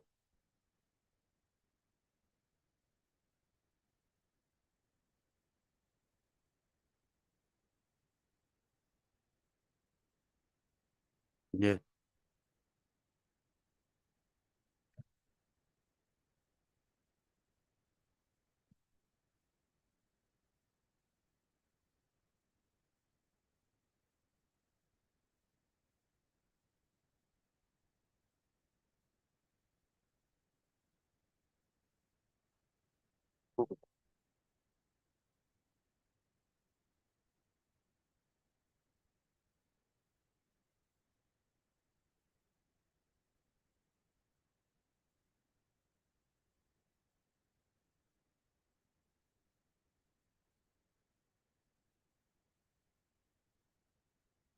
Yes.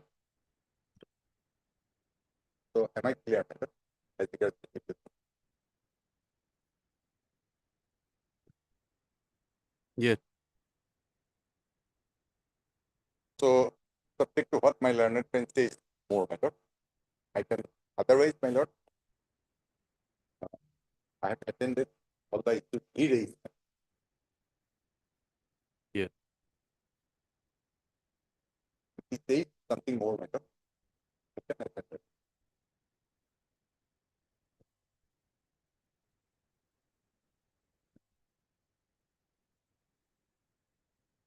One further question. Uh,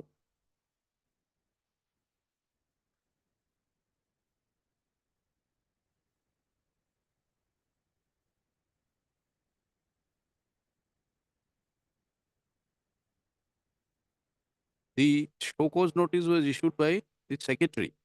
Yes. The same person in her capacity as the secretary. Yes. She's holding dual charge. One can, my lord, anyone can, because all communications are made by different persons, my lord, holding different posts, but within the meaning of secretary. What does the rule say here? Rule says, my lord, secretary means and includes, my lord, No, the rules discipline of and executive business. no, the discipline and appeal rule. There is no bar as such, I think.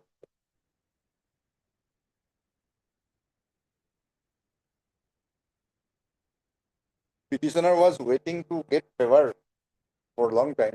When he did not get any favor, my lord, he approached the honorable court.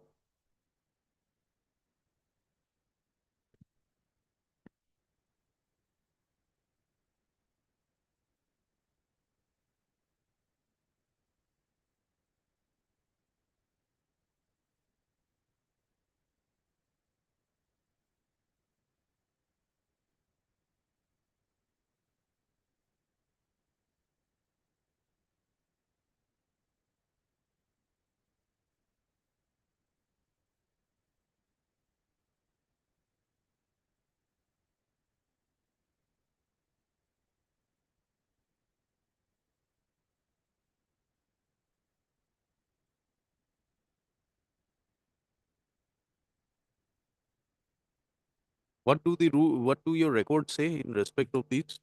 Decision. Decision. Yeah, that type. All respective authorities were consulted, my lord. Right. That's true. By my consent. Photo.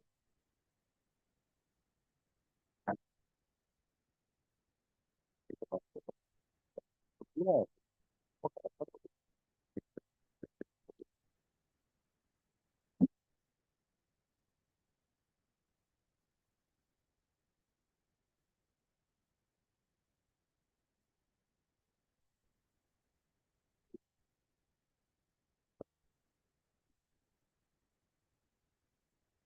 I'm giving it.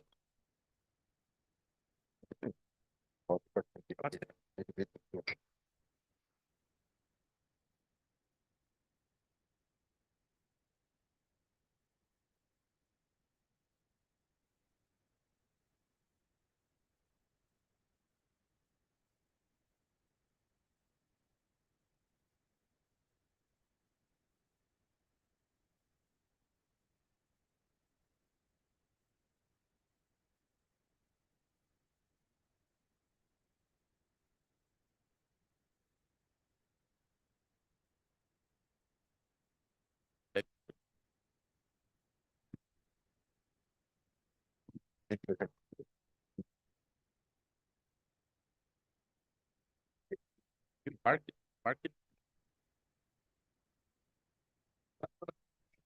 Mark for us. Mark.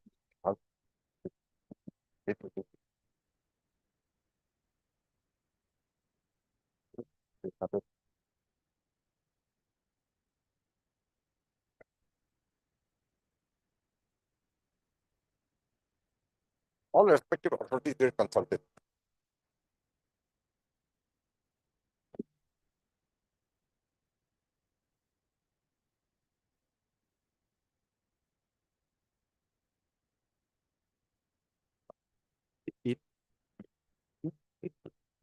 Alright.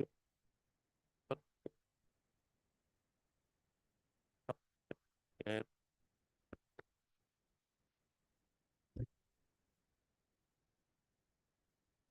Yes. Which one? Green flag. Green.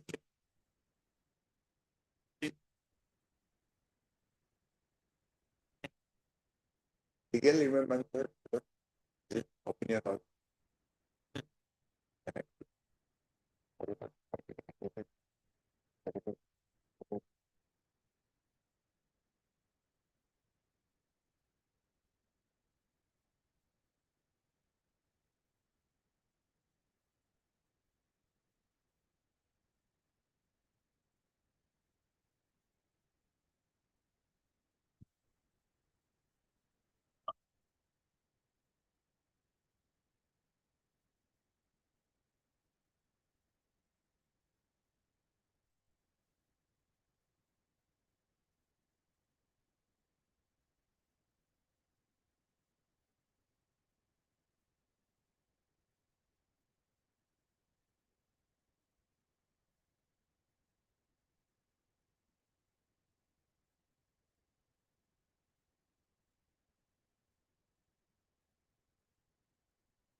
Yes.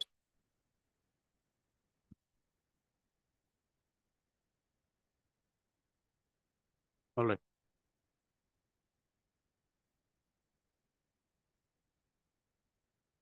Yes, Mr. Dutt.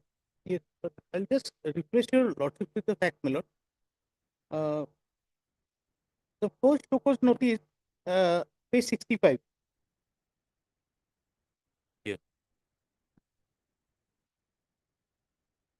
Because my senior has placed before your lordship the legal position of the judgments and all. Fact, my lord, I'll just try to refresh only, my lord. I'll not go elaborate, my lord. At least to have your lordship with brief idea. 65. Page 65. This was the first Chocos notice issued in the year 2016. Hello, sir. 92 or 250. Perfect. Charge number 1, you are hereby directed to show cause under so and so, so and so, so and so. Charge number 1, that while you were holding the post of Superintendent of Excise Kamrup, you were arrested at your office on 27/9/2016 from your residence at Guwahati while accepting illegal gratification of rupees so and so from Yes. from one complainant Sri so and so of Guwahati as reported by Superintendent of Police White Vigilance and Anti-Corruption Assam WPT message dated so and so. Such conduct on your part as a reasonable government servant is unbecoming of an officer of your status. Now, pursuant to this Chocos notice, enquiry officer was appointed and the enquiry officer submitted his report.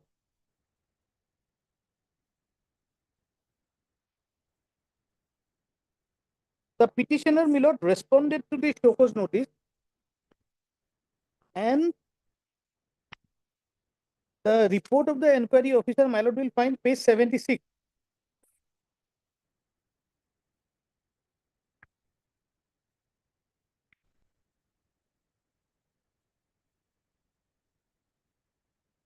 Yes. It says, introduction and the brief of the case. While the DO was holding that, that is the delinquent officer was holding the charge of Superintendent of Excise Kamrup was arrested on so and so by the Inspector of Police Vigilance on so and so in Assam in connection with ACB Police Station case number so and so registered under various sections of the Prevention of Corruption Act so and so. After his arrest, he was in police and judicial custody and was released on conditional bail for so and so. Consequent upon the arrest of the DO, he was placed under suspension. DO was arrested from his office while accepting illegal gratification from one C so and so at Guwahati. Now, procedure followed and finding. The government order number so and so appointing undersigned inquiry authority had the following: copy of the show cause notice, statement of allegation, reply of the DO to the show cause notice dated so and so, along with enclosures denying the charge drawn up. The Excise Department has drawn up the DP case without examining the details of the case and failed to adequately represent the case by way of submission of list of witness or list of documents. Hence, this inquiry is effected on the basis of show cause notice and reply of the DO to the same. Due notice were served on the DO and PO. The oral statement of DO was recorded on so and so. PO was given a chance to examine the DO, which he declined. Further, the DO stated that he did not wish to add anything to his WS, nor he wished to adduce witness to his defense. The DO had denied the charge brought against him on the ground that the complaint was motivated. However, without going into the question raised by the DO in respect of the procedure followed by the appointing authority, in drawal up the DP case, it is found that the charge of unbecoming of a government servant has been established, evident by his arrest by the Vigilance and Anti-Corruption Act 1988. In view of the limited scope of this inquiry, in spite of absence of list of witness or list of documents, the charge of conduct unbecoming of a government servant is established beyond reasonable doubt. So this was the conclusion derived by the inquiry officer in pursuance to the first show cause notice. Now this was of 2018. Then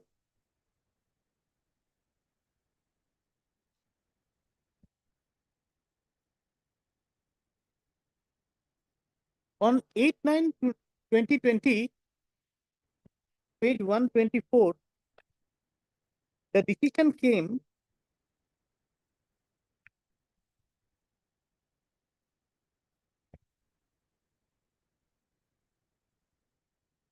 in the meantime. Milord, the petitioner was reinstatement and all those facts are there.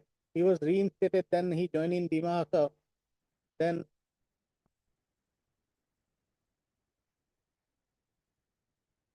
this page 124 order came. This was issued by Secretary to the Government of Assam.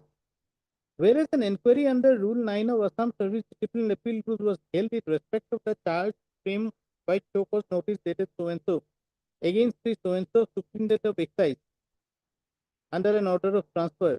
Whereas the Governor of Assam could not accept the finding of the report of the inquiry officer.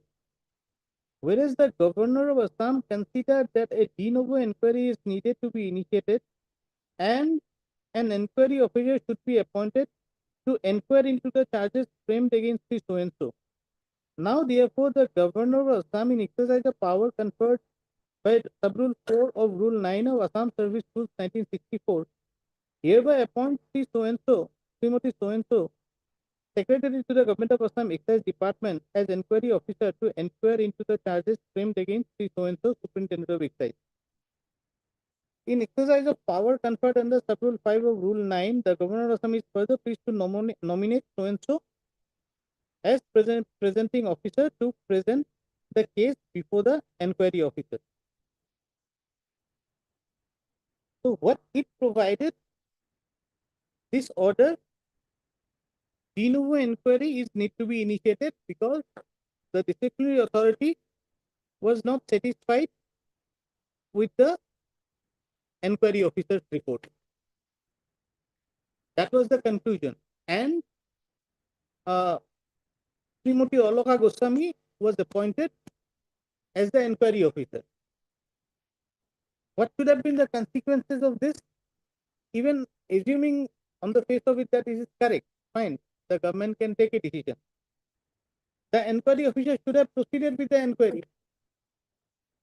Whatever, whether de novo or further or fresh, whatever name we call it, the procedure is that the inquiry officer should have continued with the inquiry. A complete diverse procedure was followed, and page 125, fresh show cause notice was issued containing same charges.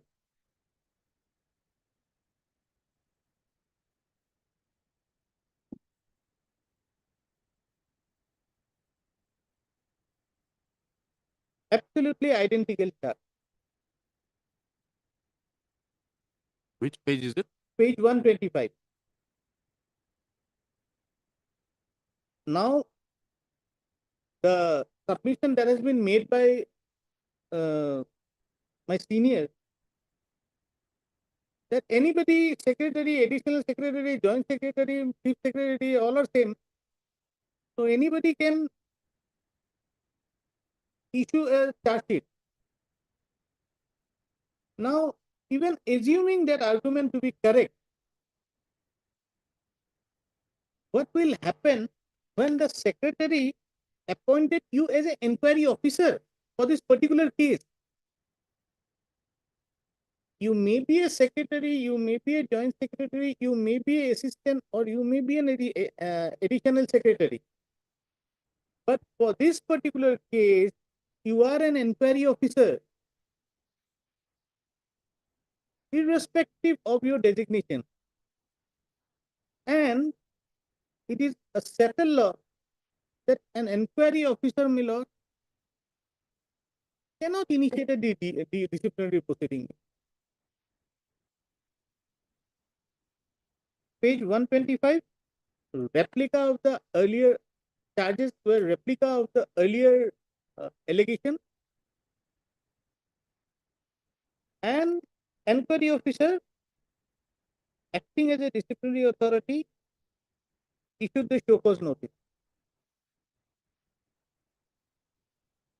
I have other grounds. I'll just complete this one. Other grounds because the complainant, who was one of the vital witness, he was never brought into the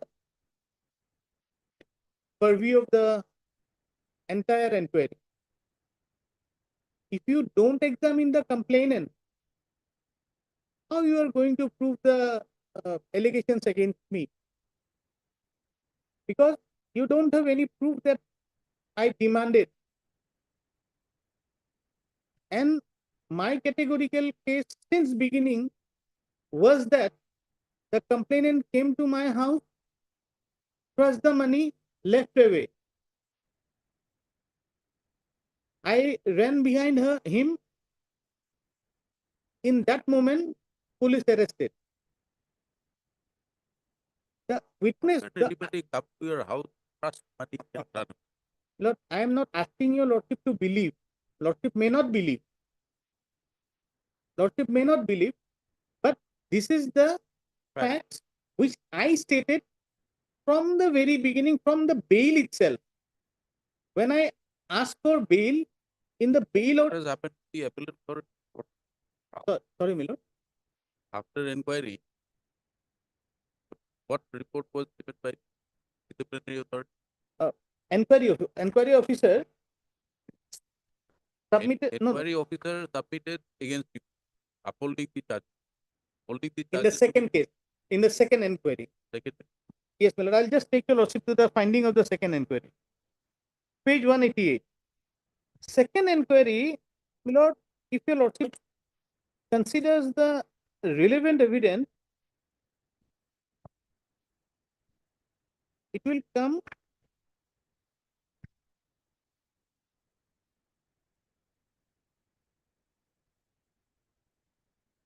your lordship will have to go through page from page 189.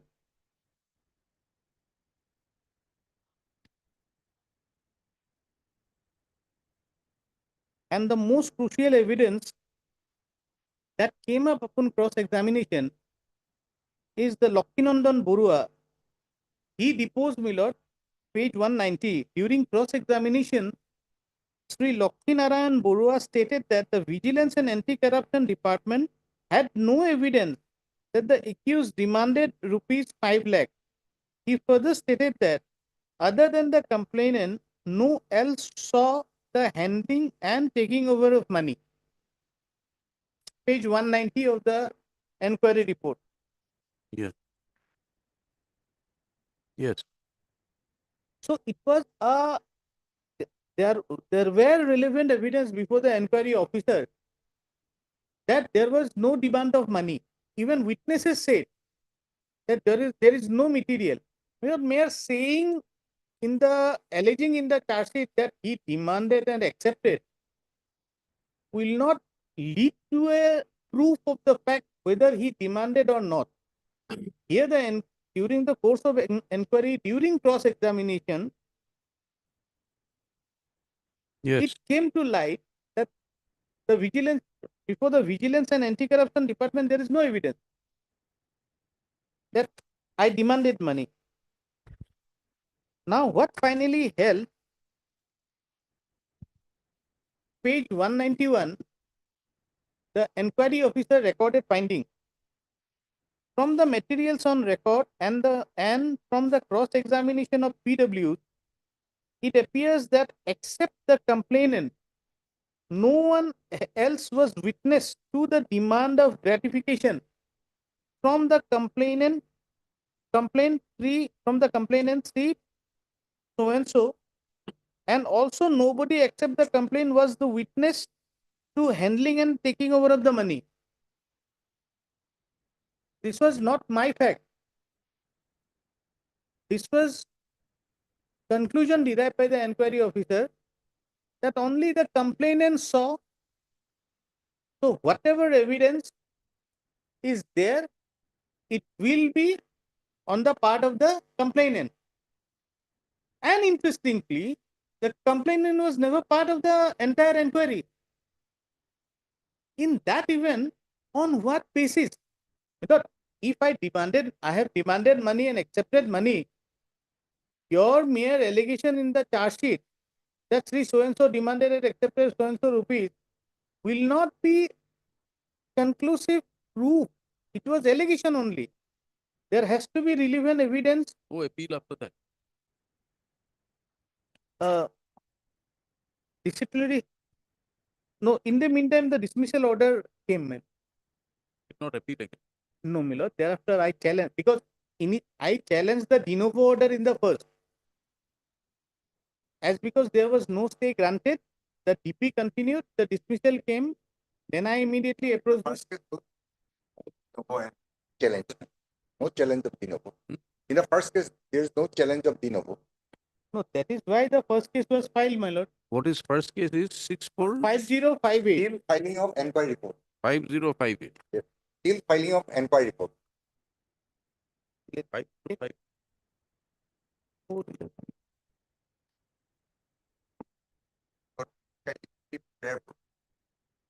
505. My lord, in the first writ petition, I challenged the subsequent show cause notice and enquiry report.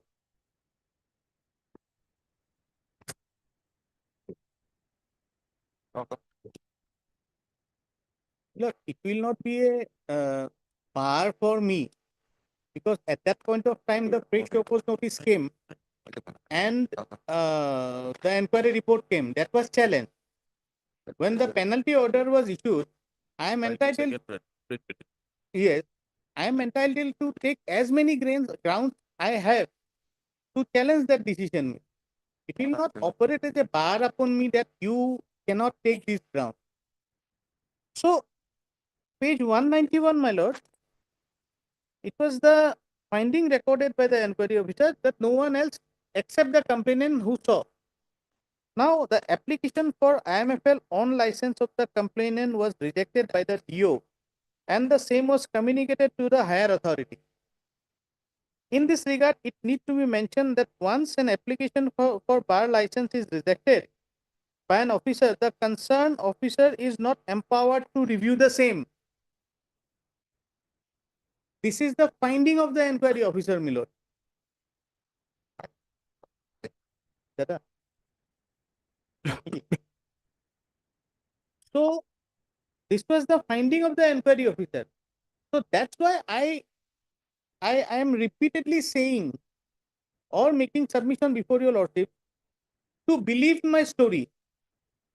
If it's a story, because the whole entire, my lord, fact started from there Are only. you asking me to believe or not believe? No, I am asking your lordships to believe. Initially, your lordships, my lord, what I'll say, it's not a believable story that someone comes and thrusts money. I'm going and it's like a, my lord, storytelling. But I want to, my lord, correlate So there are that story. essentially there are parts. One is that you are questioning the very procedure itself of Tino. Number one, Tino. Number two, influence of the Fresh. so called by the inquiry. Yes. The other is the merits of the inquiry that is void of any witness. Perversity, my lord, basically. Perverse.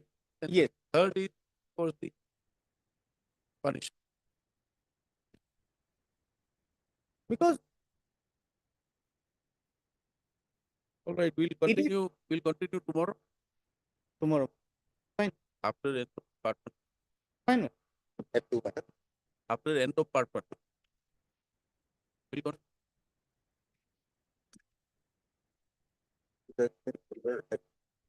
2 p.m. tomorrow is the miscellaneous day, so can't keep the bit. All right. All right. Fine, my lord. After the part one is over, it's After fine. part one. We are not rising. We said only this meeting we are. We are not rising. No. Only in this matter we are deferring it till tomorrow. We'll continue. Let us also dwell on the submission. Yes. Tomorrow. All right. Much obliged.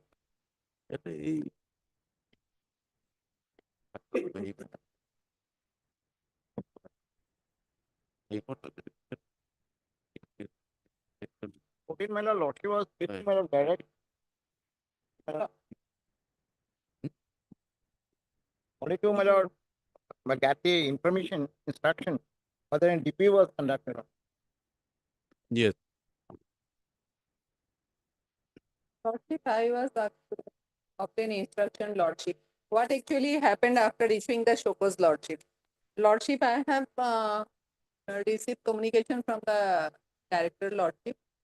And here the past records are not available, Lordship. The CDPO has categorically mentioned this, Lordship. And the petitioner is now been appointed and she has accepted the new appointment, Lordship. And she is getting all her salaries and all this, Lord. Cannot be a new appointment.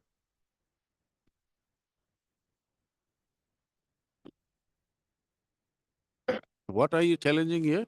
My lord, disciplinary action by way of my lord termination of that. When is she appointed? He was appointed in 2007. No. You said. Freshly, Lordship. In She was 22. appointed in 2000. Where is that order? Uh, Is it there? Lordship, the last Order, my lord, I received. page, Lord.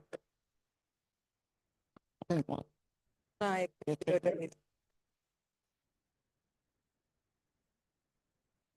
one in the vernacular, Lord. I have just received, Lordship. That's it.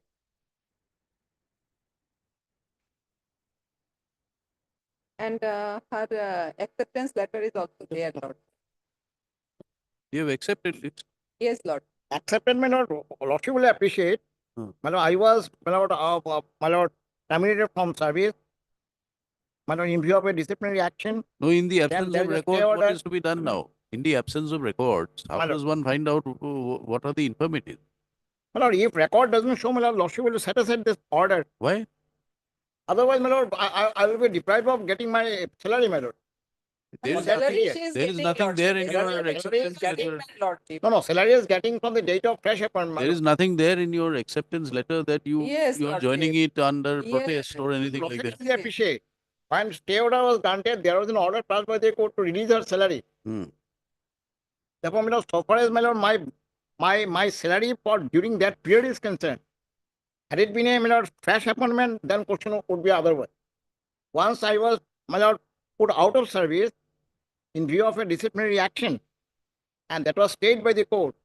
And in terms of the court order, I was put back into service. Then how can it be my lord, a fresh appointment? By which order were you granted the Granted this, my lord, 1712?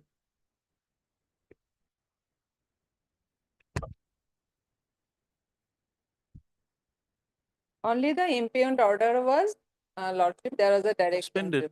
Yes, suspension of the order. There is nothing of that sort, Lord. Release salary and all these things, Lord. no, subsequent order.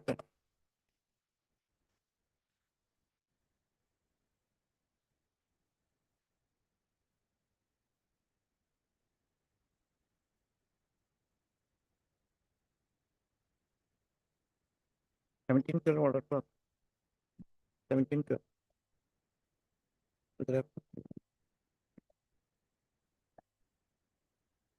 Which order was suspended? My lord, she was terminated from service in 1811. And she was, my lord, put back into service in 2022 by order dated 12/7/2022. 17/12/2014, Lordship, there was direction suspending operation of the order of termination, Lord.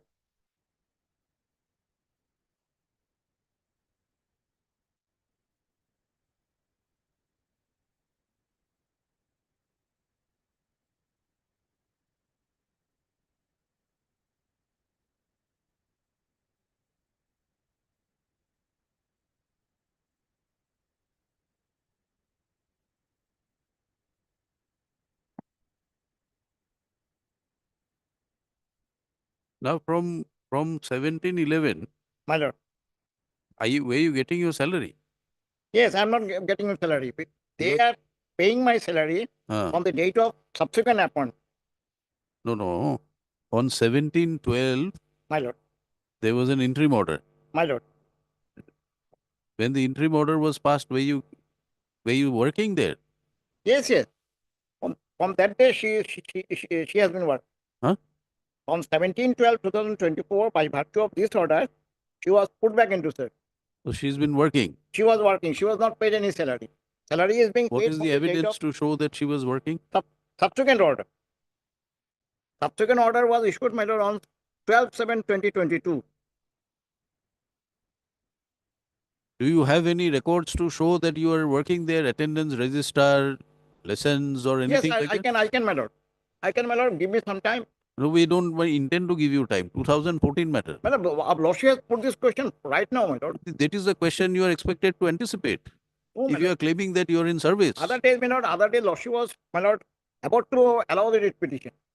We are about to, And therefore, my but lord, the I am fact under remains that in the impression that, absence of records, my lord, your claim that you are in service with effect from the date the interim order was passed. then Lordship can give me the time, so I'll produce it, my lord, day after tomorrow.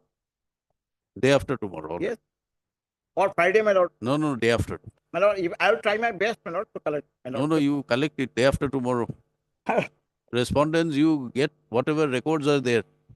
And they are, my lord, employer. And they are saying records are not available. And for this, why should I be made to suffer? Lordship, records regarding Your this. records regarding her employee, she was terminated. There was an interim order granted. Yes, Lordship. 1712. 1712, Lordship. Now, with Then the there effect was from communication from the director to the concerned CTP or Lordship to act accordingly as per the direction of the Honorable Court. Subsequently, Lordship, when no action taken report was received, again a reminder was sent, and subsequently, Lordship, in no, you tell us from 1712 Lordship.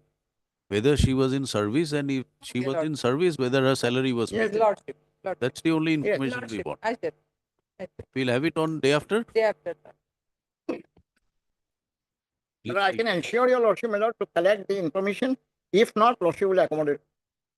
Yes, we'll try. You try.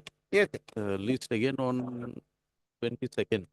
Lordship, can I take back the instruction? Of course. Enabling the learned government advocate to obtain instructions as to whether the petitioner was continuing in her service with effect from the date the court granted interim order, which is 17/12/2004. 2014. 2004. And if so, whether any salary or wages were paid to the petitioner. So the counsel for the petitioner will also endeavor to obtain his instructions in the matter. My lord, may I just make a request, my lord? Can I have a, my lord, opportunity to look into the report? Of course, you can. In that I court. can- In court. Yes, yes. In right the now. presence of the Yes, yes. I right now. counsel for right the now, other side. Right now.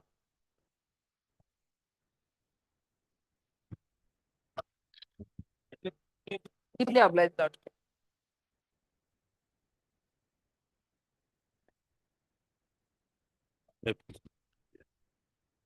My lord, the government of Assam Department of Home, my lord, had letter dated 5/3/14 sanction and release an amount of rupees 2,29,67,728 rupees for disbursement of area salary dearness allowance to the Assam police of 8 Assam Rifles Battalion.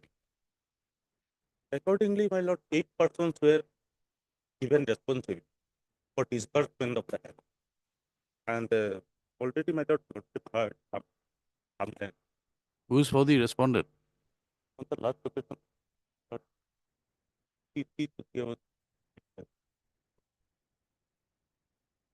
Where is Mr. Chutia? He just he was not sitting well. He was waiting all along ballot here. But suddenly he just told me that I'm not sitting very well. So I have to leave. My lord, let this matter come up any other day, my lord. Let me keep it. Mr. S. Nath. Our court. City government advocate.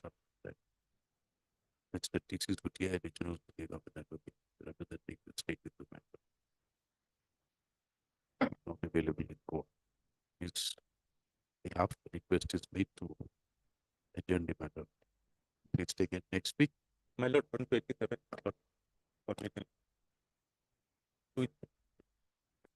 27. 27. Record is there. Record is there, Yes. but the gentleman is not here.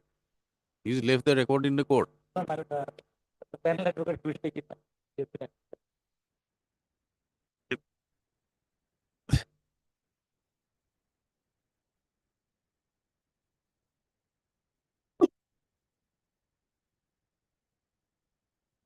Yes. Not supposed to.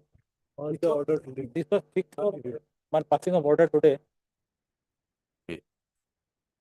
Any other day, madam? Let me first recollect what is the matter. Study board matter.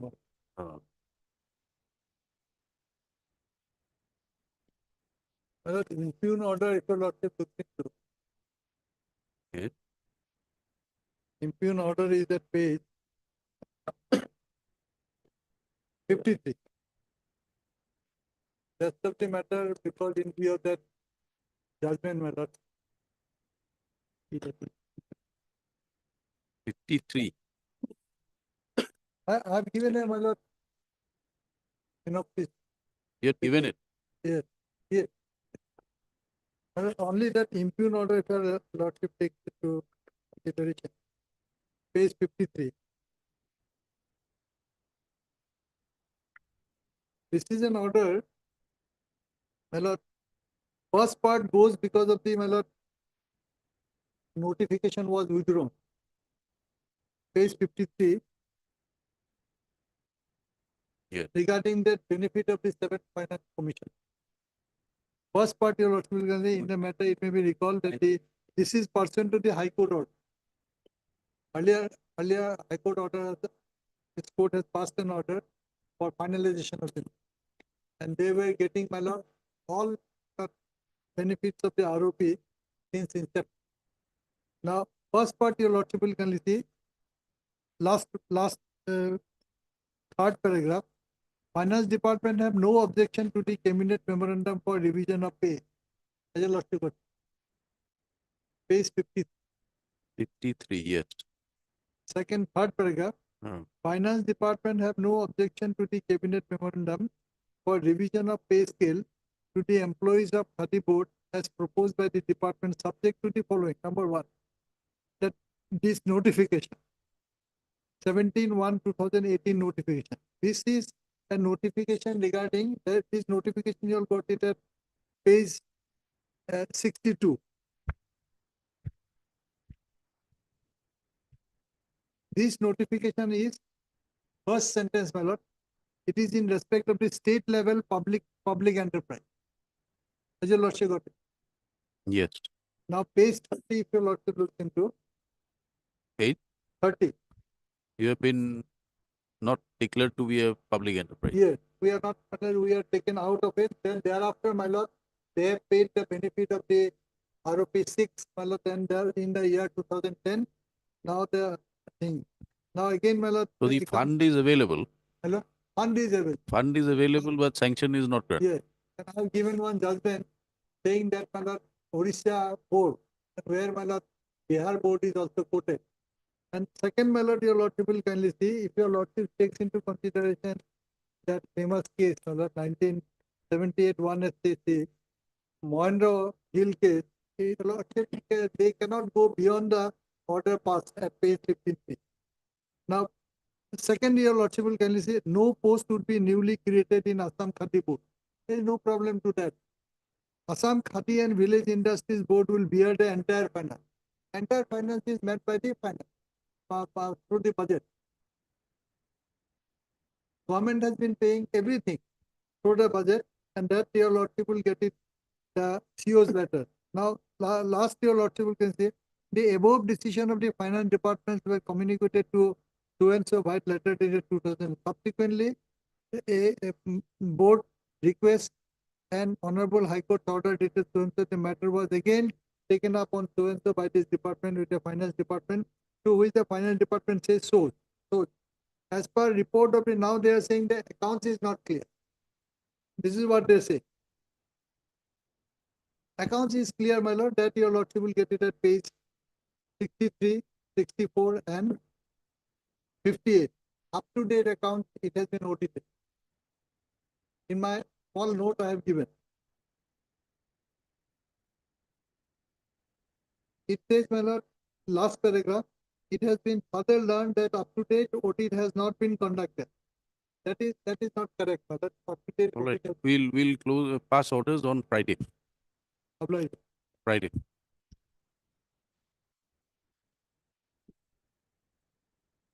There is a Odisha High Court judgment I have given.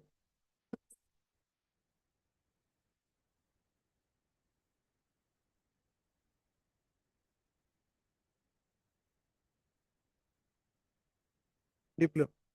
Friday.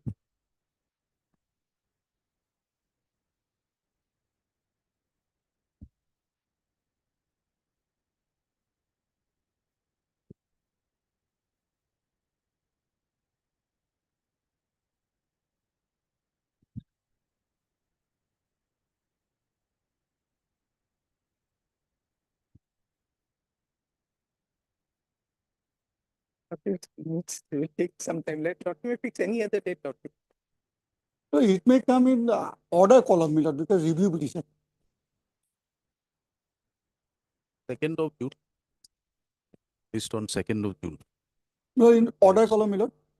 For orders as straightforward and then submitted by the council for the party. Yes. Milord, on second issue, third, Milord.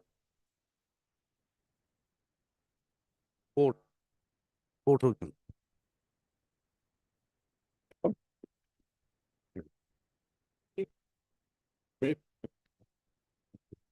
Well, Lordship, in this matter, Lordship, D. Maheshwari was appointed as the full arbitrator. Okay. But He is has been recused. appointed as the, he is recused. Okay. Where is that? Lordship, order dated 31 25.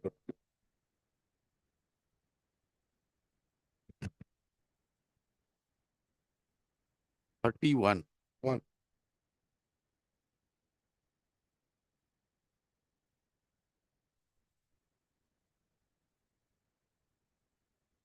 His application is there. His refusal letter. It's not there, Lordship, because it was, I think, in the order, there was no direction to registry to communicate, Lordship. I had communicated the order, Lordship. I have gotten.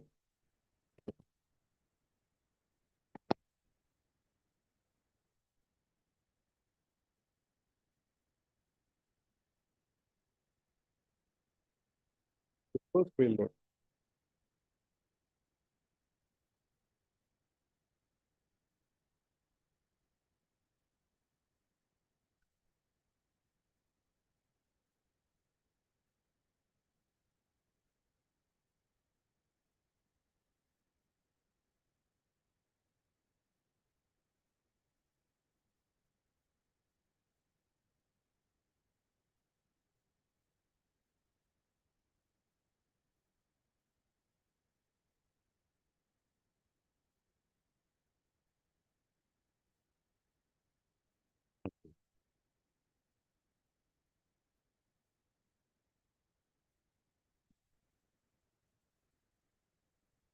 All right.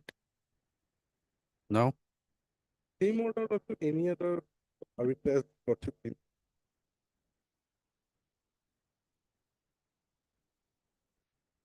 In a similar matter, Lordship, between the same parties, Lordship, there is another opportunity, Lordship. Justice H.N. Sarma was appointed as the arbitrator. okay, we'll appoint him. Any objection? All right, heard. Counsel to the party. I earlier order dated 3001/2025. Justice Dinesh Maheshwari from that court was appointed as an arbitrator. Arbitrate and decide the disputes arising by the party in connection with the present, in connection with the contract executed, which is the subject matter of the present proceeding. So, this order was communicated to Justice Dinesh Maheshwari from a judge to court with, and stop. Justice Dinesh Maheshwari from a judge.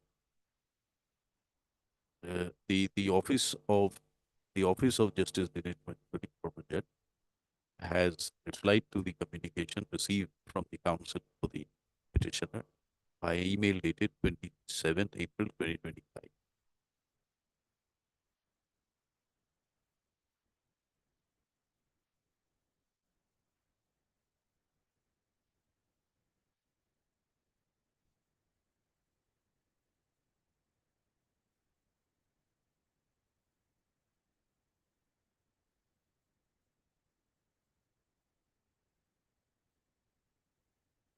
Has expressed his regrets to accept the nomination in the present matter, as by the time the order of this court was communicated by the parties to the prospective learned arbitrator, former Justice Dinesh Maheshwari, Justice Dinesh Maheshwari, former judge, Supreme Court of India, came to be appointed as chairperson of the 23rd Law Commission by the Government of India, and he has assumed charge on 15/4/2025. So, copy of this email has been placed on record, has been placed before the court, kept on record. So, that view of the matter, the court now proposes to appoint Sri H.N. Sharma, former judge, Guwahati High Court, to act as the arbitrator in the incident matter. So, the order dated 30/01/2025, therefore, stands modified to this extent. whereby Justice H.N. Sharma, former judge of the Guwahati High Court, is now appointed as the prospective arbitrator to decide a dispute, decide and arbitrate and decide, on the disputes arising by and between the parties relating to the instant contract. So,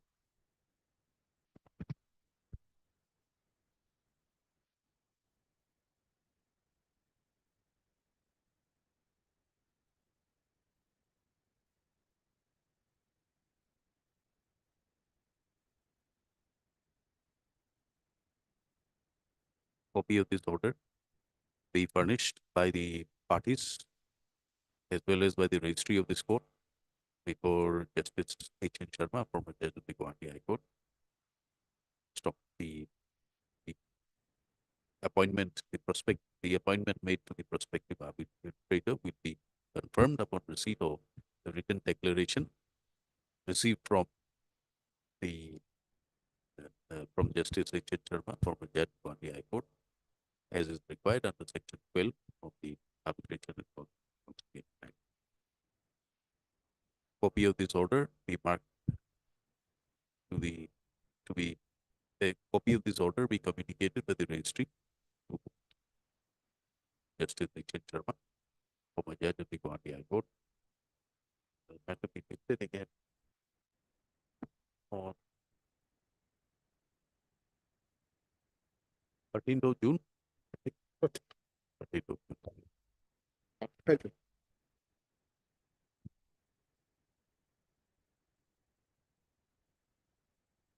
Lordship, in this matter, we have filed one affidavit today, Lordship. But in terms of last order, I was also directed to file an additional affidavit, enclosing one order that was passed in another expedition. And relying the order of that case, Lordship, my impugn order has been issued. I have filed that additional affidavit. What about the affidavit in opposition? Affidavit It in is filed today, Lordship. It is today. not in record. Yes, Lord. Have you been served with a copy? I have got the copy. You want to file any reply or No need. no need? All right. Let the 27 Lordship. huh? 27 Lordship. Let the again. On 30 May. It is submitted that by the government advocate that the affidavit in opposition has been filed on behalf of the government during the course of the day.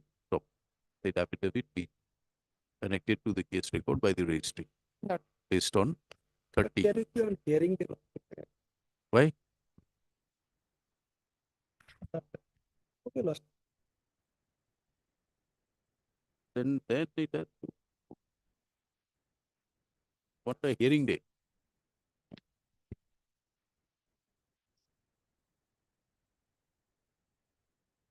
Part of June. 10th of June. Lord.